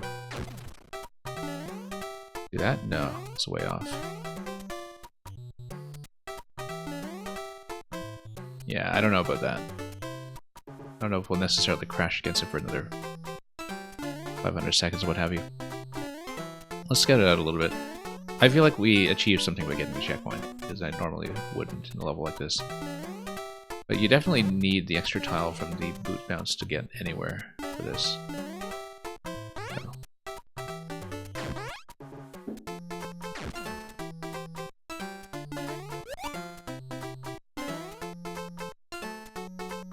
Maybe jump from the second stair? I was thinking about that, but you don't really fall into that very well, and if you start from it, you don't get nearly enough momentum. I was thinking about that in one of the earlier steps as well, but now you actually do need to forward momentum from the dash. And you kind of need to hit it at a very exact moment on the boot bounce. You see, almost got it that time. We almost got it, so I do want to try that a little bit, but probably not for too long. I don't think I'll go through the full 500 seconds on this attempt, but you know, if we make progress, and you might be surprised. Yeah, you kind of need to be halfway up to jump on the animation, and you're still able to jump. You have to go very, very late. Yeah, you have to go when you're already kind of in the air in the animation, which is not intuitive at all, so...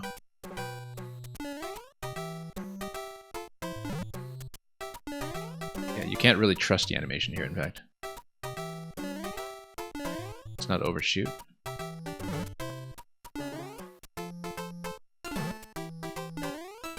We just had to make a little bit of progress here just to keep me busy. Oh, no, missed it.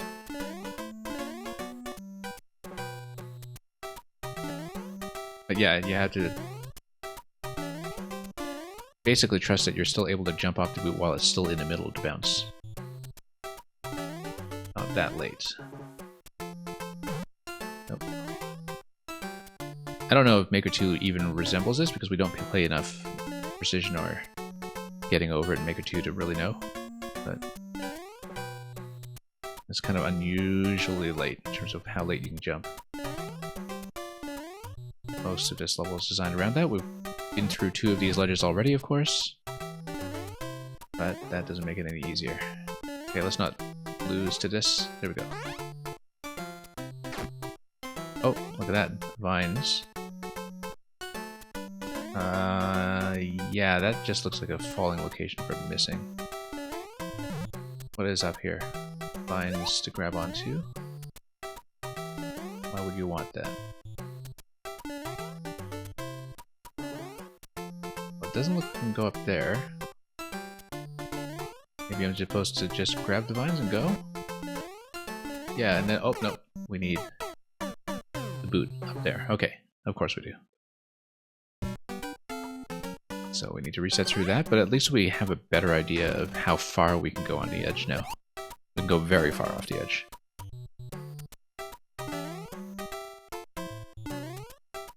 And we made enough progress that I'm kind of willing to try it now, which I really wasn't sure about. You have to go very far off.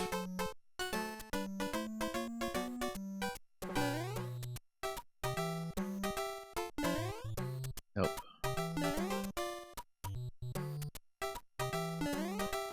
Almost. Yeah, you have to go pretty much halfway up to make it. There we go.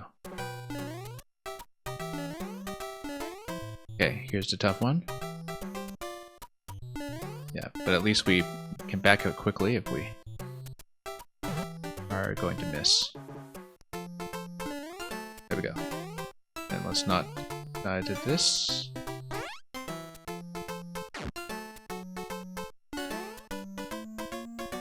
This seems like it's nowhere even close. And I don't know if the vines are just decorative or just allowing you to scout. I think they're just allowing you to scout. But maybe it is off of this one here. We just build up full speed. Yeah, it is. Yeah, that's what it is. Okay, actually we got out. Hey, checkpoint 2. Can't believe I made it here.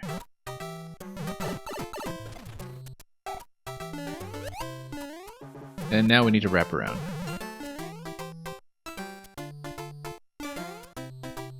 Yeah, you just kind of need to count in some places.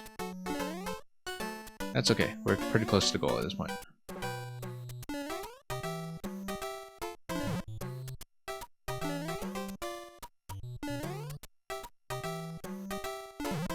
Yeah, you just kind of mentally need to keep it timing and check. Oh, no.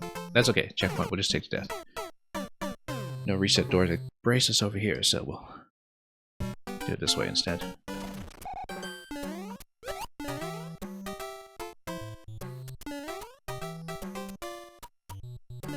There we go.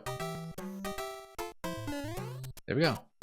Are we going up for that bonus? We can, because we can just jump into the boot for it.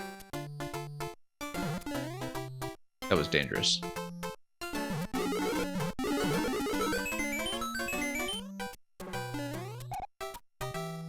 I cannot believe I actually cleared that. And relatively quickly, too. But yeah, it's all just about seeing the edge jump off the boot bounce, where you can actually get halfway on the bounce before you lose the ability to jump. Like if you're still kind of on the upswing with bounce, you can do it just fine.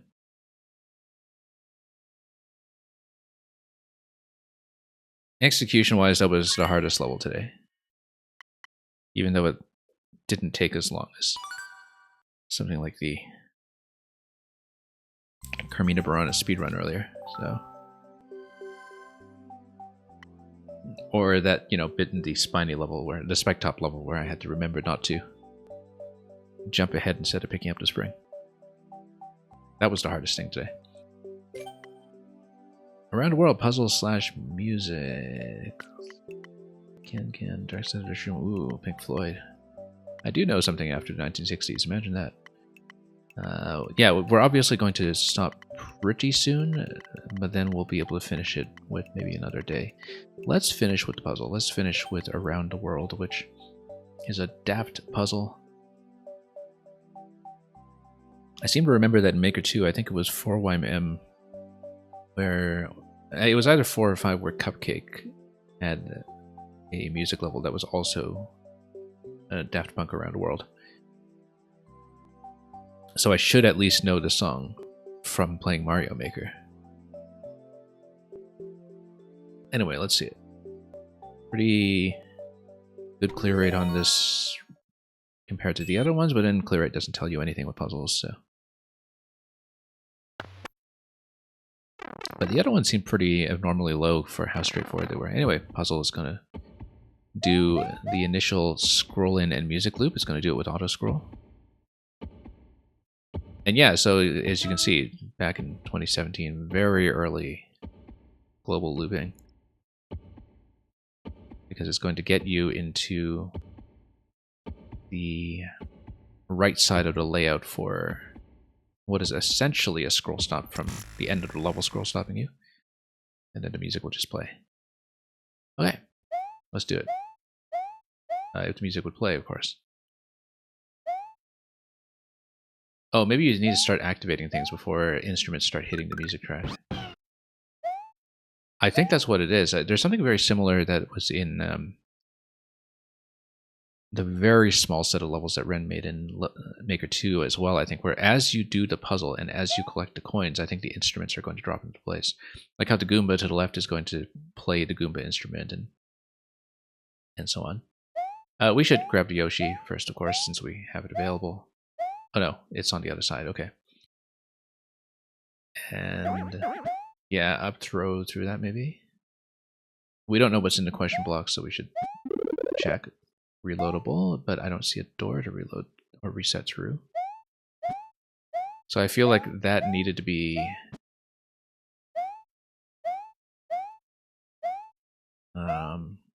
well, I mean, it's not going to be something going down either. So I don't know what this question block is about, to be honest. Because it's not going to be useful going in either direction. Anyway, POW here would of course eliminate a muncher. This would require either a shell to the left or a mushroom. The muncher, hang on. If you eliminate it, then you're able to grab the spring. Or you can just use the spring to launch it, but then that would block your way to the POW, so probably not that. Yoshi is eventually going to grab a bunch of objects for me. And then this would be a shell spit to the left, which would then activate the mushroom as an instrument. It's going to be a lot of shells, actually, I think. Or something to that extent. We don't know what the first input is, that's the main issue right now, but it's going to be something with the spring. Probably just getting the buncher out of the way. And eventually we'll kill it with a POW, perhaps, but... oh, up throw. It's Super Mario World, what are we doing here? And perhaps eventually we can take a damage boost through that or something, but we'll probably up throw to Yoshi and try to get him out of here. And Yoshi will not die to the bomb because he's Yoshi and he doesn't do that.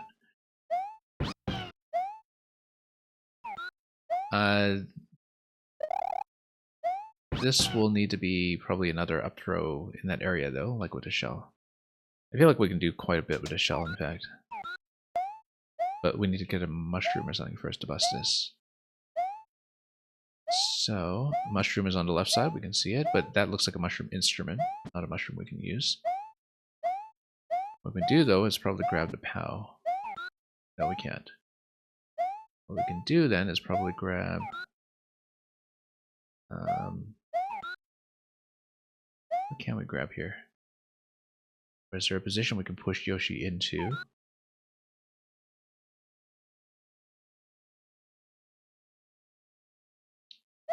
No, we just follow it up over here, and then we...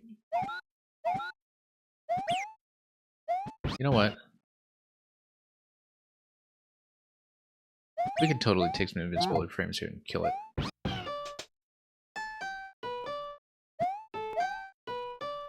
I wonder if we could have gotten Yoshi to just run and then do something for us there as well. Well, we opened that up, and then we would need to open up that block to get within range of picking up the spring, which we'll do. There we go. Sideways spring is something that we'll use to open something up. Let's see what we can bump, other than the piranha plant up top, which would be one answer.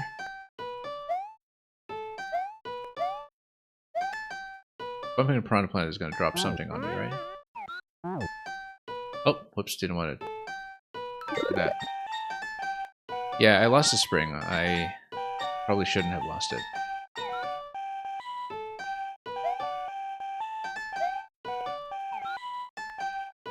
Because having fire probably would have been useful to me here. Also, I wonder if taking damage on a piranha and letting Yoshi run down here would have been good, because then it would probably drop a bomb on the note block over here. Because, yeah, it definitely is a bomb location, I think. Where the note block would drop a bomb to give me access to that coin. So the question is, do we run Yoshi there with Yoshi damage, or... oh, you know what? We can totally grab this coin. We can do it easily. And realize... well, we need some kind of object that we can use. Fire Flower obviously would get me through this block as well. Fire Flower, in fact, is probably quite promising, were it not already in use as an instrument. Why don't we just run this way with Yoshi? Oh, I'm stuck. I will die. But Yoshi totally runs over there if we take damage with the piranha instead of bumping it. But then the problem is that you would lose Yoshi at that point. And so So we'll just need to figure out the order.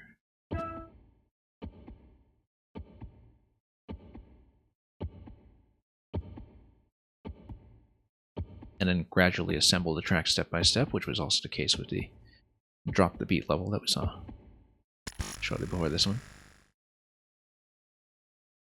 If we wanted a Yoshi run, though, rather than something like a shell activation, this would definitely be the place to do it. It's just that I'm not sure how we would get Yoshi back. Unless he deflects off of the note block and comes back towards us, but I don't think he would because of this ledge over here. So anyway, we will do this again.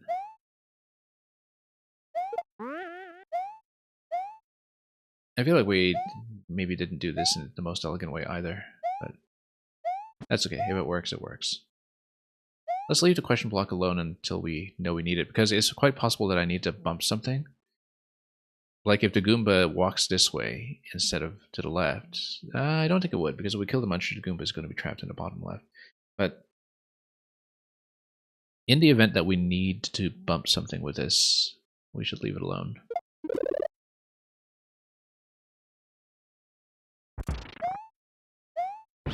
No, I feel like that's got to be first.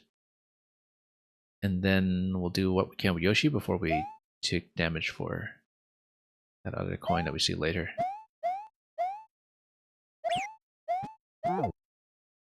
Then Yoshi's gonna run. Oh, don't go away. And then we can grab this. Now, Piranha is an obvious target to bump, but I wonder if we can bump anything else that would be useful.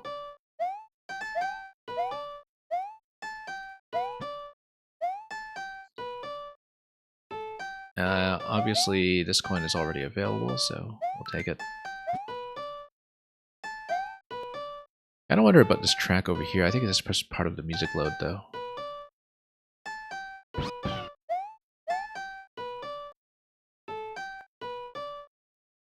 We probably should not get Yoshi into the run while he's still holding something here. I kind of think... Actually, no, Yoshi would just run across a single tile, right? So I don't think that'll be it. I think it'll be something else to get us over that bomb. It might even be the Goomba. Like, we might... I mean, the thing is, the fact that the Goomba is being used in an instrument doesn't mean we can't use the Goomba, right? Like, we can still use it. And I feel like a Goomba spit allows it to walk down there and grab that. So I'm going to assume that we actually do need the Goomba. And we're just going to drop this for a moment. It makes more sense than Yoshi Run, which would go straight over the single tile. So yeah, you actually should use the instruments, from what I can see. That would require me to push Yoshi a bit. Sad that would require me to push Yoshi a bit, can I? Here we go. Now, of course, we need to get back out with him afterwards, but then we can probably crouch through with him. Oh, no, you can't pick him up with Yoshi. Yeah, no, I completely forgot. It's not a shell or something. Yeah, okay, so we just basically blew that instrument. That's okay, that's okay. Oh, hey, you can do that. Except that doesn't really help you very much. I guess it does. I mean, it gets you the coin. I don't know if there's a better way to do it. There probably is. But we'll take it. However, we no longer have a way to get that coin down there. We would have to lose Yoshi for it for sure, I think. With a run. But I still think Yoshi would just run right over. I was hoping we would be able to pick up that Goomba and walk it over to the left. That doesn't appear to be the case. We know how to get the coin to the right of the Piranha. That's not going to be an issue. So the only coin that we actually need to deal with is this one here, and it's probably going to be something to do with that shell. If we can get in position to grab the fire flower or grab the mushroom, then we're fine. Obviously, if we had actually blown this up with something else, then we push Yoshi through here, then we jump up with Yoshi and we grab the mushroom. But we need to bomb that to do it. And that would require some object that is not Yoshi to drop on top of that spring, like, for example. Well, I mean, I don't know a lot of the bounce mechanics in Maker 1, but I wonder if this bounce would just do it. Like if we,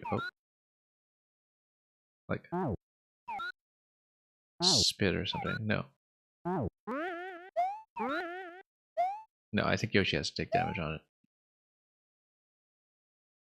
But this one looks like a spit. No, it doesn't.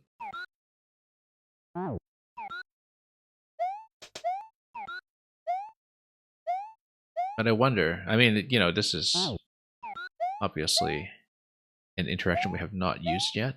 The only thing we thought about was using it to push the piranha, which does have an exit location that is pretty natural. I feel like the Goomba could have been usable. But then if we spit against the piranha, then we won't have a chance to move to piranha later. The Fire Flower is obtainable from the key door position, which is kind of interesting, but the key door is an exit key door, so that's not going to be it. The Fire Flower just plays the track on the right side.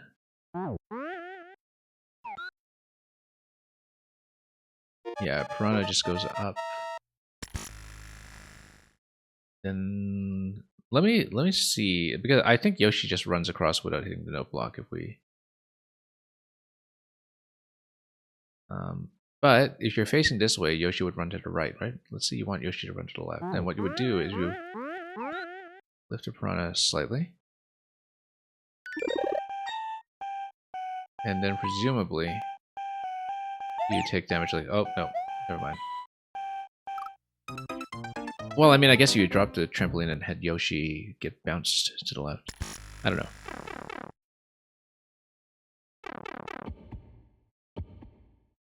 Yeah, it's basically an item order puzzle. And we see how to get a number of the coins, but I wonder if there's a way we can get the Goomba to walk the other way so we can use it. Because the Goomba seems potentially very useful. Although I'm kind of assuming that everything that is tucked away as a musical instrument is supposed to be used as a musical instrument. It might not double as a puzzle piece. Short of it, of course, is that we do need something to bust us through this block, which I think is only going to be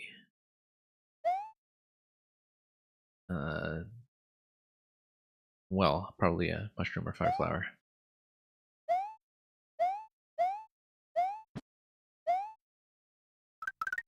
Again, we're kind of losing this pretty early, but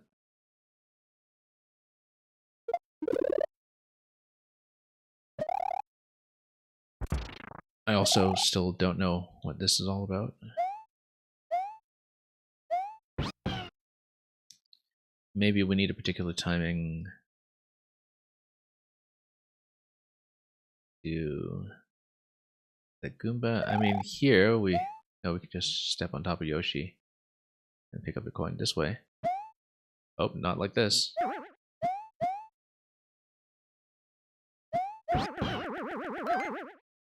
Oh, we actually got it too.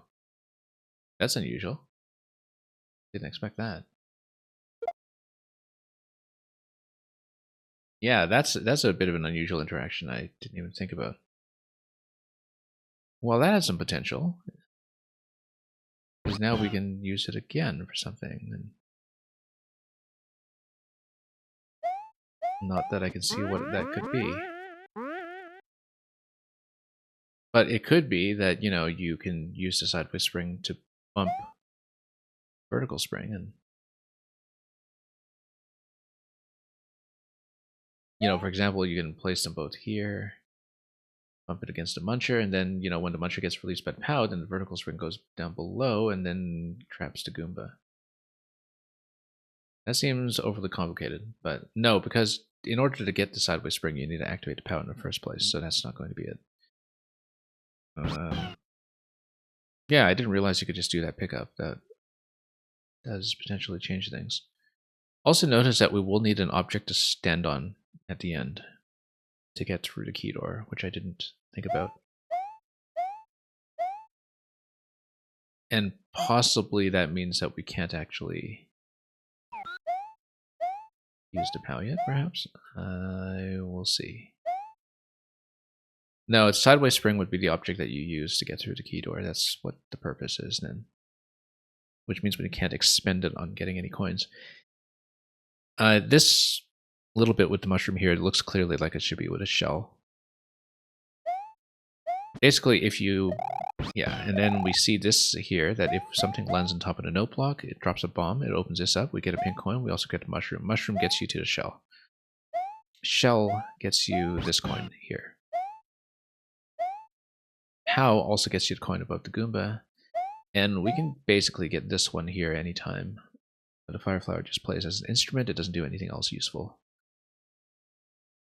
So yeah, then in that case I'm pretty sure it's not going to be something we activate through Yoshi damage. It's going to be through something else. Like perhaps spitting objects into each other to bump them into place. I still think that having the Goomba walk down here is the best bet, but it's already doubling as an instrument, and so... It might be something like grabbing something that moves, like a one-up mushroom, and dropping it there instead.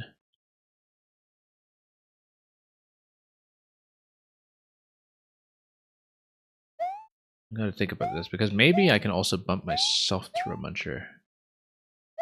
Or through a bumper, rather, at some point.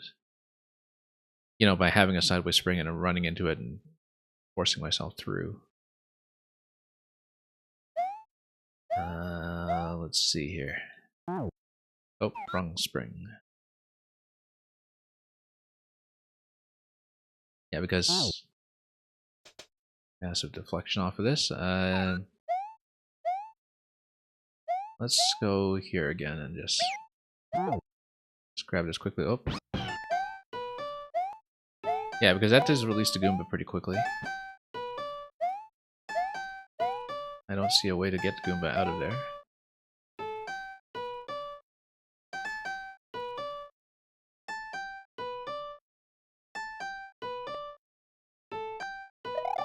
But let's just grab this first. Yeah, the coin to the right is not really going to be an issue when we eventually want to get to it. Best thing I can think of here is just bouncing one with the other. Like, basically, whoops, no, not like that. Basically getting in a situation where you can just bounce this object. And you can bounce it over to that note block.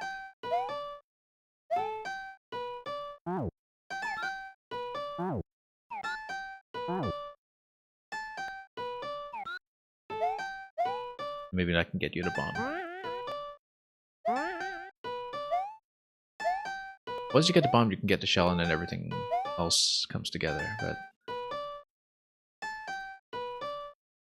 and it could, of course, always just be through Yoshi damage, but then that can't be until after you get the mushroom, so it wouldn't be that. I wonder if you can move the piranha somewhere, actually. I think it's just moving it to the side. Same way we did previously.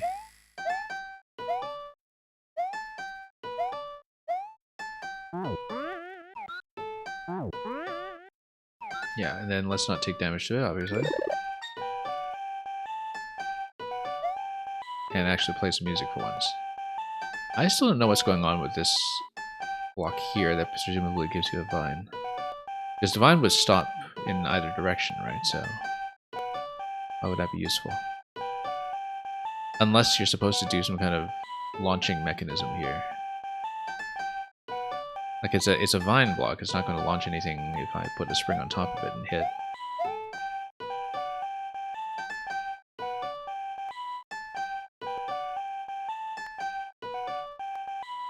But I wonder. So, yeah, best thing I can think of here is just to launch the other spring. And I don't know if it's going to give you the kind of deflection you need, because, again, Maker 1 wall bounces are very alien to me.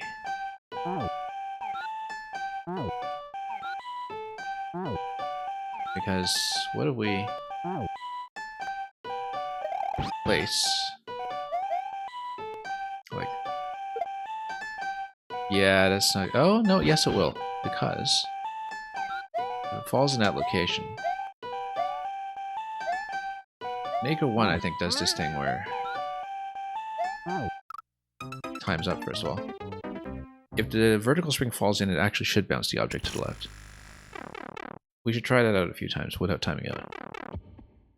Because that's the only route that I can see, is using that. But there is a problem with this, which is that if the vertical spring is out of range for Yoshi and I can't get it back, and we don't have something to stand on when we try to get into the key door later. Because the only real candidate for something to stand on for the key door currently is the the horizontal trampoline. And so if we use it to launch another object, we can't throw it too far away.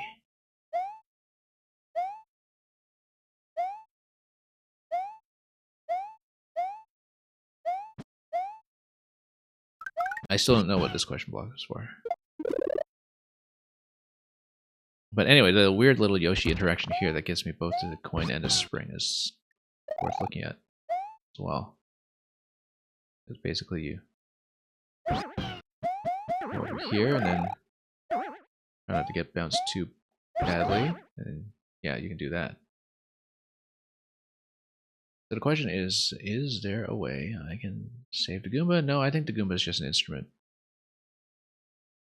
And I think you just need to probably place it here and then bump the object with the vertical spring. With the horizontal one, rather.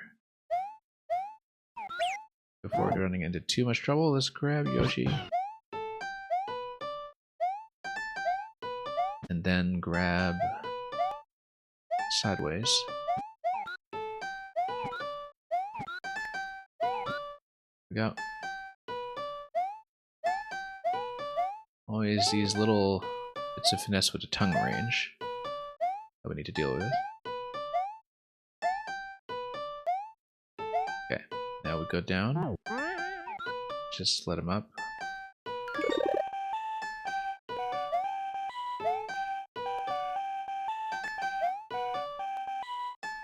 And I wonder if it is just going to spit on this. Whoop, not like that. Nope. Not even close. Oh. Look at that crazy bounce you get off of it, though.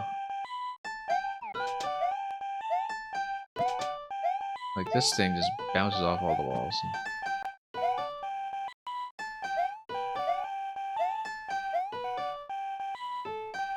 Well, now we really kind of blocked off that location, though. Because if it lands atop the vertical spring, obviously, it just bounces up and down indefinitely. I feel like the only option I see for that is still the Goomba walk. And if anything, this bit here is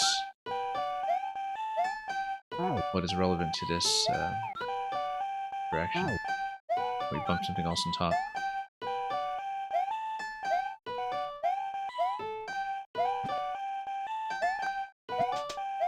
It could actually be that when you eventually take up the mushroom, you have to spit the mushroom somewhere to get it to activate something before you use it to stomp through the block. And yeah, like I said, still don't know what to use this with.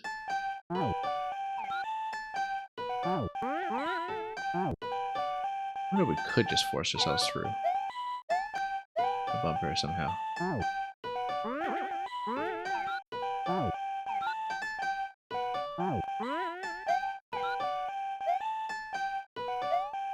Well, let's see.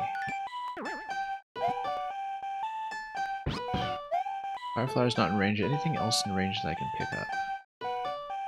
shell's not in range.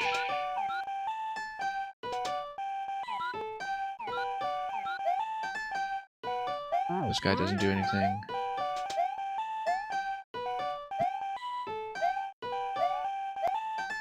I wonder if there's somewhere else that we could have used the piranha plants instead of just bumping it out of the way immediately.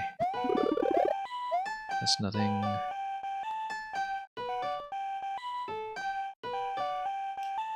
Yeah, it's the left side coin here. It's the only thing. We just need something to go there.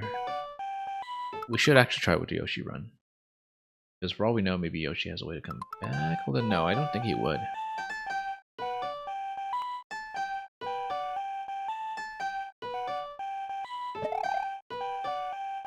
Like, if we can get the Goomba to walk over there. But I don't know how to set that up because the POW is the precondition to so much else, and the POW just drops the Big Muncher immediately.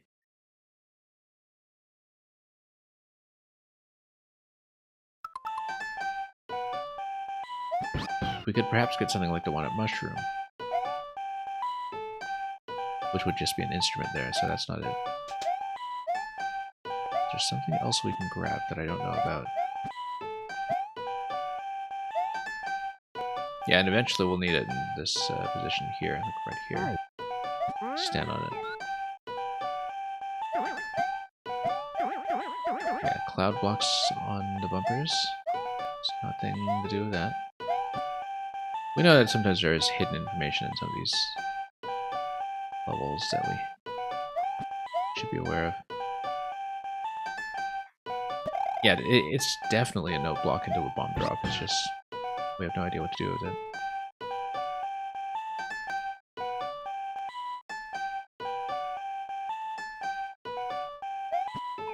So what does this do?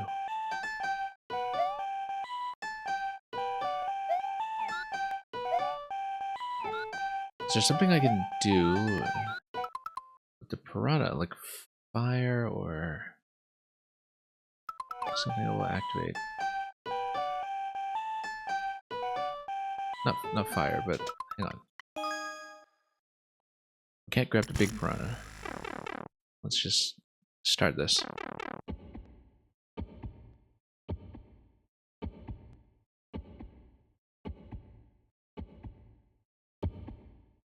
Load up the track once again.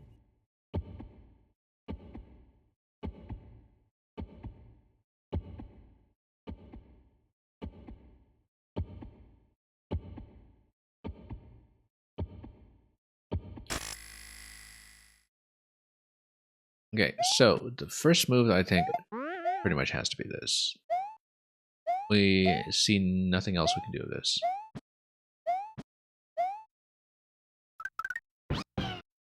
Question block is still a major question mark, I guess.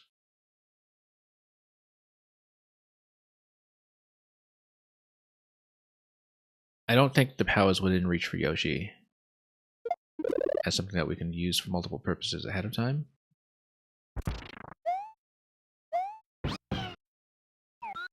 Yeah, it's way out of range. It's not going to be that. But of course, this little nuance here was something that turned out to be important. Actually, I'm going to take the damage on Piranha for a second. No, we know that Yoshi kind of runs off to the right, and that won't work.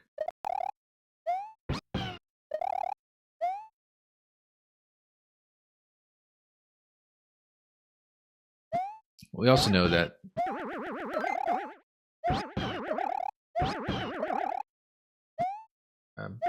so we could grab this previously. We could grab it again. Bounce Yoshi like crazy. Yeah, these Maker 1 rebounds always make it feel like they're actually part of the puzzle. And now, of course, Yoshi's in a terrible position. We can't actually get him back, I don't think. We kind of needed him. So this will be a reset, I think.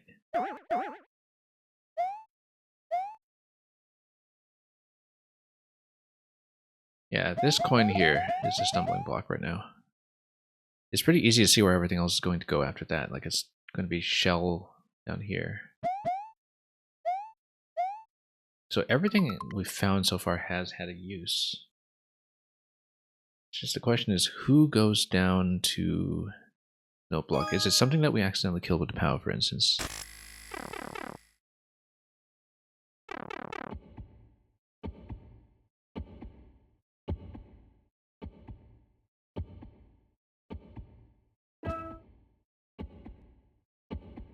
Anyway, we'll try it again.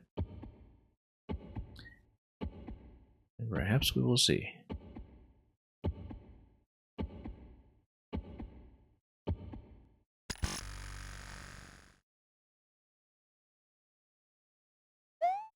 Okay. First move. Everything up to that point is pretty forced. Yeah, I feel like the solution probably will be some kind of weird Maker 1 rebound deflection.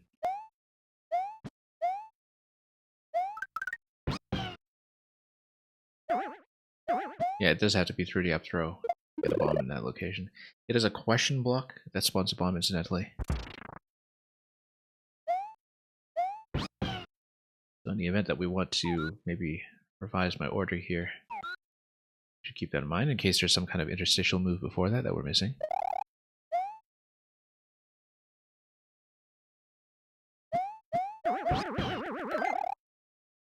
Let's not get bumped into the muncher, of course. Oh, no. Oh, that's a problem. There we go. Come on. There we go. Too close.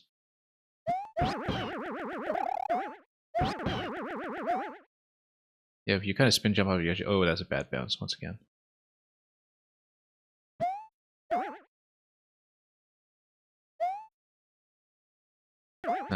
Yeah, I shouldn't do that. Or rather, I shouldn't do that yet. We don't really necessarily need to vertical spring a second time, unless it's something that we need to throw or bump into position, and I don't see how that's going to work. Ash Ketchum, welcome. Hope you're doing well.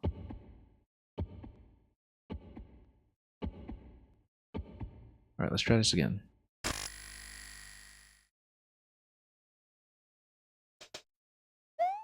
Then, up we go.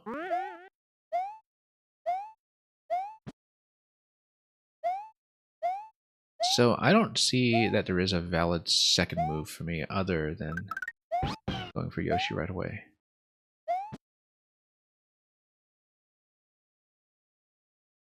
Which would then open up the bomb. But yeah, we're still missing one step here, which is who goes down to the note block. Maybe there was something vital that I missed about positioning of that Goomba. You know, I think I actually can grab that Goomba, but you don't want to do that because Yoshi just swallows him directly. I feel like I do need to, you know, flip that Goomba or something and walk him over. Because the best thing I can think of in terms of how to activate that note block is a Goomba walk. But we don't know how to get the Goomba for the Goomba walk because he gets onto the music track too soon. If there's a way we can prevent the Goomba from going there, or otherwise deflecting him onto this side, that would solve a lot of problems. But because it looks kind of suspicious that the Goomba is just kind of there to be released as an instrument and nothing else. Oh, there we go. And how am I doing today? I'm doing well.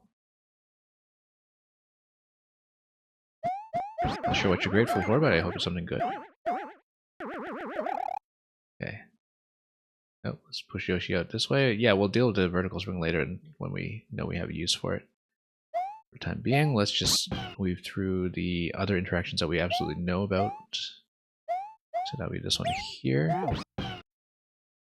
And this one here. So we know we can't lose control of the sideway spring because we need it for the door. And of course, after the POW detonation, the Goomba is already way out of position. But I wonder if we can bump it using this spring. Now, because this kind of does a back deflection on you, and that's just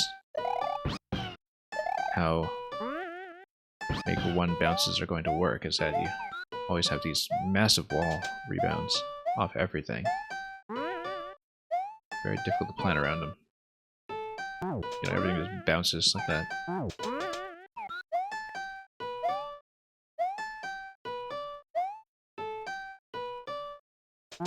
Well, I can figure out how to get down to that shell.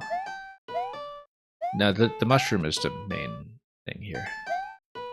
And of course, the mushroom also looks like it's supposed to be an instrument, because if you look at it, we can't actually grab the mushroom once we blow up that location with a bomb. We can't get the mushroom. Because if a bomb drops down here from the note block, the bomb is going to blow up the block that is under the mushroom as well, and load it in as musical instrument. Once the mushroom loads in as instruments, depending on the conveyor positioning, maybe we can still grab it. I do kind of feel like that if that's the case, then we should still be thinking about the Goomba as something that can be reused. Because maybe we need to bounce the Goomba out of there. I feel like this is not going to work, though. That you try to bounce it, the Goomba would just pop way out of position. Oh, whoops. Because maybe there's a way to bounce the Goomba out of there. And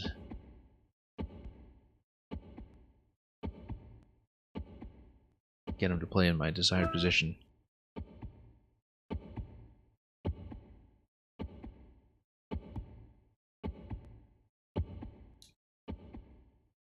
Yeah, I still think the Goomba walk is the best bet. And the mushroom bit here has actually made me rethink some things, where if it is the case where the mushroom gets onto the conveyor belt and plays as an instrument, it might still be within Yoshi tongue range. And in fact, it should be, looking at how things are going, although of course mushrooms have movement of their own, so maybe not. But the instruments are supposed to remain in place so they can play the loop, right? If they play the loop, that means that you grab them at this point even after the bomb has blown this up. And then you just basically deactivate that instrument to use the mushroom in order to get what you need next, which is this block down here. Why is Mario Maker shutting down? Because all of the Wii U and 3DS online services are shutting down. Basically, in-game online features for anything on Wii U and 3DS are no longer supported past April. And so that means Mario Maker servers are completely inaccessible at that point. So that's the answer to that question.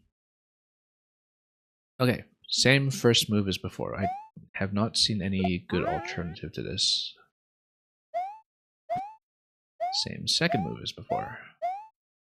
But if we can somehow prevent the Goomba from leaving, that would be ideal.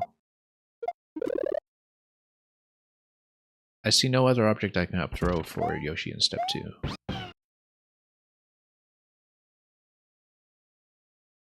The Goomba, even if it walks right, is going to wind up in the conveyor belt anyway. But then the idea is that if we could get some way to perhaps bounce it in the location that we want. And of course, it won't be grabbing it with Yoshi because Yoshi just eats it. Then we can eventually get it down here to the mushroom.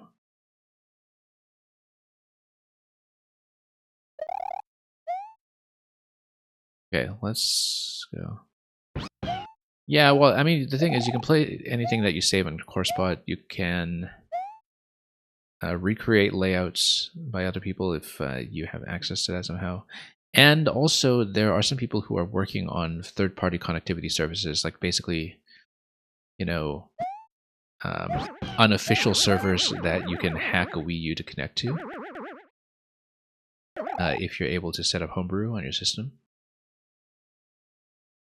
So there's one group, for instance, called the Pretendo Network, and I've been following the updates because like they know a lot about things like Wii U connectivity, and they already have something like a spoof Mario Maker server that's set up in a spoof Miiverse and everything, and basically they just get you to hack Wii U in such a way that it connects to their server rather than Nintendo. But the problem is because it's on a brand new server, it wouldn't have any of the existing content in Maker 1. Like basically Maker 1 content would have to be re-uploaded from scratch. That's the way the system will just work. But yeah, it does mean that for Mario Maker, it will not be able to connect to any existing online content, which is why we're trying to record as much as we can before the shutdown happens.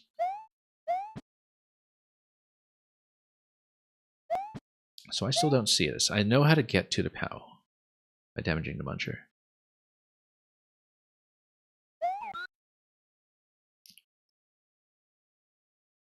And I don't see an alternative to just dropping the POW there, unless there's something like a P-switch that's hidden somewhere. We know that the fire flower is here, and we know that we can't really realistically get it, that it's way out of reach until we get through the key door. We know a bit of a janky way to get this spring back, but that doesn't seem helpful yet. We know that the shell is likely to get this. And who walks on the note block? I have to try the Yoshi run again, I think. In case that is the solution. We haven't really given a proper look yet.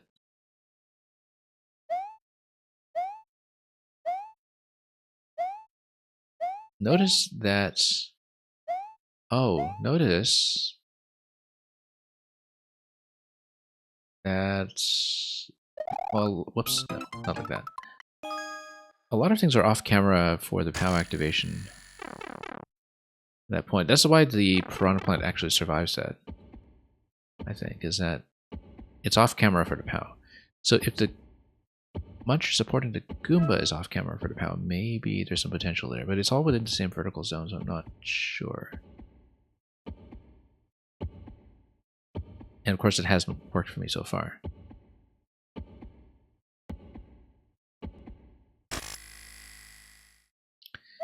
There might be some camera trickery here that we need to deal with.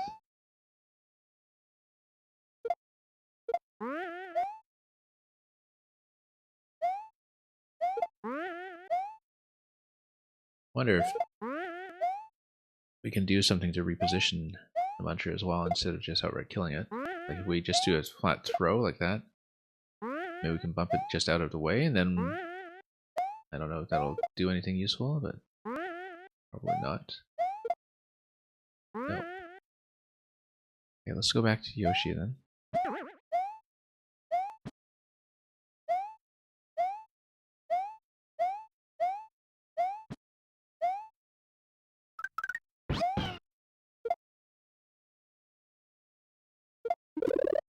Yeah, we might need to sleep on this and return to it. I mean, I kind of made a mistake when I was playing Birdo's levels of having a situation where we said, oh, just one more puzzle will be done for today, and then it ended up being a 3-hour puzzle.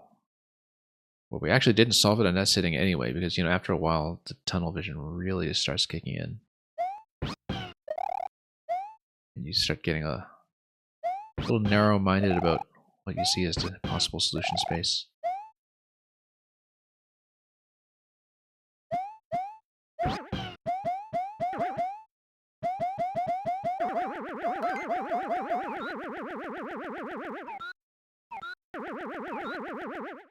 Now, of course, if you go through here a little bit, go forward. Oh, whoops. Bounced it like crazy. What a crazy deflection on Yoshi, in fact. What it could be something like that where you just bounce Yoshi in a certain position and you jump off and you just let him get sprung into position. The problem with that is that that doesn't help mushroom situation at all. You know, it could be that you place the spring on top of this and then use it as some kind of activation.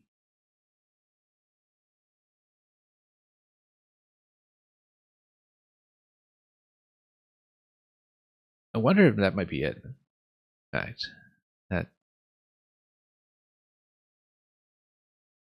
you can use this as some kind of trigger for a spring that is placed on top of it.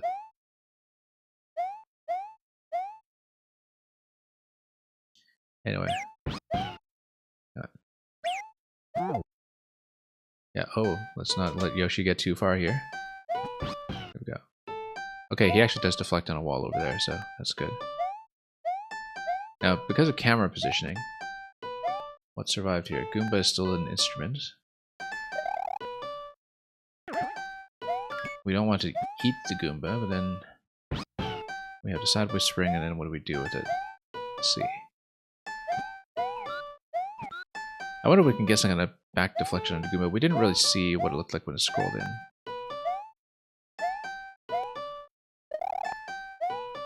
We know we can come down here.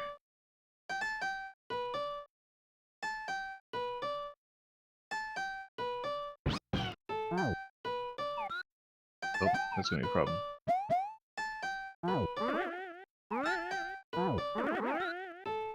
Maybe a back throw over here? No. Oops. Oh, let's just push Yoshi.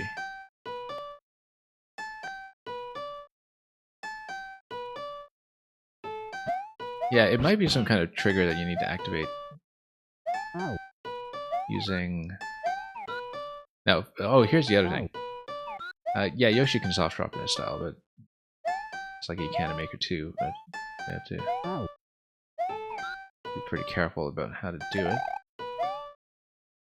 Now we're going to be in big trouble because I can't get back on Yoshi very well.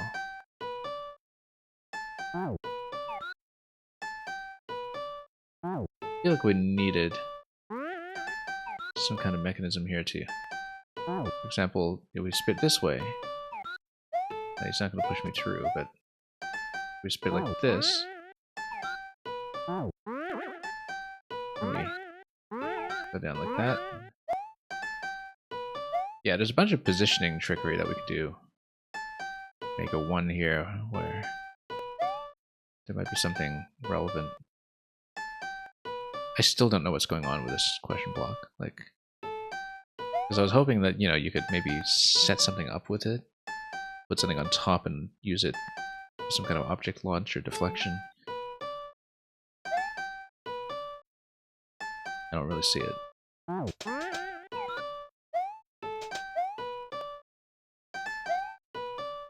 You know what? I don't have the mushroom, so spin isn't going to damage with or without Yoshi. Yeah, we need to hit this note block on top of the mushroom. Like, that's the only step I'm missing right now, and everything else flows from that. What we can do is... let's try it with the Yoshi run. To try with the Yoshi run, we would kind of need to do it like this. Whoops.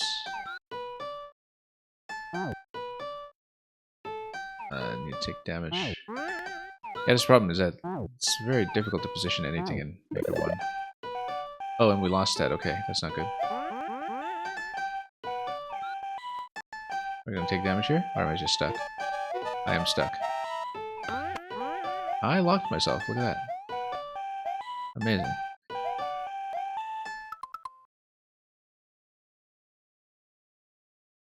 Yeah, I feel like it is going to be some kind of massive object rebound that you need to get a particular Yoshi spit to manage. And there's still a whole host of unsolved questions after that.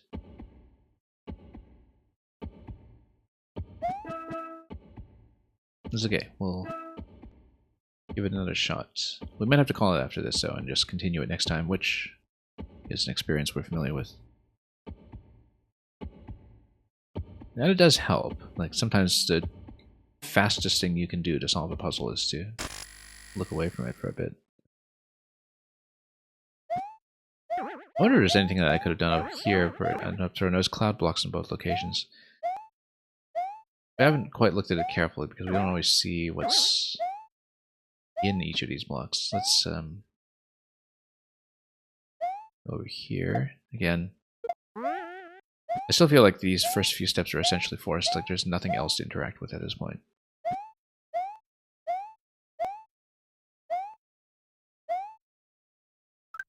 Question block is still a mystery. Yeah, if we can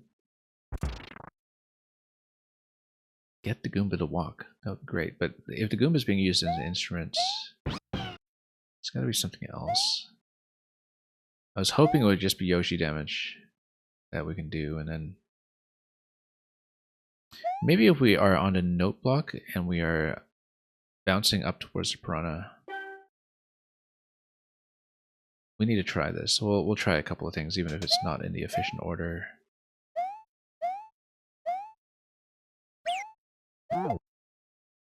We do need to grab Yoshi.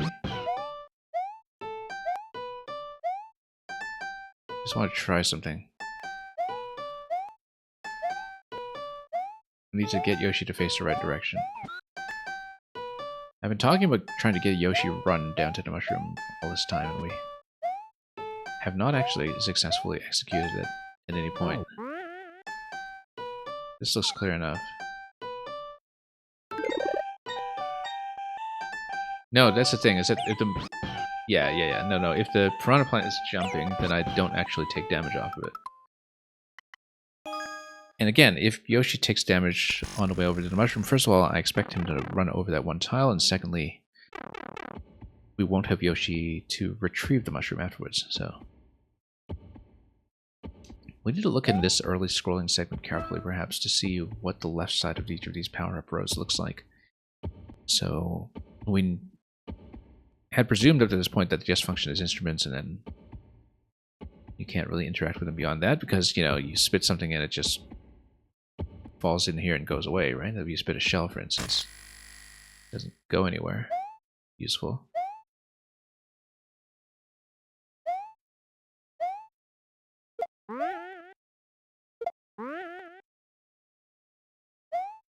There are other throws that we have used here. But again, I see no alternative to this. Yeah, we know how to grab every coin except this one, basically. I've been saying that for quite some time now.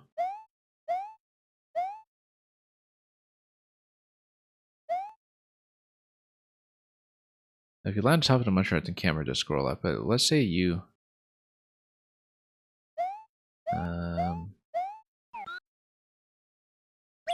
down here. Yeah, it does kill the other muncher that's under the Goomba. Leaving that muncher alive wouldn't do anything for me.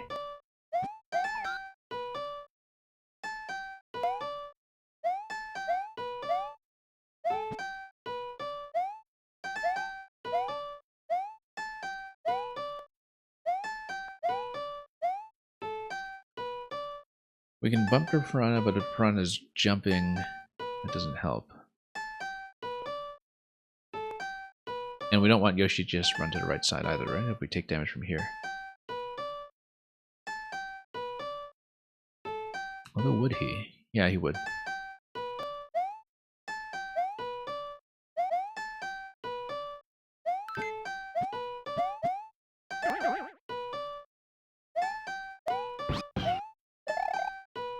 Okay. Might be something I'm missing mechanically. And of course we know how to get the spring as well. Again, biggest thing I could think of was just doing some kind of massive spit and deflection.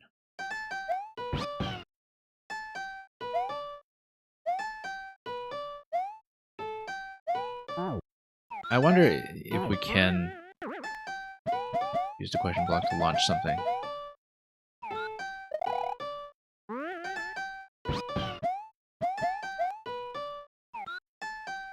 Is there any kind of entrance or anything else that we haven't seen yet?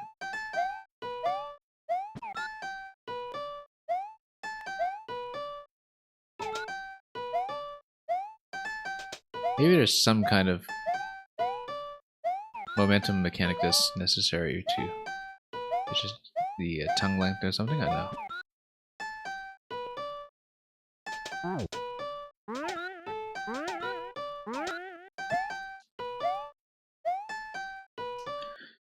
Well, let's see. So yeah, again, the objective we've been working towards all this time is figuring out how to hit the note block on the left that activates the bomb drop, presumably. That gets you to the mushroom. That's the major unsolved problem in this level right now. And it's not clear to me how to reach it. Might be a rebound. If you had something like a P-switch activation somewhere, a P-switch would stop conveyor belts and allow the Goomba to walk off its belt, and then you can use the Goomba for a walk after that. But doesn't seem to do anything for me here.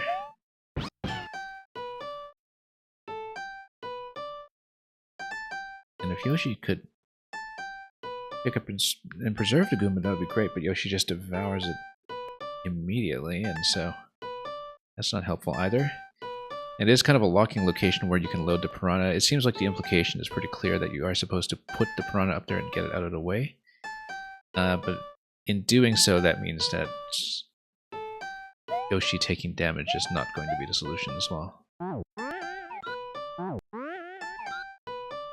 Yeah, that's simple enough. It's just this one over here. Everything else is simple enough that, like, the fact that this is abnormally hard tells me we're missing something very obvious. Or something like these wild Maker 1 spits that are supposed to bump you back into the position or something. Of course, I've been thinking all this time about approaching it from above because it looks like it's a sensible thing for it to do the bomb drop. Maybe that's not a reasonable assumption. And maybe there's something we can do to get access to things like the mushrooms or anything else.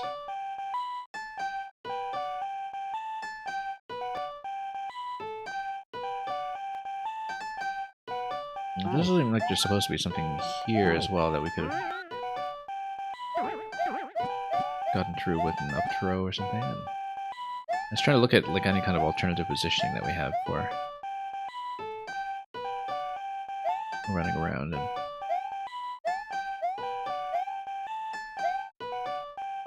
still don't see what this question block is for, and I feel like it's going to be a very important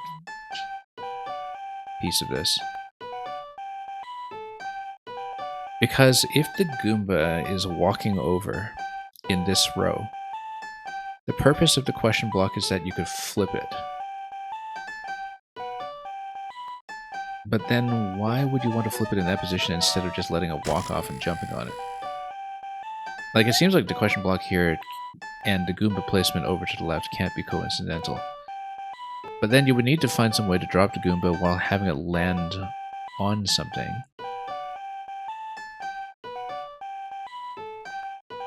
Instead of the situation that we have currently. Like, where it's on top of the Muncher, but then the POW activation kills the Muncher immediately. If we could kill that Muncher on the left and let the Goomba walk over and then flip it, that would be something.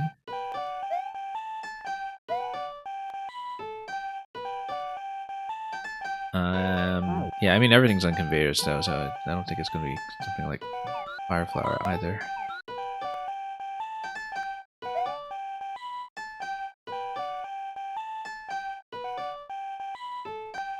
What can I possibly grab here? I see nothing.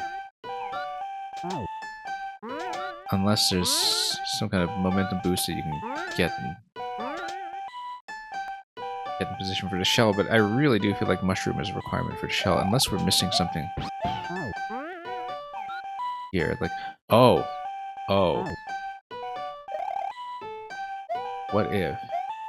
Okay, one of my panels work by somewhat different logic in Maker 2. Suppose that the mushroom is a red herring and that we can't actually grab it because it's an instrument. Suppose that we don't actually use any of the elements that we have as instruments.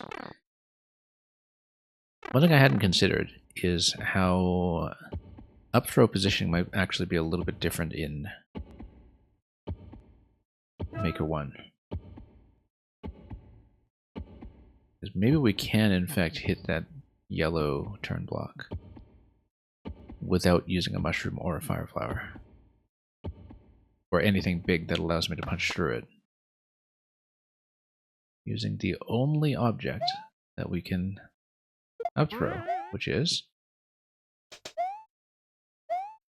this one. That's actually all there is to it. And then you need to kind of slip into... You need to go left to right to fall in on the correct side of the one-way panel.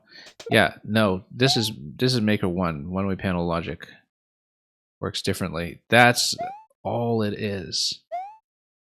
That's literally all it is. Unbelievable. And then you can use the shell instead of the spring to bump certain locations or to hit certain locations. That was the whole thing. Okay, that changes things a lot. Because, well, I mean, you don't want to spend it like that. But you can spend it on this one. That actually still doesn't solve the problem. Or does it? Because now potentially you could have a remote activation of the POW, or you could bump the muncher some other way. And yeah, this was staring me in the face the whole time, and I just didn't understand it because, again, Maker 1 collision logic. No wonder we stared at this for an hour. It was a move that just completely slipped my mind. So we can actually get the Shellman much earlier. It doesn't solve the mushroom problem, but it means that we don't need to use the mushroom to destroy this block, so we don't care if mushroom just stays as an instrument to the left and becomes inaccessible, because we don't need it for those purposes. What we do need is to think about using the shell in a way that makes sense. And in a way that would perhaps allow Yoshi to come and retrieve it. So the shell's last move would be through here, probably. We need to be very careful not to wear it until we are ready to wear it.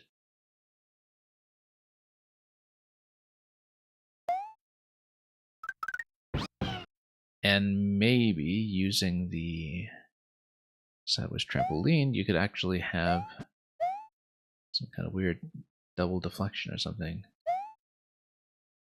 Also notice that when I hit the POW, at that point I don't want the shell to be dead, because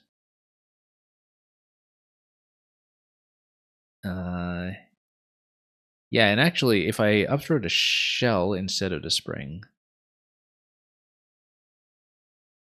then we would basically wear it again as a helmet afterwards, unless of course the bomb destroys it, which might be the case.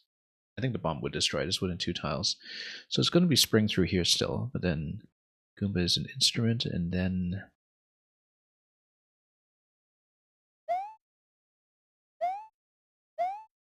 we still have a bit of a problem here with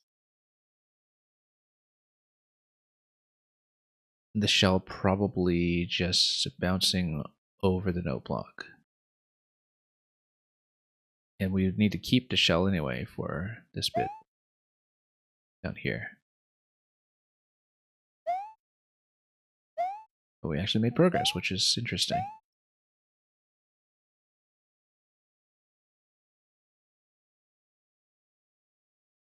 Well, in that case, yeah, obviously now we can do a head bump on the munchers as well, but I don't see why we would want to do that, so It's not likely to be it. I still don't know what this question block is for. Maybe there's some kind of remote killer activation that we need, like, you know, if you have to fire the shell towards it or something from a different location, or something to that effect. We don't actually know. But we actually made progress in a very small way, so let's maybe keep that somehow. Yeah, sideways spring is still going to be the answer to the door. That's still pretty obvious.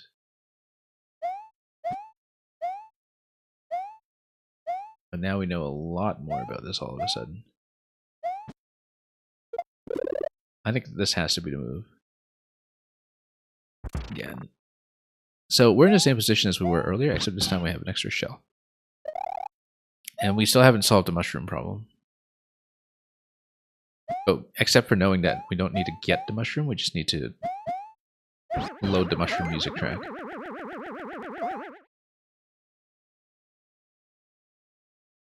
Then, yeah, so we've got a lot of different objects to work with now.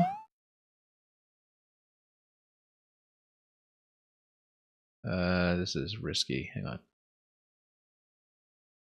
Here we go.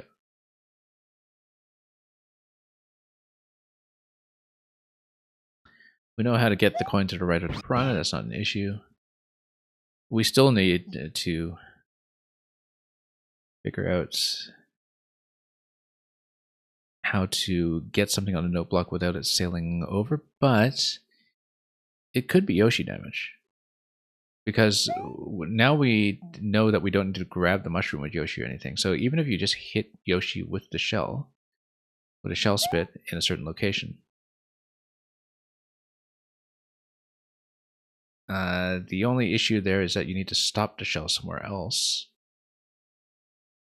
So I'm able to deflect it down here. But if Yoshi is able to self-damage with a shell, that solves the problem of dealing with the piranha up top. So also, we'll need to be very careful with this so we don't lose the shell to the POW.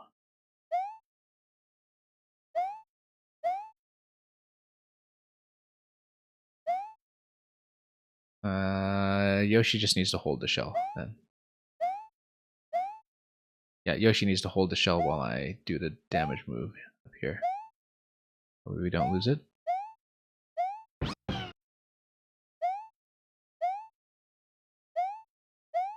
$147 seconds. We're going to hit timeout on this one, but let's do it anyway. So I feel like Yoshi needs to self-damage after we do everything else. But then we would need a shell back after that. We just need to chase it down, I think.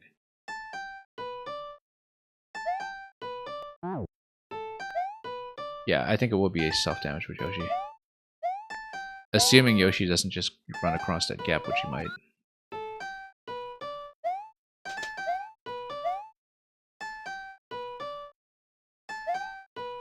So let's move the piranha. Let's be very careful with the helmet.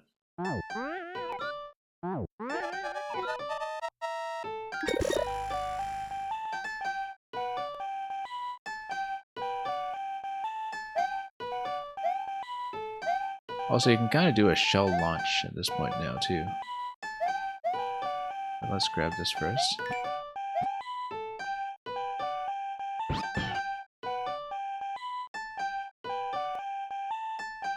Yeah, this will need to be down here. Let's just position it. I don't think we'll use it for anything else, unless it's for trapping the shell, perhaps, so it doesn't... Actually, no, that's a good place, because if the shell is going to careen all the way down here, that will trap it. And we want it to be trapped in the bottom so we can regain it. So that's actually a good move. I think there's no expectation that you were supposed to get the spring back, so, you know, we'll just do this instead. And... Oh, no, we destroyed it. Come on. The one thing we didn't want to do was destroy it. I wanted Yoshi to take damage down here. and we need to control which direction that's going to go in, so that's okay. The one thing we didn't want to do.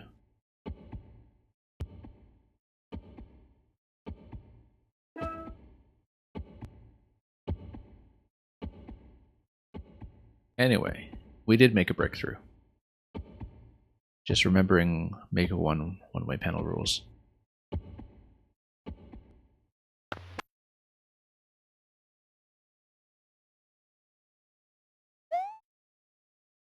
I don't think it works this way, Maker 2, but like this here. But sometimes I forget. And obviously standing on top of the one-way panel when you move towards it is exclusive to Maker 1 as well. So we stand over here, we run left, we come down. Yeah. Again, Yoshi will need to swallow this to avoid destroying it. When we get there later, that's a dangerous position.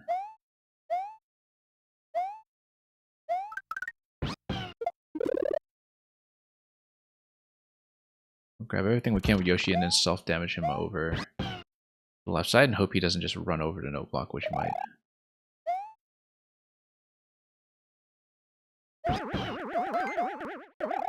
Yeah, let's just leave that vertical one because I assume that we might not actually need it. I don't think you're expected to get it back. It's pretty janky motion to do so, so. Come here instead.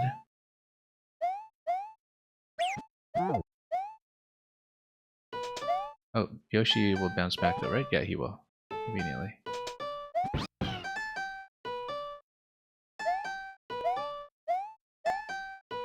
We'll leave the shell for later so we can self-damage with it. I don't think we'll be using it as a helmet at any point, so just leave it. So we can grab something else.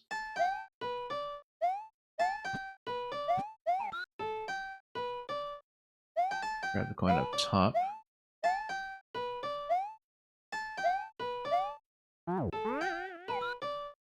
Yeah, let it go. Come back here. Whoops. Simple enough. Come off of here. Drop this down below. And we need to self-damage with Yoshi without losing the shell. Now, we should figure out which direction we should be facing. Just so we know the interaction. I feel like if we self-damage up here, in fact, we're actually going to be fine because Yoshi will walk across and then... The problem with that is that the shell deflection might go in the wrong place if we do it this high. Like if we go... Nope, hang on. No, don't kill it. Don't kill it. And don't kill yourself with it either. And don't wear it. So many little things that you can't do. So let's see if we can get Yoshi to die to this. I have to spit in the opposite direction, maybe.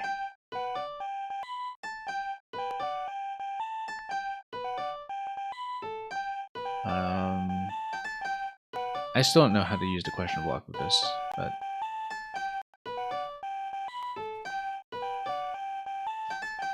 Yeah, again... Maybe it is going to be... There we go, that's good. No, he's going to run right over. Doesn't work. That's what I suspected would happen. And yeah, that just loses the shell. So we still haven't solved this note block.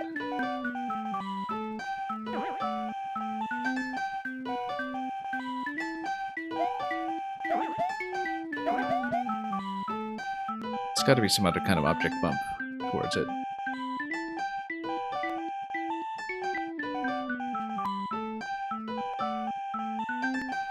Like,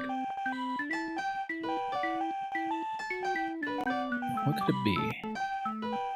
There's nothing else to manipulate here, there's nothing else to move.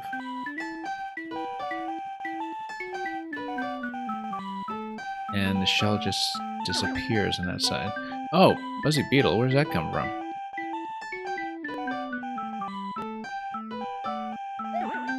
Where'd the Buzzy Beetle come from? That's new. Okay, there's some kind of hidden information here then. I guess maybe there was a Buzzy Beetle that spawned from the shell interaction there. Which means that if you still have an up throw available, you can just launch it and then you have a second shell. Okay, that's easy. And then Buzzy Beetle is easy because you can just get it to walk. Okay, that's hidden information, again, that perhaps it was visible in the scroll on the way over, but we didn't know it. Yeah, that was unfortunate that there was hidden information there for the last one. But then, yeah, now we know what to do then. We just have to throw something towards it to get the Buzzy Beetle to walk. I don't think that was from the Yoshi run. I think that was from the shell shot to the left.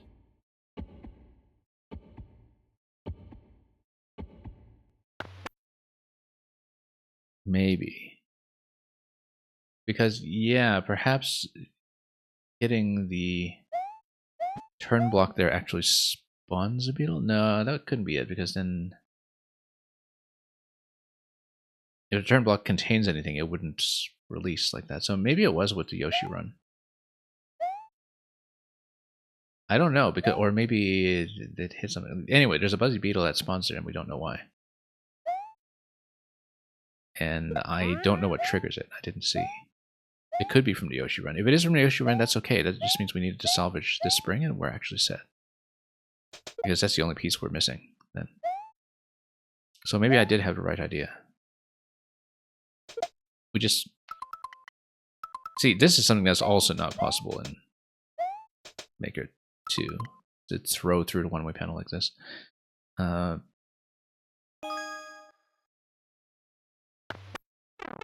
If it was the Yoshi that triggered the Buzzy...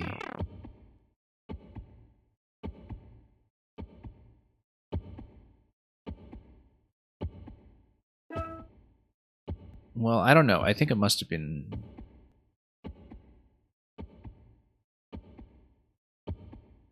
something else that was activated here that we just didn't see. I actually don't know what activates the Buzzy because maybe it's some kind of spawn blocking thing or not, but oh, I see what it is. If the shell comes down here and the instruments loop, one of those note blocks contains the Buzzy. And if the shell comes down here and hits the instruments on the left, it will spawn the Buzzy going to the right by dunking it. That's the only thing that would make sense because nothing else can reach that location. That's a little opaque, I think. Because there's no way I could reasonably be expected to know that. Which means that the Buzzy shell is usable immediately here. We don't need it for anything else. Yeah, that's exactly it. That is exactly it. And then, oh, well, that's the problem, actually, because now we can't get Yoshi. Hang on. So we are off by a step, but let's go over here. And we need to get it to walk the other way. Why don't we face this way? Yeah. And that'll get me a bomb down there.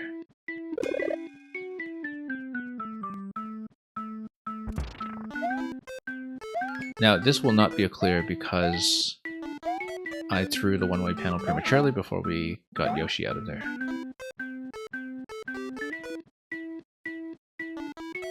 But we have the solution now, so... Yeah, I don't think this one really played fair with me here, but... Because we were staring at this for the longest time. Well, I mean, one thing was just a Maker 1 mechanic that we missed, but the other thing was actually literally just hidden information. Like, I could not have reasonably spotted that.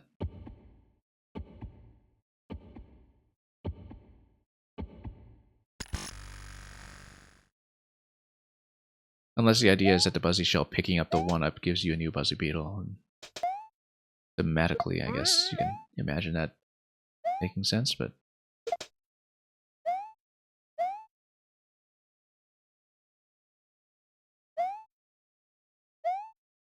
Anyway, in that case, let's not do anything with this one yet. Let's get Yoshi out of the top first. And then let's reclaim this because we know we can do it, which is itself a little bit of an obscure interaction that you can pick it up again.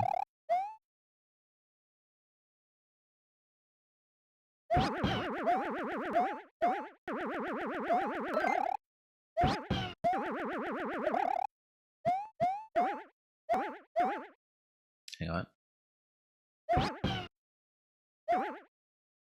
Careful, careful.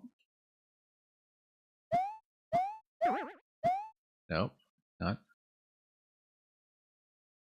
We know we can do it. Oh, whoops. Not like that, we can't. Well, now we need to execute it. But we know that with one additional activation of the spring, I mean, unless there are other objects that are also hidden that have to be spawned in position for me, which at this point that would be pretty unfortunate.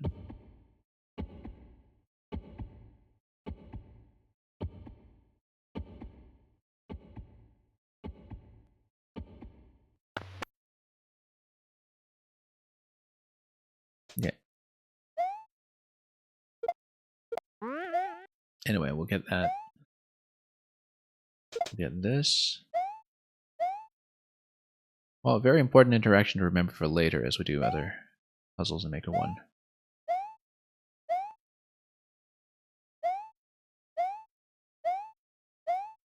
Then up here. We know we can get it. It'll be easier to get when we aren't at risk of the muncher either, so maybe we should go for the POW first, but yeah, I think we go for the POW first. Then we don't affect the Buzzy Beetle with the POW either, which is important.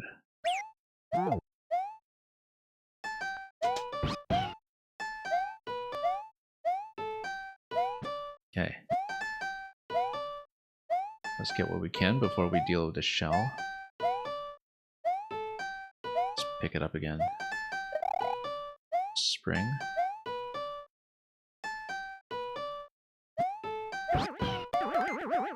Good. That's good. That's exactly what we want. Except I think Yoshi's a little too far. We shouldn't have faced that way. Yoshi's too far now. Execution errors abound.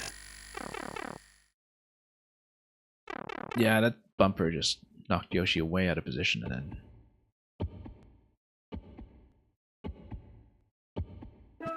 he ended up in exactly the worst spot.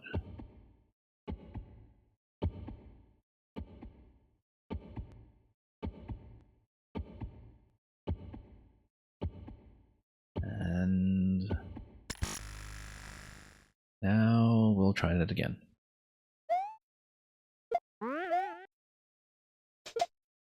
Okay. Down. Here. Now we grab this, bring it back.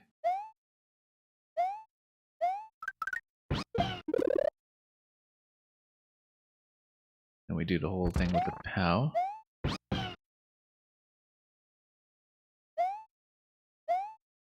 Try not to kill the shell.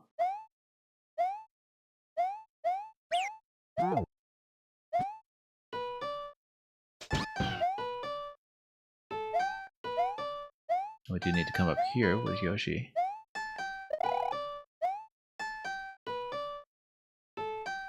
Face Yoshi this way this time. Oh.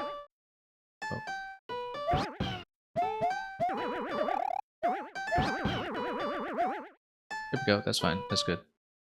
Perfect, in fact. Kept thinking that'll give me the Maker 2 style object drop, that would actually be sensible. But it does not. So instead we're going to take Yoshi over here and then we'll do a shell spit or something down to the location we need. Which is this one. Which will give me the Buzzy. And we'll go for the sideways spring over here. And get the Piranha out of the way.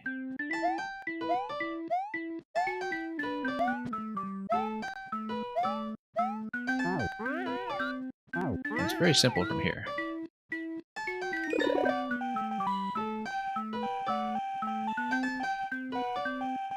And of course, this will also be what gets me out the door. We need to, at this point, use this. Whoops.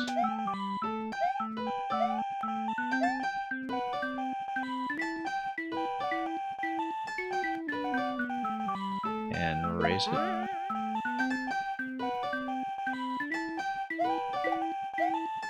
And get him to walk through the mushroom area. Let's not have him wake up yet. Walk to the left. Get him to walk left. That'll give me 5 coins.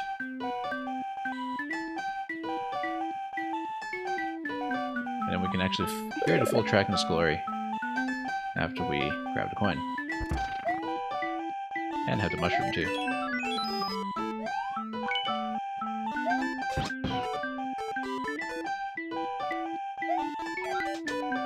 Okay, anything else we can bring with us other than Yoshi? I don't think so, but we'll check around anyway.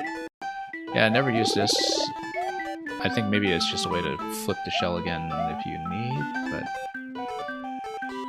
I don't actually know what it was for. We'll grab the fire flower on our way out the key door.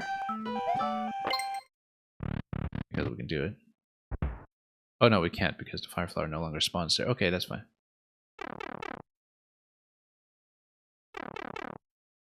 Now what's this all about? Donut block over there? What is this? Oh, it just lets you walk around the whole Daft Punk zone here. I'd like to not die to this, of course. Because this is just a pixel art. And I feel like this is very hazardous. If it's over the middle of nowhere or something. But we're gonna walk around it anyway. Yeah, we know this was just a pixel art. What happens when we... Oh yeah. That's what happens. Right, we could power everything too. Anyway, maybe let's not mess around with this too much. So we know what we're doing. But, seems like something like a P-switch or a shell or something would get through to blocks, or bombs for that matter. Except all these bombs are pre-ignited and Yoshi just eats them directly. I wonder if it is P-switch in fact. Let's grab a P-switch. Drop it down here and then step on it. Yeah, it is. 1-ups for endless. And yeah, definitely don't want to fall into the pit on the left. Okay, we're done. At long last.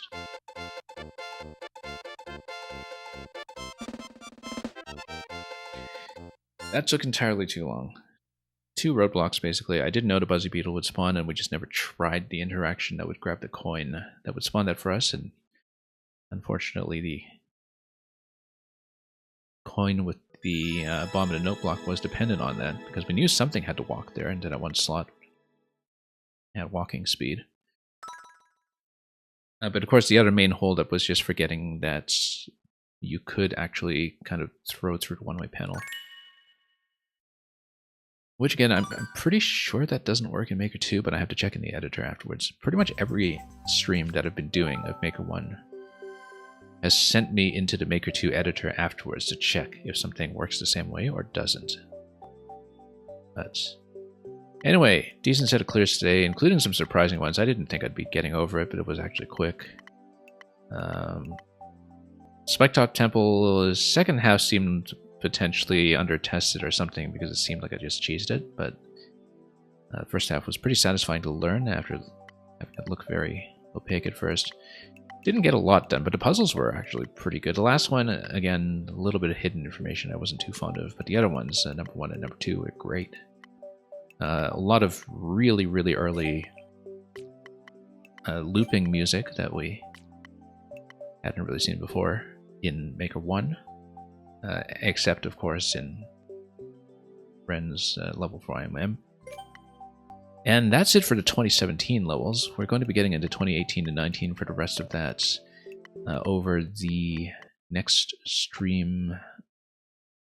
Probably can do it in one stream, unless there's a major holdup, like one of the very low clear rate levels that we saw before. We can probably do it in one more day. We've been running Maker 1 3 or 4 times a week generally, and so we can get it done before too long and hear even more music tech. And it looks like most of this is going to be music from this point on, with more puzzles. And that's exactly what we knew Ren was good at. And so it's been a real treat to catch up on some of these older ones. Quite a lot of varieties in them. But that's it for today. And we have hopefully learned enough Maker 1 mechanics for now to get us through the rest without staring at things for too long, like we've been doing. Thank you for joining me. We will be back with Maker 1 soon enough for the rest of Ren's profile, and there will be many, many more to come in the weeks ahead before the Wii U and 3DS online shutdown. Thanks for watching, and until we meet again, no matter which game you're playing, which platform you're on, which channel you've been watching, whatever else you've been doing, as always, fare thee well.